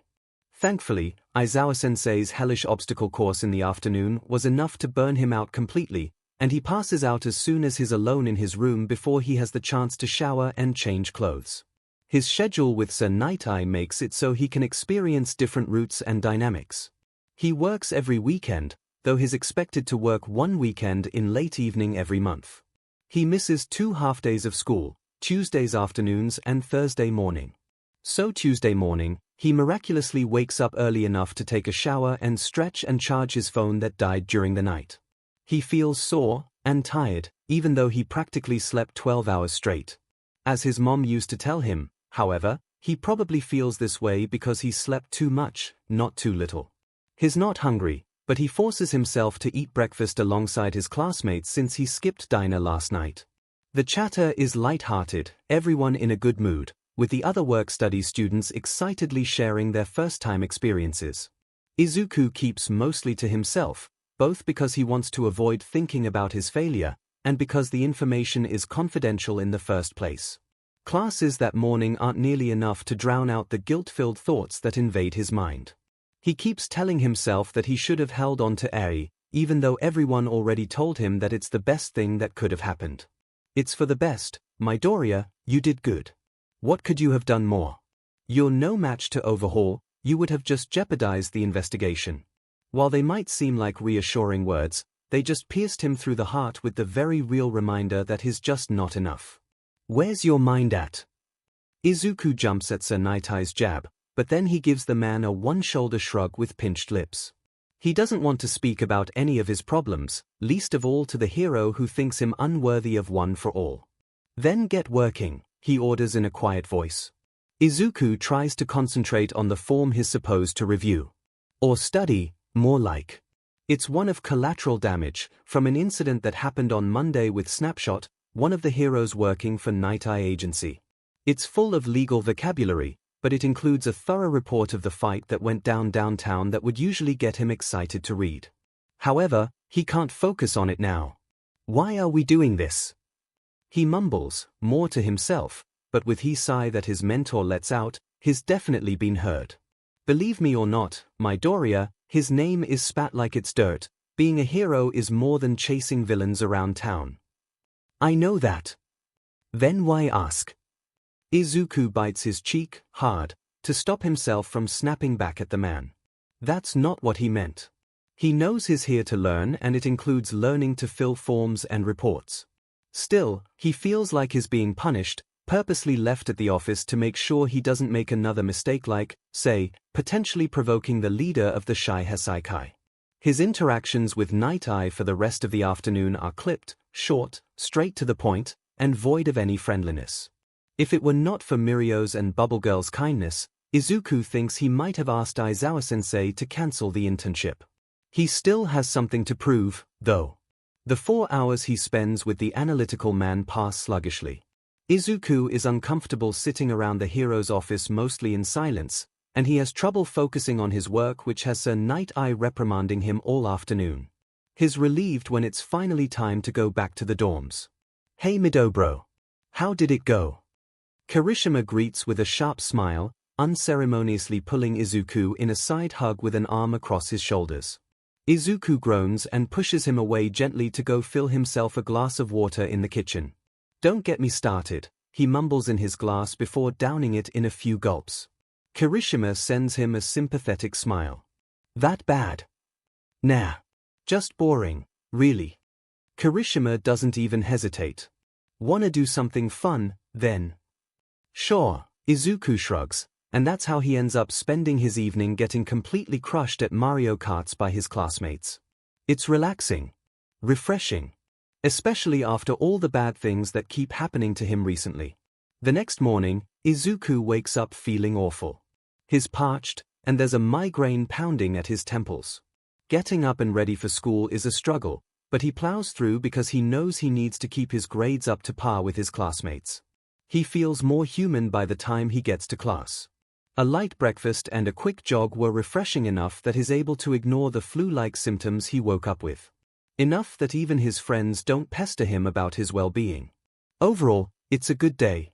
Sunny with a few clouds, warm but not overly so, a light breeze just a tad chill but not to the point of making you shiver. Classes are routine, familiar, nothing wild or difficult going on, and Izuku relaxes into the average day of a normal high school boy. Right up until lunch. The crowd is loud. The lights combined with the wall-to-ceiling windows that let in so much sunlight are too bright. His headache comes back with a vengeance and Izuku squints to try to block most of the light out of his sight, though it's not super effective. He waits in line with Uraraka and Zu and tries really hard to follow the conversation, but the smell is, frankly, overwhelming. That's all he focuses on. His stomach churns unpleasantly. He can't eat lunch, he decides, not with the nausea that starts to make itself known. He lightly taps on Zoo's shoulder, who half turns his way while still listening to Uraraka rant about crowded trains and disrespectful passengers. There's mirth in her big and kind eyes, obviously amused by their common friend's annoyance. "Save a spot for me," he asks quietly, just loud enough to be heard over the crowd but not enough to interrupt Uraraka's passionate speech. Zoo furrows her brow, so Izuku grins at her a bit sheepishly in an attempt to reassure her. "I need to go to the bathroom." Her face relaxes and she sends him a nod. "Sure, Kiro." "Thanks." Soon after, he's breaking out of the waiting line and goes straight to the doors leading out of the cafeteria. Taking a slow walk outside for some fresh air proves to be futile. Lunchtime is almost coming to an end, yet the headache and nausea persist. He must come to the undeniable truth, he really has a cold. Izuku goes back inside to go to the nurse office, but first he stops by his classroom in the hopes of finding someone to relay the message to Midnight Sensei, who's supposed to be teaching them right after lunch. No such luck, the classroom is empty. Not wanting to make anyone worry about his whereabouts, he hurries to his desk and takes out his notebook, ripping the last page off, then makes his way to the teacher's desk to write a note explaining the situation. "What are you doing?" Izuku jumps at the gruff voice coming from the classroom's entrance. "Aizawa-sensei." There's a long beat of silence, with his teacher looking at him expressionlessly, before he realizes the man is just waiting for an answer. "Nothing." Aizawa-sensei narrows his eyes, suspicion evident in his gaze as he stares at him, then lowers them at the teacher's desk where Izuku is hunching protectively over the piece of paper he was writing on. I was writing a note." He doesn't mean to make it a question. "What for?" Now Aizawa is frowning. "Great. I have a sea cold, so I was going to the infirmary," Izuku explains, all while trying to ignore the guilt that gnaws at his gut from the admission. What a great hero he'll make, taking a day off for a measly cold of all things. "Why didn't you tell one of your classmates?" "I didn't want to worry them," Izuku admits in a mumble, eyes downcast. He hears Aizawa-sensei sigh, then shift, but Izuku keeps his gaze on the piece of paper he's wrinkling unconsciously. He makes an effort to stop, flattening it on top of the desk, and instead picks up the pen to fiddle with. Aizawa-sensei closes the door to the classroom. It blocks some of the noise from the busy hallways and Izuku is grateful for the reprieve. It doesn't lessen the pain pulsating in his head, but it helps by not exacerbating it. "Worry is good," the hero says in a quieter voice. "What?" "Worry is good. It means they care." Izuku purses his lips, contemplating his teacher's words. "It means they're good friends," the man adds, and this Izuku can agree on. "Well, yeah, but it stresses them out." "I don't want to worry them," Izuku repeats forlornly. When he looks up, he sees Aizawa-sensei massaging the bridge of his nose with 2 fingers before he turns around, one hand on the classroom door. "Come on, kid. I'll walk you to the infirmary," Aizawa-sensei states. Izuku hurries after him when he starts to leave without waiting for him.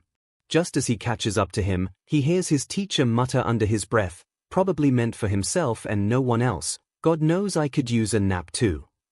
Izuku probably shouldn't find it as amusing as he does. On Thursday, Izuku needs to be at Night Eye's agency for 6:00 in the morning. It's earlier than he's used to, but to be honest, with how much he slept yesterday afternoon in Recovery Girl's office and how early he went to bed last night, he thought it wouldn't be much of a problem. Turns out he was wrong. His headache is lesser than yesterday, but his alarm still sends spikes of pain through his head, so he's quick to shut it off. Sitting up in bed, he shivers in the cool breeze that comes from his window. He should shut it off before going to bed. It's October already, and the temperature is starting to drop. He doesn't want to wake up with stiff and painful hands if he can help it. Checking the time on his cell phone, he groans when he sees the ungodly 4:06 a.m. in big characters on his screen. He just feels like going back to bed, but his work study is much more important. Besides, just the thought of little Eri in the clutch of the Yakuza is enough to wake him up the rest of the way. He needs to save her. He has a lot of time to prepare, so he changes in his sports gear, making sure to don a light jacket, before slipping out of the dorms to go for a bit of cardio training. It ought to help him feel more alive, like it did yesterday. When he arrives at the agency, 15 minutes early, he feels better and ready to take on his morning of learning experience.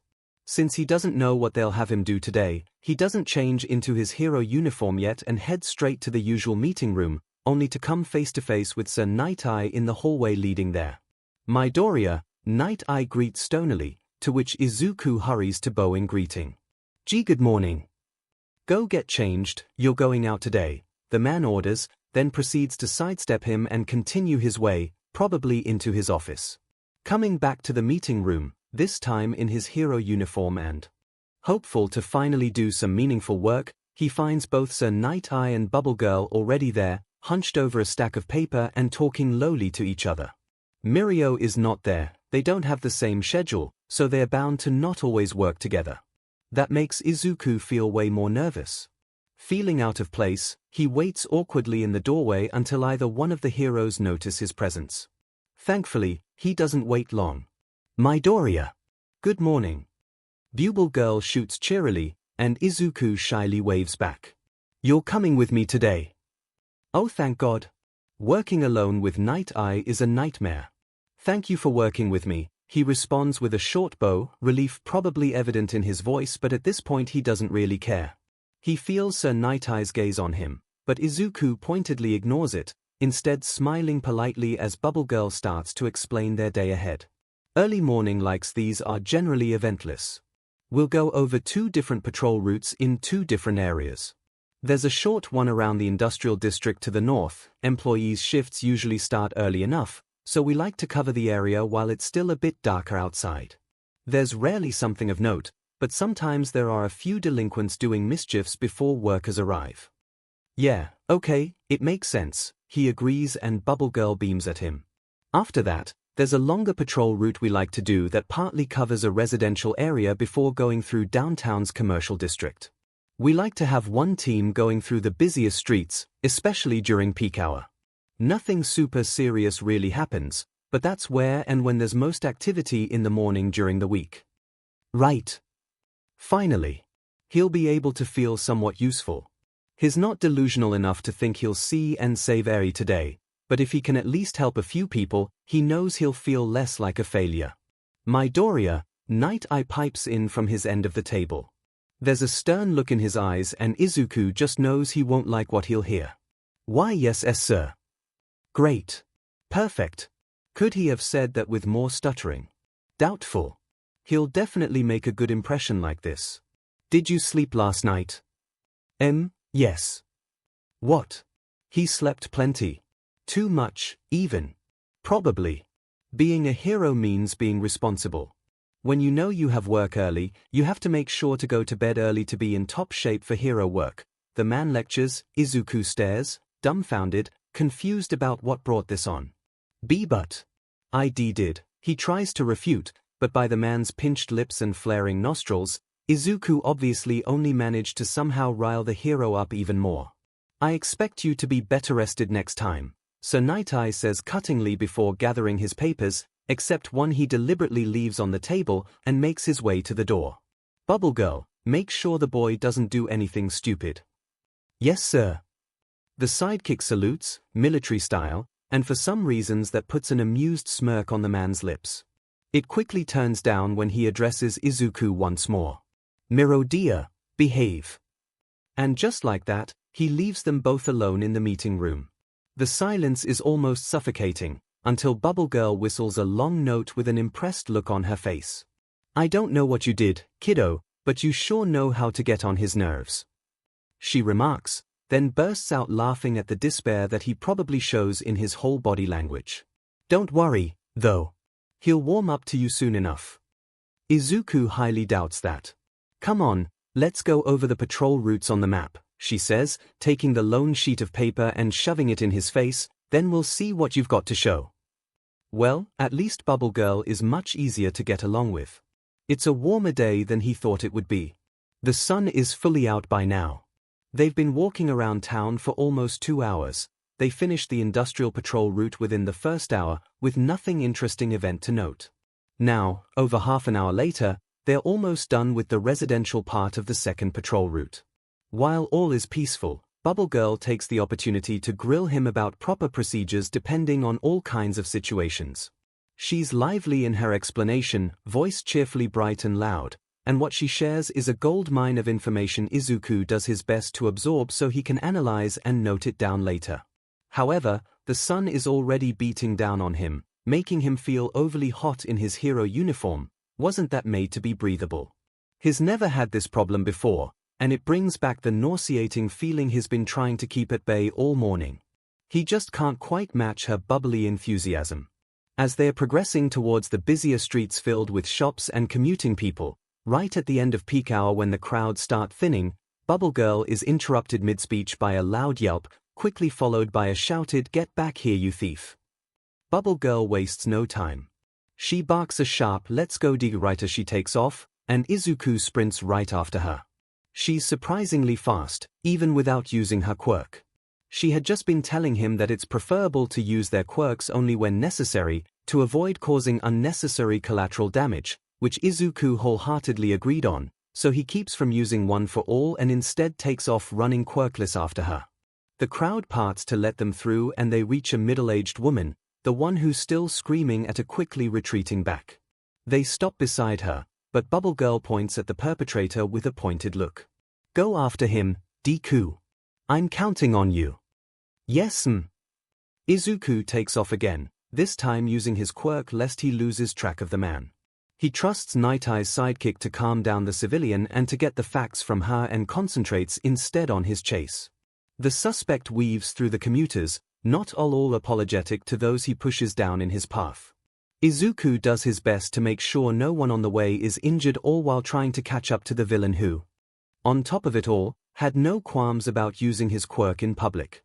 It seems to allow him to turn a portion of walls into some kind of quicksand, letting him pass to the other side in just a few seconds, which, okay, super cool, but also totally not the time to overanalyze the quirk's capacities. Besides, at the moment, it gives Izuku much more trouble than he wants to admit. To keep up with the criminal, who uses all kinds of walls as shortcuts, Izuku is forced to go around and hop on buildings just to keep him in sight. He almost loses him 2 times, but after an embarrassingly long time he finally manages to corner him up just as the criminal emerges from a wall. As soon as the man sees the hero in training blocking his only exit, the man goes to reach back to the wall behind him in a last attempt at escape. Done with the way too much time-consuming game of cat and mouse, Izuku growls out a threatening "Don't even think about it," one for all, illuminating his silhouette and giving him a much more dangerous aura than he's used to. To his utter relief, the man holds up both hands in surrender, and Izuku proceeds to bind them with quirk-suppressing cuffs, making sure to stay gentle despite his previous frustrations from his difficulty to catch a petty thief. Izuku rapidly pages Bubble Girl with his albeit late success and his current location, then tells the criminal his rights to the best of his abilities from what he remembers of the small speech. He keeps watch on the man while he waits for the other hero to join him, and when she arrives, she's accompanied by policemen ready to take the criminal off their hands. "Good job, rookie," Bubble Girl tells him once she reaches him, fists on her hips. "Not bad for a first time." "Could have been better," he admits. He's still out of breath, which isn't all that surprising considering the wild chase he just finished, but he can't seem to be able to catch his breath. "Of course. You're just starting after all." She encourages brightly, but she frowns soon after, concern evident in her gaze as she looks him up and down. "Hey, are you okay? You're not injured, are you?" "I'm fine," Izuku breathes, but then he starts to feel worse, yesterday's cold making itself known once more. Just tired, I guess." "Yeah, no, I'm not buying it. You're white as a sheet," she states with a pout. She wraps a hand around his bicep and tugs gently to guide him over a nearby shop's front steps, but as he walks to follow her lead, his legs suddenly feel weak and his vision grays at the edge. "Why, I gotta," he slurs as he wrenches his arm out of her grasp and cautiously lowers himself on the ground right where he's standing.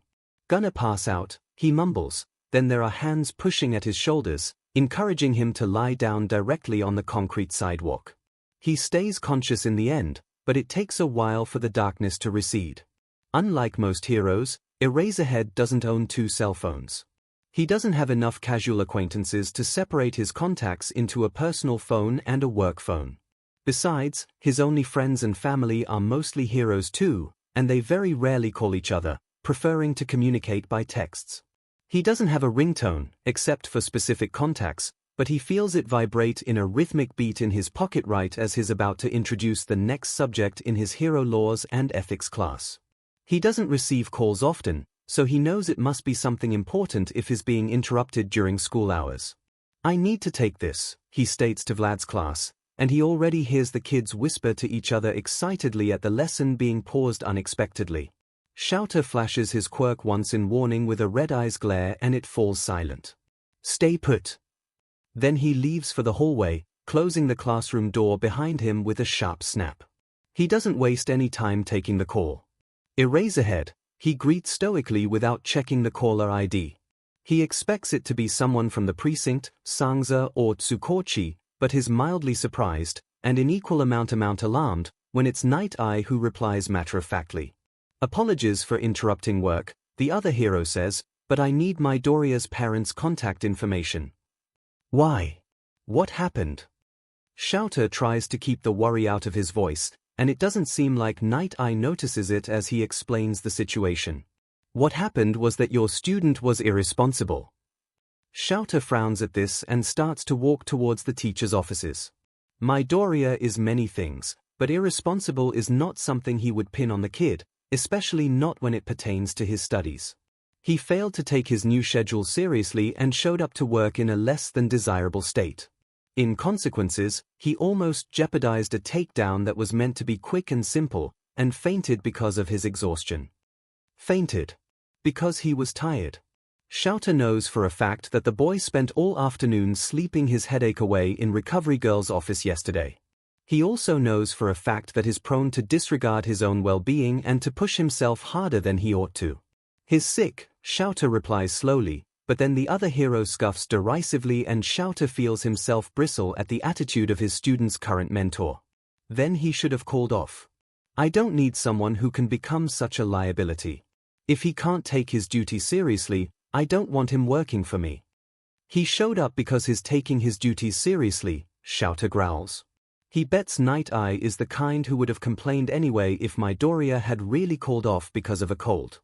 "Give me his parents' contact information," Night Eye orders stonily, completely dismissing 𝐿𝐴𝐼's comment. He didn't even bother to fill the forms completely.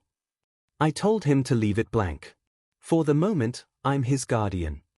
There's a long beat of silence, and 𝐿𝐴𝐼 tries to breathe through his nose to keep his temper in check. He doesn't like how the other hero talks about Midoriya as if he's beneath him. As if he's unworthy of interning with him. "Then come get him off my hands. My sidekick is wasting valuable time watching over him. Why take him as an intern if you didn't want to in the first place?" 𝐿𝐴𝐼 hisses through clenched teeth. Because that's what it sounds like to him. He knows he should have listened to his guts when Midoriya gave him Night Eye's signature the other day. If Night Eye is acting this way around the kid, he can only imagine what it would do to the boy's self-confidence in the long run. "Just come get him," the other hero snaps, and the line suddenly goes dead. That's too much derision for a simple internship mishap. Too personal. 𝐿𝐴𝐼 feels like there's something he's not aware of and it sets him on edge. Eraserhead is on his way, Night Eye tells him coldly once he emerges from his office. Izuku gives a small nod, relieved when it doesn't trigger another bout of dizziness. Night Eye's left eye twitches once, then Izuku sees him clench his jaw, but he doesn't add anything else before shutting himself back in his office. Izuku shivers and pulls the blanket tighter around his shoulders. He feels sick. Like, really sick.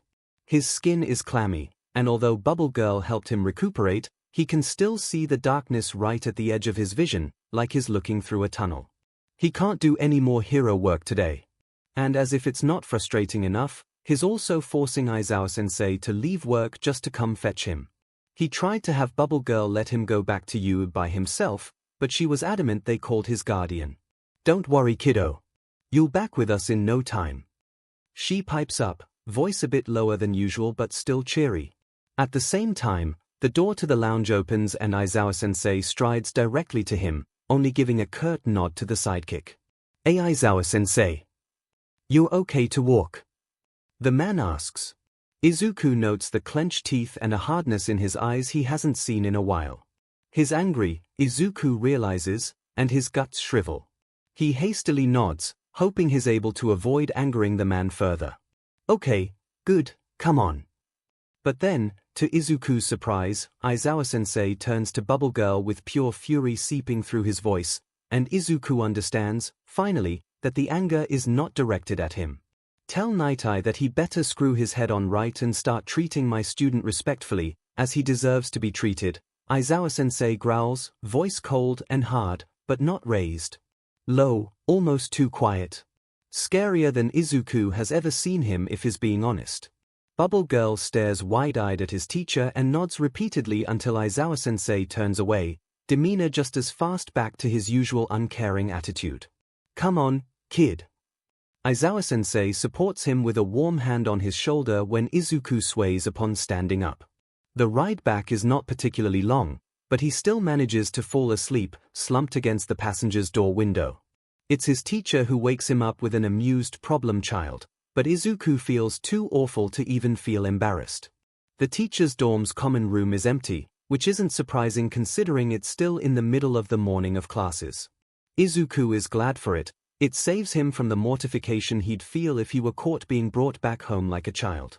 I'm sorry, he blurts out in the silence of the elevator. His teacher doesn't outwardly react, so for an instant Izuku thinks he might be mad enough that he decided to just ignore him. Except then Aizawa-sensei shifts, unfolding his arms he'd crossed at his chest to stuff his hands in his suit's pockets, shoulders slouched back. He looks relaxed, and it eases some of Izuku's nerves. What for? The hero asks, which leaves Izuku as bit dumbfounded. Well, for interrupting your class. For, bothering you when you have work and so many stuff to do. Well, I mean, I'm sorry for being sick, pardon. Aizawa-sensei growls, and Izuku quickly tries to backtrack, stutters making it a hard task, but his teacher stops his pitiful attempts at correcting himself with a sharp, yet devoid of any viciousness, no. What? Don't apologize for being sick. That's not something you can control, and you didn't do anything wrong. But Sir Night Eye said, forget what Night Eye said, Aizawa-sensei says coldly. Izuku is starting to maybe, understand that those two don't really see eye to eye. While I would have preferred if you told someone how you were feeling beforehand, the fact that you're sick is not your fault. By extension, the fact that I got called away from work and that my class was cut short is not your fault either. It helps, a little, but not enough to dissipate the guilt he feels, even if logically he did not instigate any of those disruptions. Not willingly, at least. Aizawa unlocks his apartment door and lets him in, casually removing his capture weapon to hang in on a hook in the entrance as he would any other scarf. He leaves directly for the kitchen, leaving Izuku behind, who fidgets nervously, unsure whether he's meant to come in or wait by the door. Aizawa-sensei walks back with a glass of water in hand and motions the inside of his home with a jerk of his head. Come on, let's get you settled. But am I not going back to the dorms? I'd rather you stay here, Aizawa-sensei says. At Izuku's most likely visible confusion, the man elaborates with, the dorms can be loud after classes, and I want to make sure you rest adequately. He pauses, contemplating something. I can get you a futon if you'd prefer. No. I mean, the couch is fine, Izuku mumbles, face feeling hot. All right, then. Aizawa-sensei ventures back further into his apartment, and although it's not his first time here, Izuku follows hesitantly. Maybe it's because he's sick, more vulnerable, but sitting on his teacher's couch while the hero goes to get him some cold medicine feels too uncomfortable, too foreign, to really relax like he did the last time he was here. Still, after Aizawa-sensei goads him into drinking the whole glass of water, and after he bundles himself up in blankets to stave off the shivers, Izuku feels his eyes droop tiredly. He croaks a weak "Good night, sensei," hears an amused scoff and a rough "Good night, kid," then promptly falls asleep. Eri scrambles out of his arms. He's too late to catch her, too slow, too weak, so he tries to call on One for All to catch her, to try and get her back in his arms, safe, but it doesn't answer him. His fingers brush against the little girl's run-down garbs, missing it by a millimeter, unable to grasp her in time as she runs towards the bird-beaked man. His gold eyes narrow with glee at the little girl's compliance, and he reaches a hand towards her. Finger splayed, it promises pain and despair, and Izuku is so scared. He sees the white of 𝐻𝐸's hair in his periphery, but he can't look away from that hand, until all he focuses on is it, everything else fading to black. The threatening hand gets bigger, nearer, and Izuku is frozen in terror as it nears his own face. Yellow eyes turn to red, and Izuku knows those eyes. Knows the pain they bring, and the fear just spread further in his veins until they're iced over, leaving him a freezing, shivering mess. He expects explosions, but instead he feels the pinpricks of needles in his thighs, in the crooks of his elbows, in his neck, injecting him with life-altering liquid. His veins turn from icy to burning hot, and in the back of his mind, someone calls his name and whispers he's unworthy of his power. As the burning liquid replaces his BLD, he feels one for all leave his body. He wakes up screaming, a mixture of BLD and bile on his tongue, but then his yell abruptly cuts off as he vomits all over himself.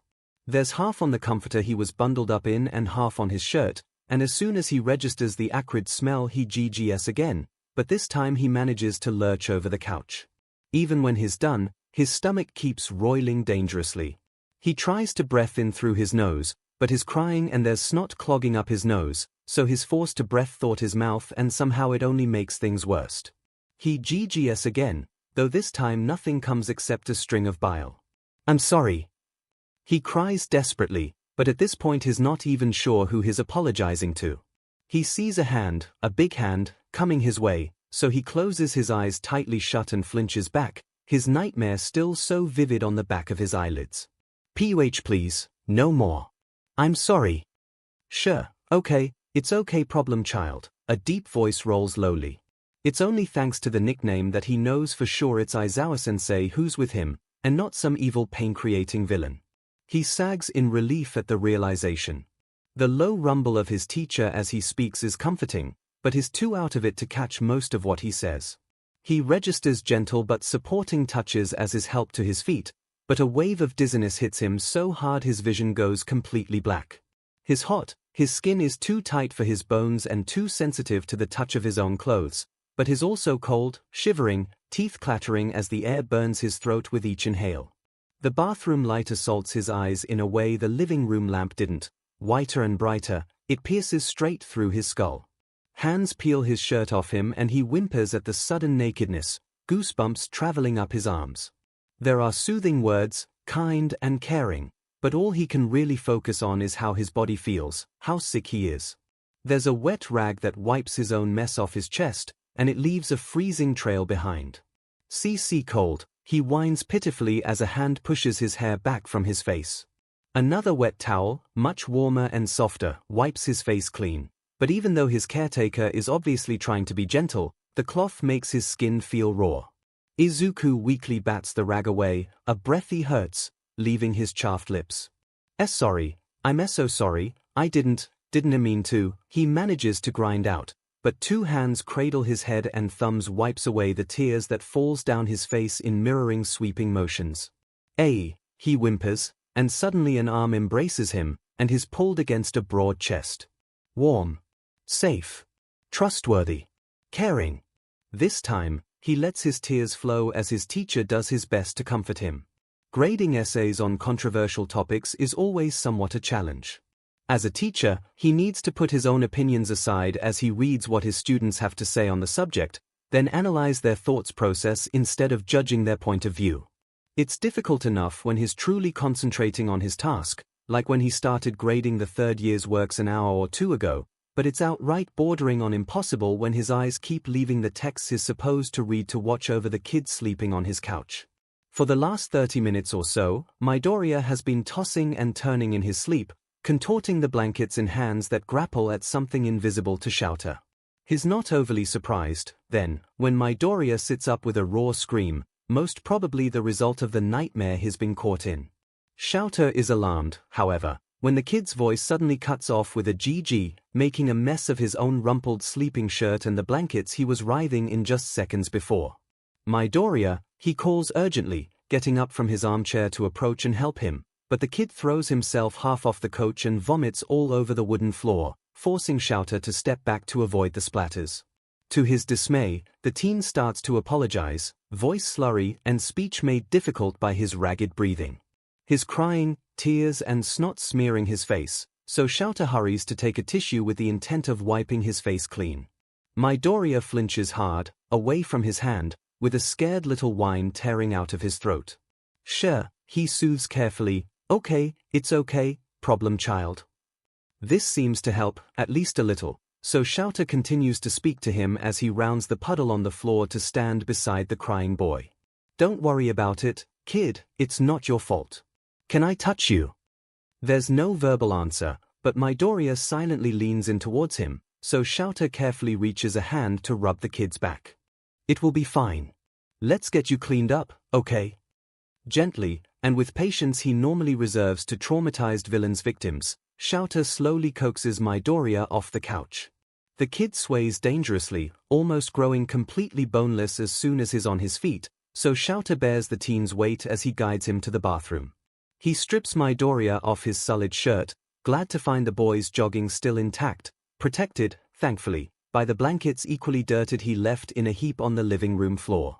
As he starts to give the teen a necessary sponge bath, Midoriya starts to blabber half-formed thoughts, delirious with fever judging by the overly warm skin underneath his supporting hand at his back. Apologies, whines, slurred words 𝐿𝐼 can't fully comprehend out of contexts, with whimpers between it all. By the time he's done cleaning the boy's chest, 𝐿𝐼 has dreadful picture forming from the strings of apologies the kid blurts out. Sorry. Not good enough. Eri. Stronger, faster. Useless. Deku. Okay, kid, it's okay, 𝐿𝐼 soothes to the best of his abilities as he cleans the kid's face with a too warm cloth. Midoriya whines, pushes his hand away with a plaintive sound. He's still crying, and he's still apologizing brokenly. 𝐿𝐼 is not a fool. The kid might be sick, but that's clearly not why he's so upset right now. 𝐿𝐼 does the best next thing. He cradles the boy's head, wipes away the tears and looks straight into green hazy eyes. Midoriya, kid, listen to me. You're good. You're doing great, and you're not useless. You're not perfect, but no one is, and you're doing your best. That's all that matters. The kid starts to cry even harder, sorrow and regret in his voice as he apologizes once again, voice broken and raw. You'll be a great hero. The boy's sobs intensify. 𝐿𝐼's heart aches at his student's distress, and he gathers him in his arms, rubbing soothing circles on his back while Midoriya, Izuku, his kid, cries apologies to a little girl called Eri until he falls asleep, exhausted, sick, and heartbroken, in 𝐿𝐼's arms.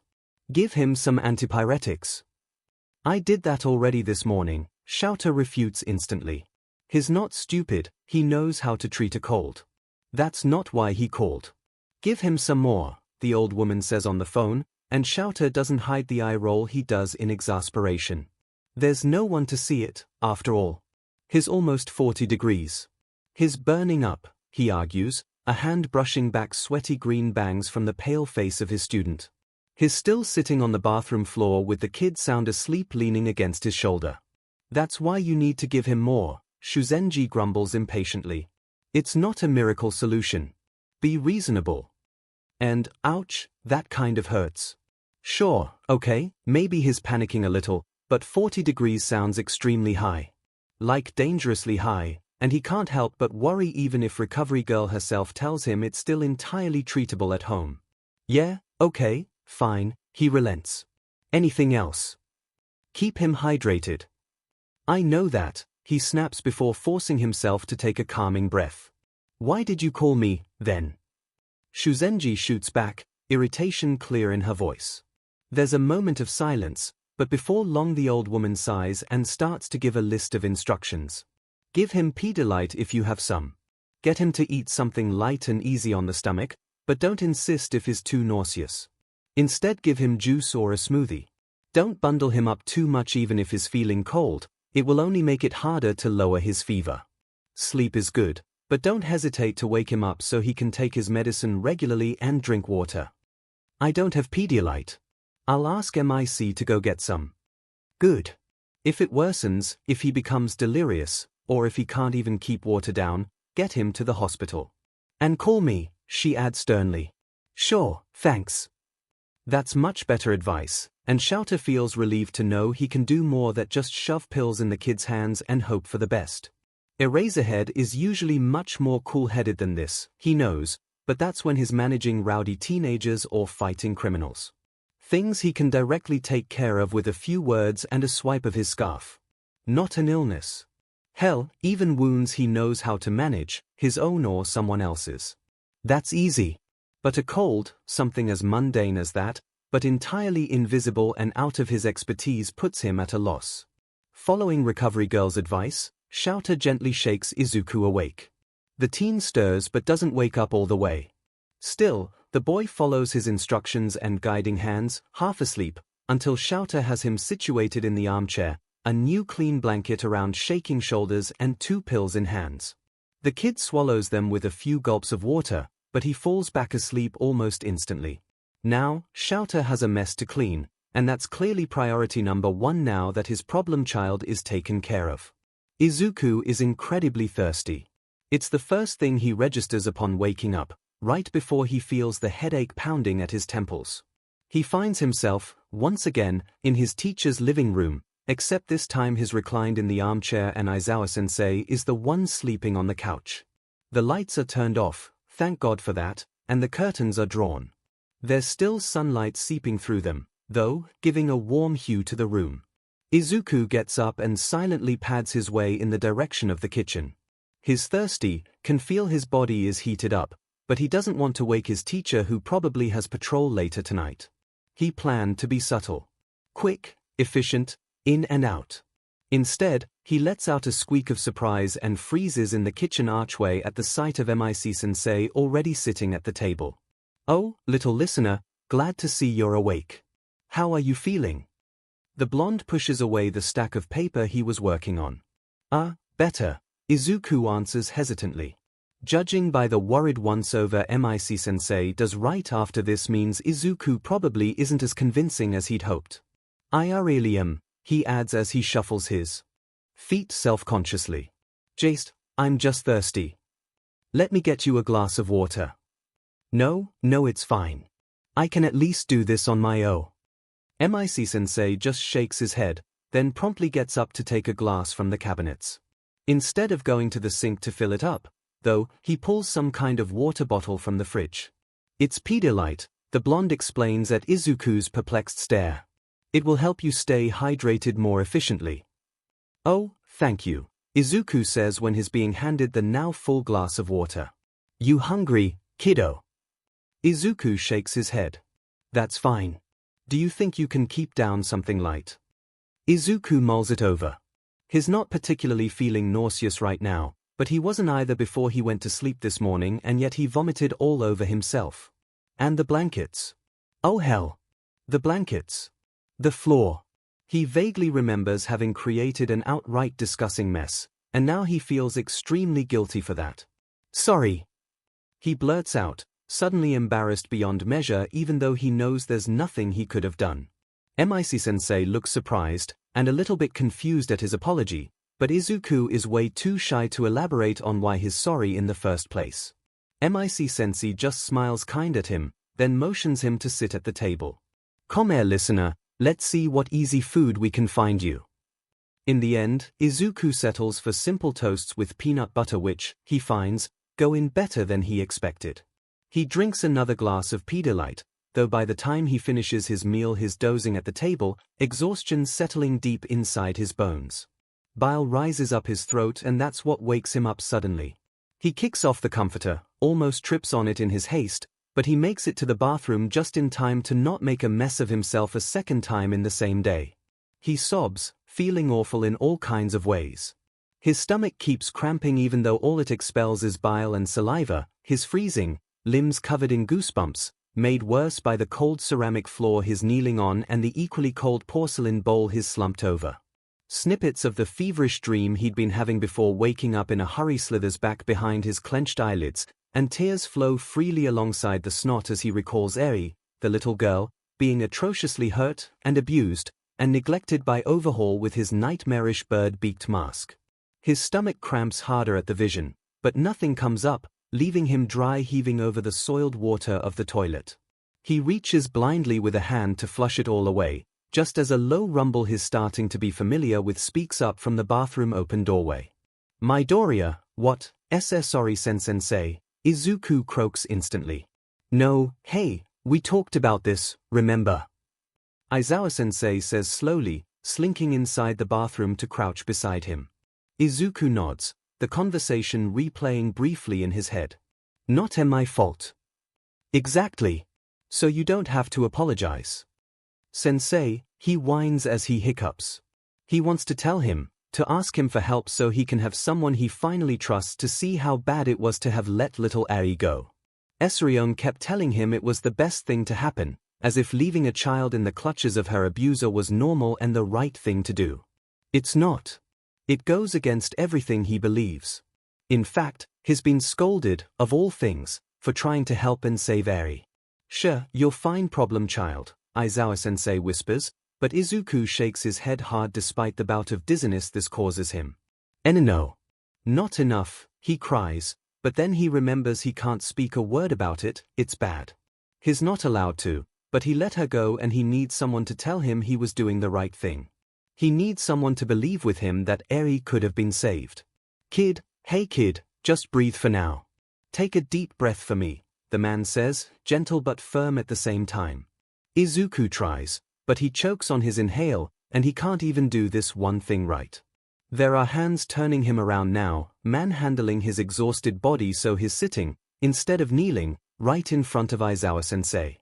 The hero brushes his bangs out of his eyes, then settles one hand at the back of his neck while the other gently holds the side of his face that Izuku didn't even know could be comforting. I know something happened, the hero starts, voice barely above a whisper, and I know you're not allowed to speak about it. But let me tell you one thing, Izuku. I'm here for you. God, you're just a kid, and whatever happened was tough enough to mess with your head. A sob rips its way out of Izuku's chest, but Aizawa-sensei simply wipes the tears away with a soft slide of his thumb. I know it's confidential, but you don't have to carry that burden alone, Izuku.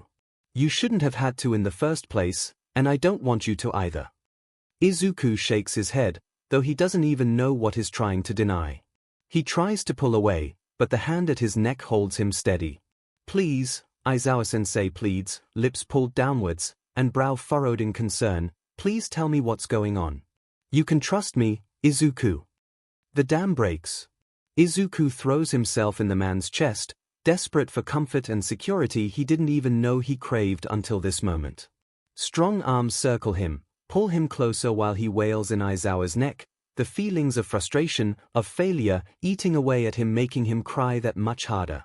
Between sobs, hitched breaths, and loud cries, he tells the story of a little girl he failed to save and is rewarded with a kiss at the top of his head followed by soft words of validation, telling him he tried his best, that he did the right thing, and that he's still alive now to help her save her when the time comes. Izuku doesn't know when he falls asleep, but he knows it's in the arms of someone he can trust fully. Friday passes in a feverish haze. Izuku wakes up to freezing damp rags being pressed to his forehead and under his neck, and he whines when the coldness makes him shiver. Good, you're awake, Aizawa says when Izuku meets his dark worried gaze. I need to get your temperature. Izuku nods and obediently opens his mouth when the hero brings up the thermometer. He's starting to fall back asleep already, jolting back to awareness when the device beeps. Aizawa frowns at it before he sighs and puts it away. It's a bit lower than last night, but still not where I want it. Here, drink this, he says, then helps Izuku to sit up so he can take sips of the offered water. Or Pedialyte. It's hard to say, really. It's lukewarm, probably had been sitting on few coffee table the whole night in case he woke up feeling thirsty. He tries, he really does, to drink it all, knowing he needs to stay hydrated, but the water is already sitting heavily in his stomach so pushes the glass back to Aizawa. Okay, I'll fill it up and keep it here, if you want some more later, the man says, but he doesn't get up right away. Instead, he stays sitting on the low table in front of the couch, leaning forward slightly to start brushing Izuku's hair back. It feels good, soothing, and Izuku falls back asleep easily, forgetting the uncomfortable coldness at his forehead and neck meant to help his fever down. When he wakes again, slowly this time, it's probably only a few hours later. The curtains are drawn open, but the sky is still dark, only just starting to lighten up with the rising of the sun. Then the smell hits. Breakfast. Someone is cooking, or has cooked, breakfast, and the smell of eggs and bacon instantly catches in his throat. He only has time to lean over the side of the couch before he pukes, insanely grateful for the trash bin his caretaker left within easy reach. He whines a drawn-out note before nausea makes bile rise in his throat again, and the sound must alert someone because suddenly there's a large hand rubbing wide and firm circles on his back and another one keeping his bangs out of his face as he empties his stomach until his pitifully dry heaving. When his stomach is done cramping, he slumps with exhaustion and the same kind hands help him lean back on the couch cushions more comfortably. Then, they bring something to his lips and Izuku recoils, unwilling to fill his stomach only to have it rebel against him again. "Please, listener, just take a few sips," his teacher says, worry evident in his tone. Izuku opens his eyes, finding himself staring directly into MIC-sensei's particularly colored gaze. "Okay," he croaks, voice breaking on his now raw throat, and MIC-sensei smiles, a tiny sad little thing, and offers him the beverage once again. It's just water. It's plain. It's cold. It soothes his aching esophagus. He takes a few tentative sips at first, scared to upset his stomach again, but it feels so good to his raw throat that he ends up downing all of it. "You should eat something, kiddo," his teacher tells him with a soft, kind voice. "You're running on empty," he adds with a concerned frown, getting more prominent when Izuku shakes his head in denial. "Don't want to be sick," he whines while pulling the blanket tighter around his shoulders. "He's freezing." "Oh little listener," MIC-sensei sighs in sympathy, but then he pats Izuku's back encouragingly. "What say you have a nutrient juice pouch? There's this one, apple-flavored." Shouter keeps buying it even though he complains it tastes bland. Don't let him know I noticed, but that's the one he always drinks after a long and hard day when he's on the verge of being overwhelmed. There was this time when MIC-sensei starts to spew light-hearted stories about Aizawa and his nutrient pouches, barely stopping even when Izuku finally relents to the suggestion. Izuku sips at it slowly, relieved when it's exactly as MIC-sensei said, bland, only a hint of a sugary apple taste, just enough to make it good without being nauseating. Izuku doesn't really notice when he starts to list sideways, empty nutrient pouch slipping from limp fingers, until he falls asleep on Yamada-sensei's shoulder. He's woken up a few times by MIC-sensei who coaxes him into drinking some more water and taking cold medicine. He feels groggy each time and almost falls back asleep instantly. It's only in late afternoon that he wakes up more fully, more alert than he's felt in what feels like forever, but still a bit under the weather. Nature calls, but leaving his nest of blankets is a difficult decision to make. In the end, his bladder wins, but he shivers all the way to the bathroom and back, holding his arms around himself in a futile attempt to trap his body heat close to him. "How are you doing, listener?" MIC-sensei asks when Izuku enters the living room. The man is setting another glass of water on the table in front of the couch. Better, I think," he replies as he sits carefully. He nods, grateful, at the blonde when he wraps one of the blankets around his shoulders, and Yamada-sensei offers him a warm smile in exchange.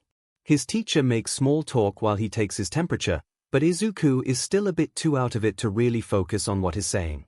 He still appreciates the background noise, though, so he nods and hums when it seems necessary to keep encouraging the ramblings. That's much better.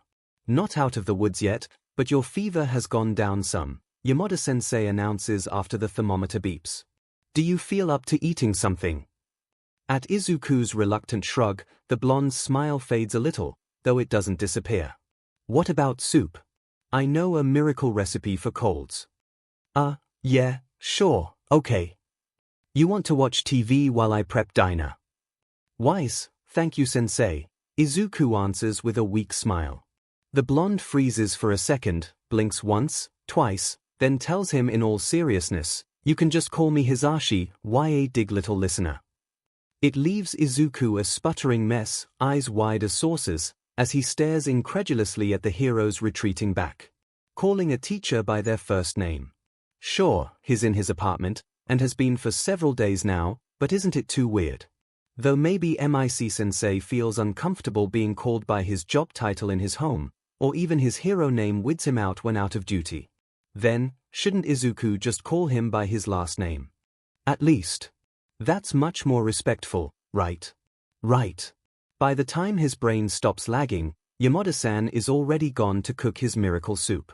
Izuku slumps in his seat, suddenly feeling more tired already, and decides to turn the TV on while he waits lest he falls back to sleep. He spends the next moments eating a delicious salty chicken broth while watching hero documentaries alongside Yamada-san, who offers delightful comments about some of the heroes they see, including a few embarrassing stories that has Izuku stifling his laughs inside his blanket cocoon. It's a cold hand on his forehead that wakes him up next. The light is out, but he still makes out Aizawa's concerned frown. "Hey, problem child." Izuku replies with a mumble that sounds like "good morning," and Aizawa scoffs in amusement. "Did you eat yet?" Yamada-san made me some magic broth." "Okay, good. Think you can stomach some more? You haven't eaten much these past 3 days. I think it's best you do while you feel up to it so you can replenish your energy." A little." He sits up, and Izuku notices that it's also dark outside.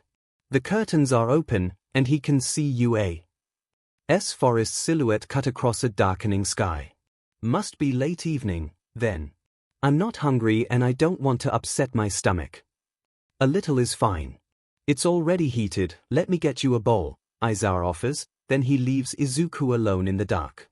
When he comes back, he lights up a lamp that illuminates the room dimly, not so bright as to be aggressive, but just enough that Izuku can see what is eating. Aizawa leaves the bowl, spoon, and a glass of water in front of him before heading for Yamada-san that Izuku just now notices is sleeping soundly curled up in the armchair. It must be later than he initially thought. MIC Sensei's face scrunches up when his partner shakes him awake. The blonde weakly tries to bat away the offending hand and Izuku tries not to laugh when the voice hero grumbles an annoyed "go away," to which Aizawa reacts with a firmer shake. "Come on, Zash. Just go to bed." "But I'm comfy," comes the whine from the human ball on the armchair. Aizawa lets out an exasperate sigh, loud enough that Izuku hears it clearly from his spot, but it must hold some deeper meaning, or perhaps a warning of some kind, because Yamada-san whimpers but finally unfurls and stretches out long limbs, almost smacking Aizawa in the face in the process. Izuku spots the small, possibly amused, smile on his homeroom teacher's face even as he rolls his eyes at the blonde. But it turns into a frown when his gaze turns back to Izuku. "You're not eating." "Right. Sorry." Izuku hurries to grab the half-full bowl of soup, almost dropping his spoon in his haste. "Don't sweat it," the man says easily. "I'm leaving for patrol soon," he states. He reaches down to kiss Yamada-san on the cheek and Izuku quickly looks away, suddenly feeling like he's intruding on something way too personal. "Problem child." Izuku looks up, a bit surprised at being called on. Aizawa is giving him a completely deadpan look and says, "Don't do anything reckless."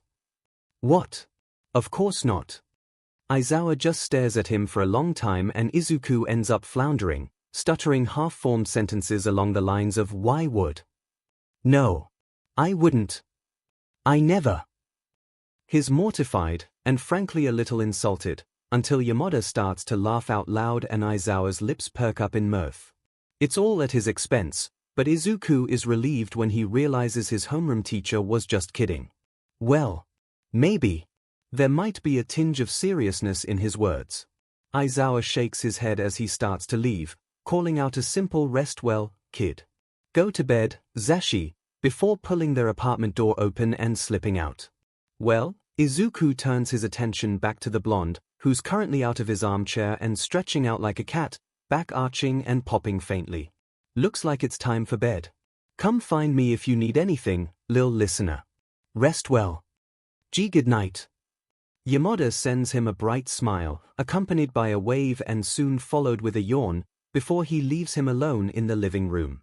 Izuku doesn't really feel like going back to sleep yet. His broth is lukewarm at this point, but he still eats it, glad that it's not sitting heavy in his stomach for once. Feeling guilty for all the trouble he's given his teachers so far, He decides to pull his weight some and goes to the kitchen to wash his dishes. It's the least he can do, right? There's a plate, a mug, and a glass, along with some cutlery already in the sink. Izuku decides to do those too. What's a few more dishes? When he's done, his eyes catch on something on the dining table. His cell phone. He opens it, finding it suspiciously full of battery, but then he's assaulted by dozens of messages and even 4 missed calls. Checking the time, not too late yet, in his opinion, he takes his phone back with him, settling back on his makeshift bed, and starts to scroll through his messages. His class group chat has a red 99+ besides it, which really isn't surprising, but it's a lot and a bit overwhelming, so he opts to reply to his friend's texts first. He starts with Uraraka. Uraraka, yesterday 7:53 a.m. Hey, what's going on? You're never this late, Deku. Everything okay? Homeroom is starting. Uraraka, yesterday 8:30 a.m. Sensei said you're sick, rest well, okay? Don't go training this WKND and text me if you need anything, okay? Uraraka, yesterday 12:27 p.m. Okay, so I know you're sick but I'm worried, answer peace. Even just a thumbs up is fine. Just to make sure you're alive and not like kidnapped or something or fighting villains. Uraraka, yesterday 5:57 p.m. Deku. Uraraka, today 10:22 a.m. I'm worried, should I call Aizawa sensei? Uraraka, today 10:39 a.m. red heart rest well, Deku. See you on Monday. You know I'm so sorry. I'm better already, I promise. I slept most of the time. Uraraka, now OMG, thank you. I was so worried. I called sensei and he said you were okay because you never know, but I'm happy you replied this way. I'm sure you're okay, smiling face. You now, yeah, I'm fine. Thanks for worrying. Wait, you called Aizawa sensei? Uraraka, now yeah, it was awkward. Just wanted to make sure though, you now, I guess, haha, thanks Uraraka, now you should for to sleep, it's late and you're sick, you now, you're right, you too not sick, I mean you should go to sleep too. Uraraka, now smiling face with open mouth and tightly closed eyes, of course. Good night, Deku. See you on Monday. You now, good night. And yeah, I have all weekend to get better. This is so embarrassing. Uraraka has always been chatty, even when texting him, and aside from the first few super awkward texts when they first exchanged phone numbers, Izuku has never had an issue while talking to her. Though, to be fair, they never really talked about anything too personal. And she called Aizawa. Izuku feels a bit betrayed that the man didn't let him know, but he figured he either forgot, which kind of seems unlikely, or concluded that it was unnecessary. If Aizawa knows him well enough, he probably guessed that this bit of information would stress him out, which, everyone knows, would not help his recovery.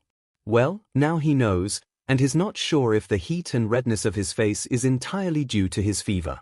Deciding he doesn't want to think about it anymore, he opens another conversation to distract himself from the mortification he feels. Ida, yesterday 12:55 p.m. Take care of yourself, Midoriya, drink plenty of water, let me know if I can do something for you now, thanks Ida. Have a good weekend.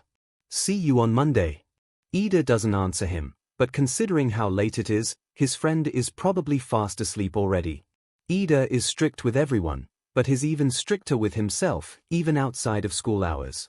Zoo, yesterday 8:32 a.m. Sensei says you have a cold, get better soon, Midoriya.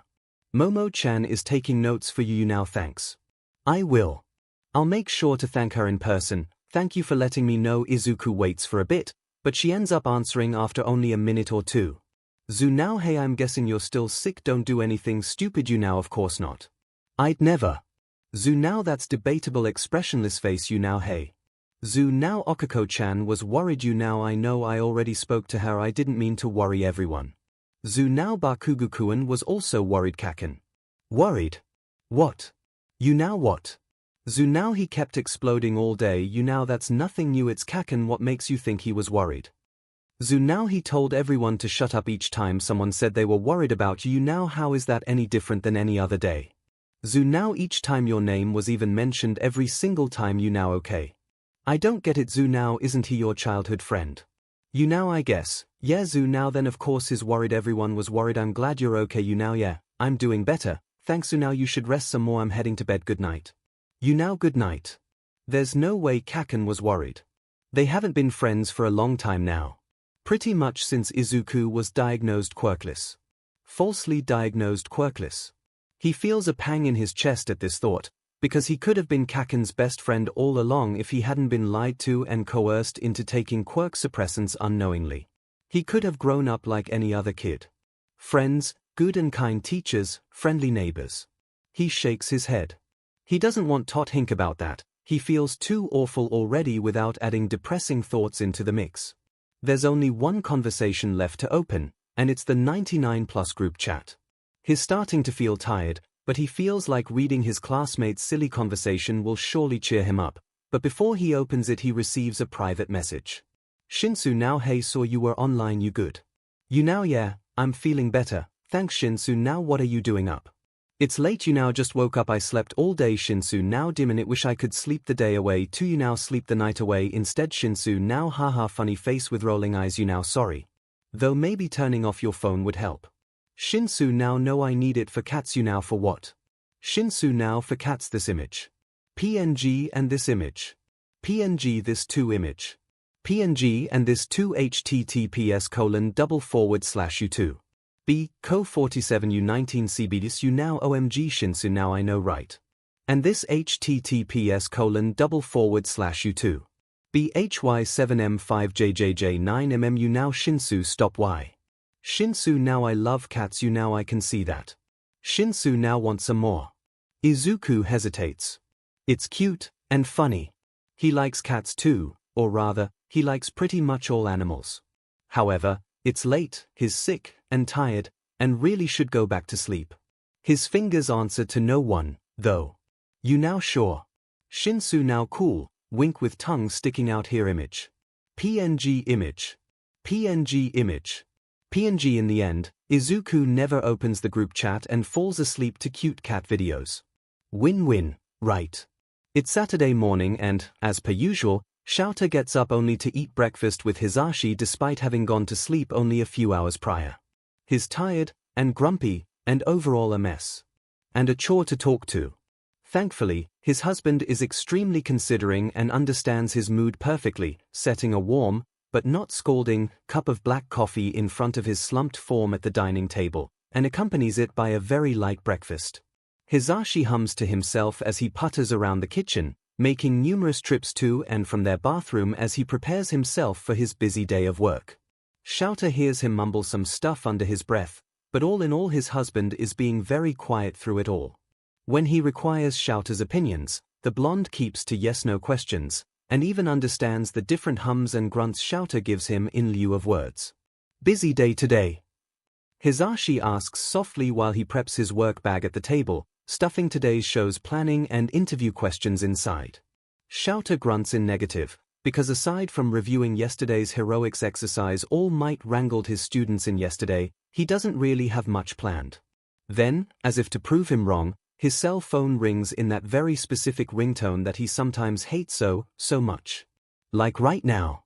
He just wants to go back to sleep. And make sure the problem child doesn't get into any more problems. Come on, show. You know you need to take this, Hisashi encourages with a bright smile that's too shiny for his eyes. No hint of sympathy for tired old him. DMN him, how anyone can be so peppy in the morning is still a mystery to him. In the end, he really doesn't have a choice, because it's Tsukochi and he never calls just to chat, so he forces himself to lift his head from where he'd buried it in his arms and takes the phone his husband is patiently holding out to him. Erase ahead. Hey! Are you busy? Right now. As soon as you can, Tsukochi states. If his tone wasn't telling enough, this certainly announced something important. It succeeds in waking him up all the way as he feels a small burst of adrenaline shooting through his vein. It's not an emergency, but it's serious and it needs immediate attention if possible. What's going on? It's concerning your student's case. What's going on? He repeats more darkly. Hisashi stays standing on the other side of the table, worry evident in his stare. The tech team was able to salvage something from one of the damaged USB keys found in Dr. Takahoshi's office. I need your opinion on what's been found in it. I think you need to this. 𝐿𝐴𝐵 curses under his breath. Evidence. Nothing concrete, but it definitely needs a more thorough investigation. 𝐿𝐴𝐵 is not one for hesitation, normally, but this doesn't seem urgent, and he loathes the idea of leaving Izuku alone just to pore over some files. Not because he doesn't trust him, but rather because he's worried about his on and off illness. It might really be just a cold, but something doesn't quite sit well with him, though he's not sure why. He must have been silent too long because Tsukochi speaks again, tone dark enough that it's almost frightening. Eraserhead, I really think you should see this. What do you mean? I think there's more going on than we expected. 𝐬𝐽 looks at his husband, who mouths something along the line of what's going on, but 𝐬𝐽 can only shake his head with lips pressed together in displeasure. I'll be there soon, he replies with a suppressed sigh. Thanks. The detective closes the line and 𝐬𝐽 lets his head thump against the table. He can already feel tension in his shoulders and neck and almost melts when Hisashi sidles silently behind him and start to expertly thread fingers into his muscles. I'm guessing your day just got busier. 𝐬𝐽 huffs in answer. We should let the lil listener know, Hisashi says softly. 𝐬𝐽 almost whines in protest when the blonde walks away to go check on the kid. Still sleeping, he states with a concerned frown when he comes back from the living room. I'll leave him a knot on the coffee table, then. He'll be fine alone for a few hours, right? Of course, 𝐬𝐽. Hisashi is already at the door, pulling on his combat boots, and 𝐬𝐽 reluctantly gets up from his designated chair in the kitchen to get dressed up. If anything, he knows how to call either of us, though I doubt it will come to that. Dear minute, Zashi, don't jinx it, he grumbles, but he feels reassured nonetheless by the confidence evident through his husband's words. Line break: the detective is waiting for him in his office, 𝐬𝐽 learns as soon as he enters the precinct from the officer manning the front desk. He wastes no time in pointless pleasantries and strides through the authorized employees-only door to the left and follows the corridor all the way to the door, stating simply to Tsukochi Naomasa, head detective. 𝐬𝐽 knocks once and doesn't have to wait long for the other man's voice to call him in. Eraserhead, come sit, there are a few different files so it might take a while. There's already a second desk chair right next to Tsukochi's well-used one in front of his computer. When 𝐬𝐽 rounds the desk, he immediately spots two things, two mugs, one filled with fresh dark coffee still steaming and the other half finished already, and the computer screen showing two different folders respectively named Evaluation and Project 16, which isn't ominous at all. There are only two files. 𝐬𝐽 doesn't know if there were more on the original drive, but in this one there's a video file and an audio file. Tsukochi starts with the video. It takes all of 3 seconds for 𝐬𝐽's BLD to freeze. The screen shows a plain, regular doctor's office. Their suspect is standing to the side in close-up, obviously installing the camera he used to film this. In the background, there's a padded examination table. And a little girl innocently sitting on it. 𝐬𝐽 snatches the mouse from under the detective's hand and hastily pauses the video before it has a chance to start. Tsukochi looks at him wide-eyed, obviously surprised at the underground hero's almost violent move before understanding downs on him. SHT, Eraserhead, no. It's not what you think it is, I promise, his colleague quickly reassures, and 𝐬𝐽 sags and presses his folded hands to his forehead in clear relief. Thank God. He doesn't even want to think what it would imply for his own kid. You know I wouldn't show you something like that. I'm the once reviewing evidence, I don't need a hero's opinion for that kind of thing, he explains darkly. Just the thought that Tsukochi actually had to view such footage, even if it's for the sake of putting criminal behind bar, hopefully forever, sends disgusted shivers down his spine. It's atrocious. With the reassurance from the detective that he's not about to watch 𝐶𝐿𝐷 𝐬𝐽 pauses the video and tries to take in as many details as possible. It looks like a simple, very professional, patient examination. The pediatrician asks routine questions, checks the little girl's ears, mouth, palpi her neck and kindly apologizes for his cold hand even with plastic gloves on. Aiko-chan, the doctor says, is there anything troubling you? The sound quality is grinchy a little. The little girl pinches her mouth and gives a small shy nod. My tummy hurts. Her voice sounds rough despite being high-pitched, as if she has a cold. The doctor turns to the right, looking at something outside the camera frame, and 𝐬𝐽 feels somewhat relieved to hear the voice of who he assumes is the girl's mother. She's been complaining about stomach aches for a few days each time she drinks liquid. Worry is evident in the woman's voice. That's most probably the reason why she scheduled an appointment with a doctor. Ah, I see. Any increase or decrease in appetite? Not that we noticed. No nausea, vomiting, or diarrhea? No, none at all. What about thirst? You notice she's hurting each time she drinks liquid. Has she been more or less thirsty nowadays? Not that I don't think she drinks more, but maybe she's been drinking less juice and more water, but I'm not sure. Tokahoshi hums contemplatively, then turns to Aiko-chan, who's been swinging her legs absent-mindedly while the adults talked. Aiko-chan, do you mind if I touch your tummy to see if everything's okay? The little girl shakes her head, and her pediatrician guides her into lying down on her back. He expertly palpi her stomach, then gives her a smile and a small, "Thank you, you can sit up now," before turning back to her mother, still off-screen. I have an idea of what it might be, but I'll need to have her go through a few tests before I can diagnose anything officially. The doctor and the little girl's mother keep talking about medical tests, some of which Shouter has never even heard about, for a few minutes more before the doctor walks back to the camera to stop the recording. The screen goes back to the opened evaluation folder, but Tsukochi gives him some time to gather his thoughts. It looks legit, Shouter finally says, words coming slow as he contemplates how to express his thoughts. Tokahoshi is being extremely professional, and the mother is apparently preset in the room with them. The only thing that bothers me is the purpose of filming the examination. Why record it? Is that even legal? With consent, Tsukochi easily answers. Since the mother is there and has supposedly seen Tokahoshi install and start the camera, she must have signed a consent form before they began recording. It still sounds fishy to me. It's about to be fishier, the detective mumbles with a somber expression before opening the audio file in the same folder. It starts with the voice of the doctor, telling the whole date to the recorder.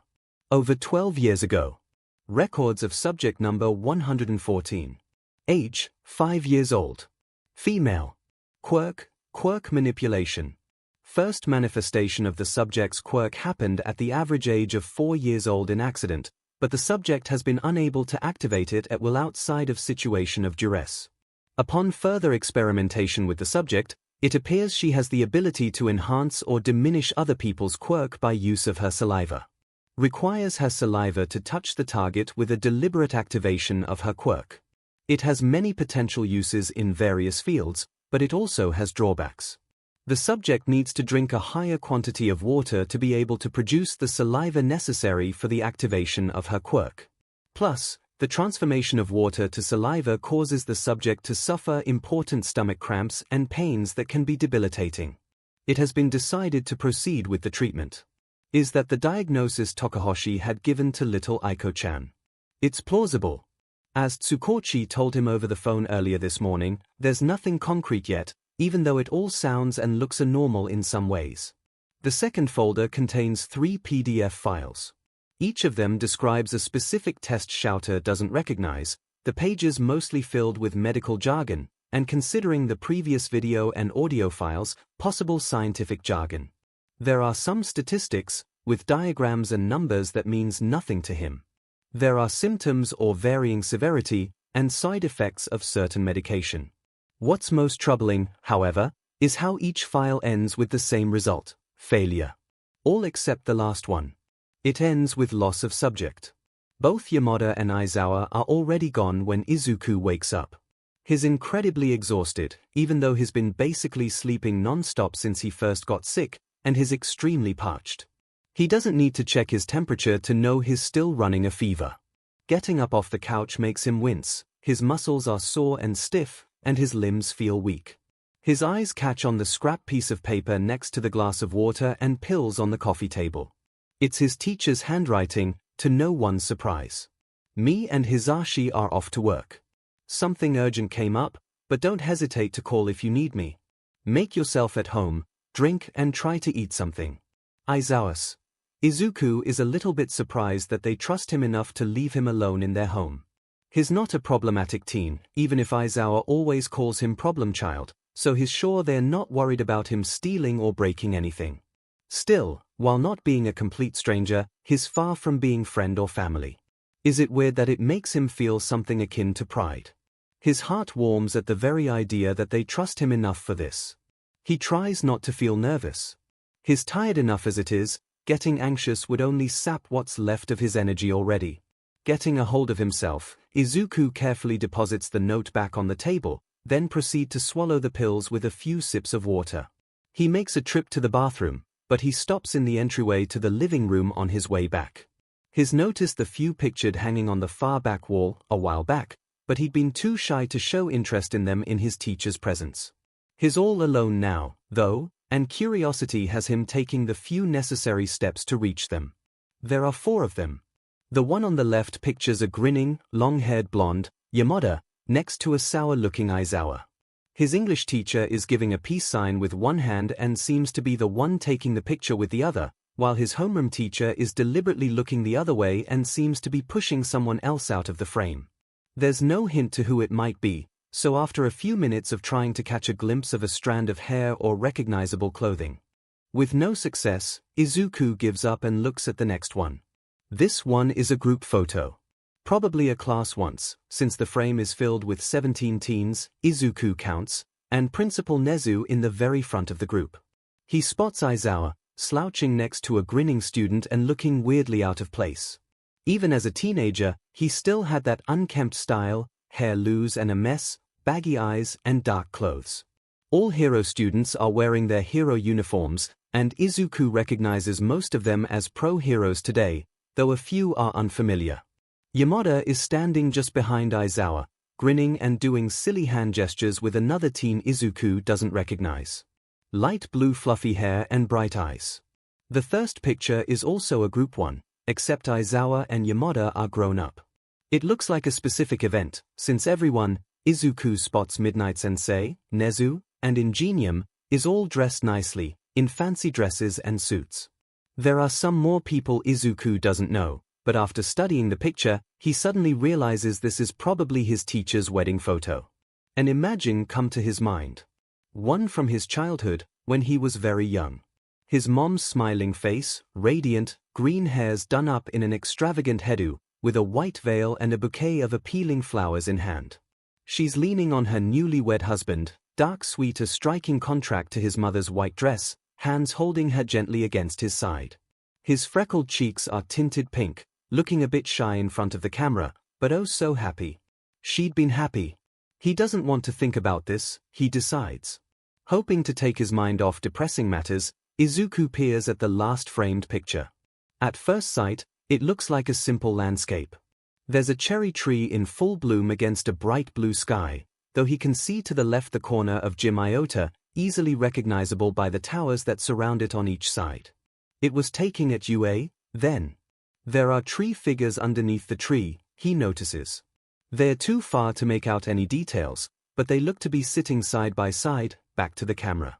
Curiosity piqued, Izuku gingerly takes the frame in both hands to take a closer look away from the window's reflection in the glass. A slip of paper detaches itself from the back of it and falls at his feet. A portrait. Light blue hair, grinning face, clad in a HeroCourse UA uniform. It's a teen, about Izuku's age, the same one he saw in the class photo. A friend of his teacher's, probably. Is he an underground hero too? Izuku doesn't think he's seen him anywhere in any hero-related news or articles. Picking it up with care, Izuku notes the well-worn corners, as if someone often fiddled with it in the past, and finds a scribble on its back. No name, no description. Just a date. The 26th of October 2XXX, probably his birthday, Izuku thinks. Hopes. Swallowing nervously at the mysterious discovery, Izuku quickly put things back together and rearranges the frame on the wall. He shouldn't have pride in his teachers' private lives. They trusted him with their home, and barely 1 hour in and he's already snooping around. Stepping away from the wall, he feels his energy quickly draining, so he settles back on the couch, phone in hand, and decides to stay put the rest of the day. He ends up napping for a few hours, 10 or 15 minutes at a time, between which he drinks water and spends time on his phone. He manages to watch a dozen more cat videos Shinsu sent him well after he had fallen asleep last night, and texts his friends between dozes. Traitorously, his mind takes him back constantly to negative thoughts and feelings, giving him a few stress-inducing nightmares here and there.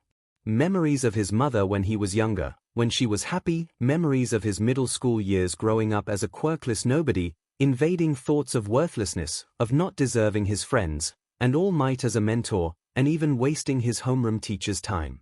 They all come to him in turn whenever he fails to occupy himself. He's in a similar mindset when Aizawa comes back home. He keeps replaying the moment he met Eri, ruby red scared eyes looking up at him in pure desperation, and yet Izuku couldn't save her from her tormentor. It's a cold hand on his forehead that brings him back to the present, and Izuku recoils in surprise, heart beating hard when he finds himself trapped between the couch and the hand. It's just Aizawa, though. "Sorry, kid," the hero says gruffly, before he starts to uncoil his capture scarf from around his neck. "I called out, but I didn't hear you, so I came to check on you." He puts the scarf down on the armchair. "How are you feeling?" "Tired," Izuku replies truthfully. He woke up earlier from a dream he can't quite remember but that left him a jittery mess. "Why don't you take a nap? You look like you didn't sleep in days," his teacher says as he retreats to the kitchen. When he comes back, he stares at him with a quirked eyebrow and Izuku realizes he's waiting on an answer. "Not tired," he mumbles sullenly, which is also the truth. Aizawa's snort doesn't go unnoticed and Izuku blushes in embarrassment for his contradictory comments. "Here." His teacher throws the thermometer at him and Izuku fumbles to catch it, fails, and looks forlornly at his lap where it's fallen. With a sigh, Izuku proceeds to take his temperature and waits in awkward silence. Aizawa sits on the armchair and masses his brow. He looks tired, more tired even than how Izuku feels, and that's saying something. In the note his teacher left him, he wrote that something urgent came up. He doesn't look banged up, though to be honest he rarely does, he's just that good, so Izuku doubts it was for a villain attack. He just hopes it's nothing too bad, but judging how stressed the man looks it's almost certain it's not the case. Unless Izuku is the one who's causing that stress. The beeping of the thermometer pulls him out of his thoughts, and he frowns as he looks at the numbers. "Well?" Aizawa prompts. Izuku shrugs. "Still feverish, I guess." "I want numbers, problem child." It's like admitting defeat, Izuku thinks as he hands back the device. 39.2. "If it doesn't go down by morning, I'm taking you to the hospital." "What? Why?" Izuku sputters indignantly. "It's just a cold." "A 3 days fevers is not just a cold, Izuku. It will go away just fine," he argues, but then Aizawa drags a hand down his face, eyes scrunched like he has a migraine. And Izuku thinks maybe, just maybe, Aizawa actually cares about him. Either that, or he just can't wait to have his problem child out of his hair. Izuku wakes up in a cold sweat. He's absolutely freezing, but it feels like a fire raging in his veins. He sits up in a haste, too fast, making the room spin all around him, while he GGS on nothing. He's crying, hiccuping silently because it hurts so much. All his muscles are pulled taut in tension, hurting in a way that rival that of his repeatedly broken bones, except now there's no battle adrenaline to dull the pain. His heart beats a staccato rhythm, making his head feel fuzzy from lack of oxygen. He doesn't feel well, at all. It takes all he has left in him to get off the couch and walk the hallway in the dark. It's clearly in the middle of the night. He manages to make his way to the toilet just in time to vomit some water, then bile. But even when his stomach is empty and nothing more comes up, his stomach and throat still constricts rhythmically. All that leaves his mouth now is a string of saliva accompanied by the snot and tears that flow down his face. His fingers are gripping the toilet seat tightly, turning white at the joints, but they suddenly go lax when his heart flutters, weak, breaking its rhythm, before picking up in speed. His muscles get boneless, and he lurches forward for an instant, though he manages to catch himself in the nick of time. It's just a cold, so why is his heart acting this way? He starts to panic, because the only reason he can think of is that it was all a mistake after all, and he's stopped taking his medication, so now he's really having a heart attack. He scrambles to his feet and hurries, as much as he can, towards the room at the end of the hallway. With how he currently feels, he doesn't even feel guilty about breaching his teacher's privacy by opening their bedroom door without knocking. There's a lump on the bed, under the covers, but it's too dark to see who it is. It doesn't even matter. He needs help, right now. With staggering steps, he reaches the edge of the bed, knees hitting the mattress and almost making him fall forward. He shakes the figure weakly at first, but more firmly when his heart seizes again painfully. There's a groan, and a hand flies out of the cover to chase him away. Sensei, he grounds out through clenched teeth.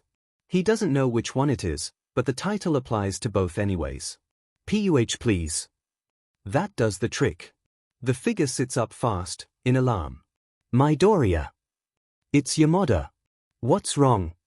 I didn't. He brings a hand to his chest because of another flutter. The room is spinning wildly, and he realizes belatedly that his gasping, breath coming in short bursts. He hears his teacher pushing the covers off, then a hand is on his shoulder. Izuku can only shake his head. Sick, he groans. And, a second later, he hears himself say pass out, before he falls limp, face smashing in Yamada's chest who prevents him from falling down.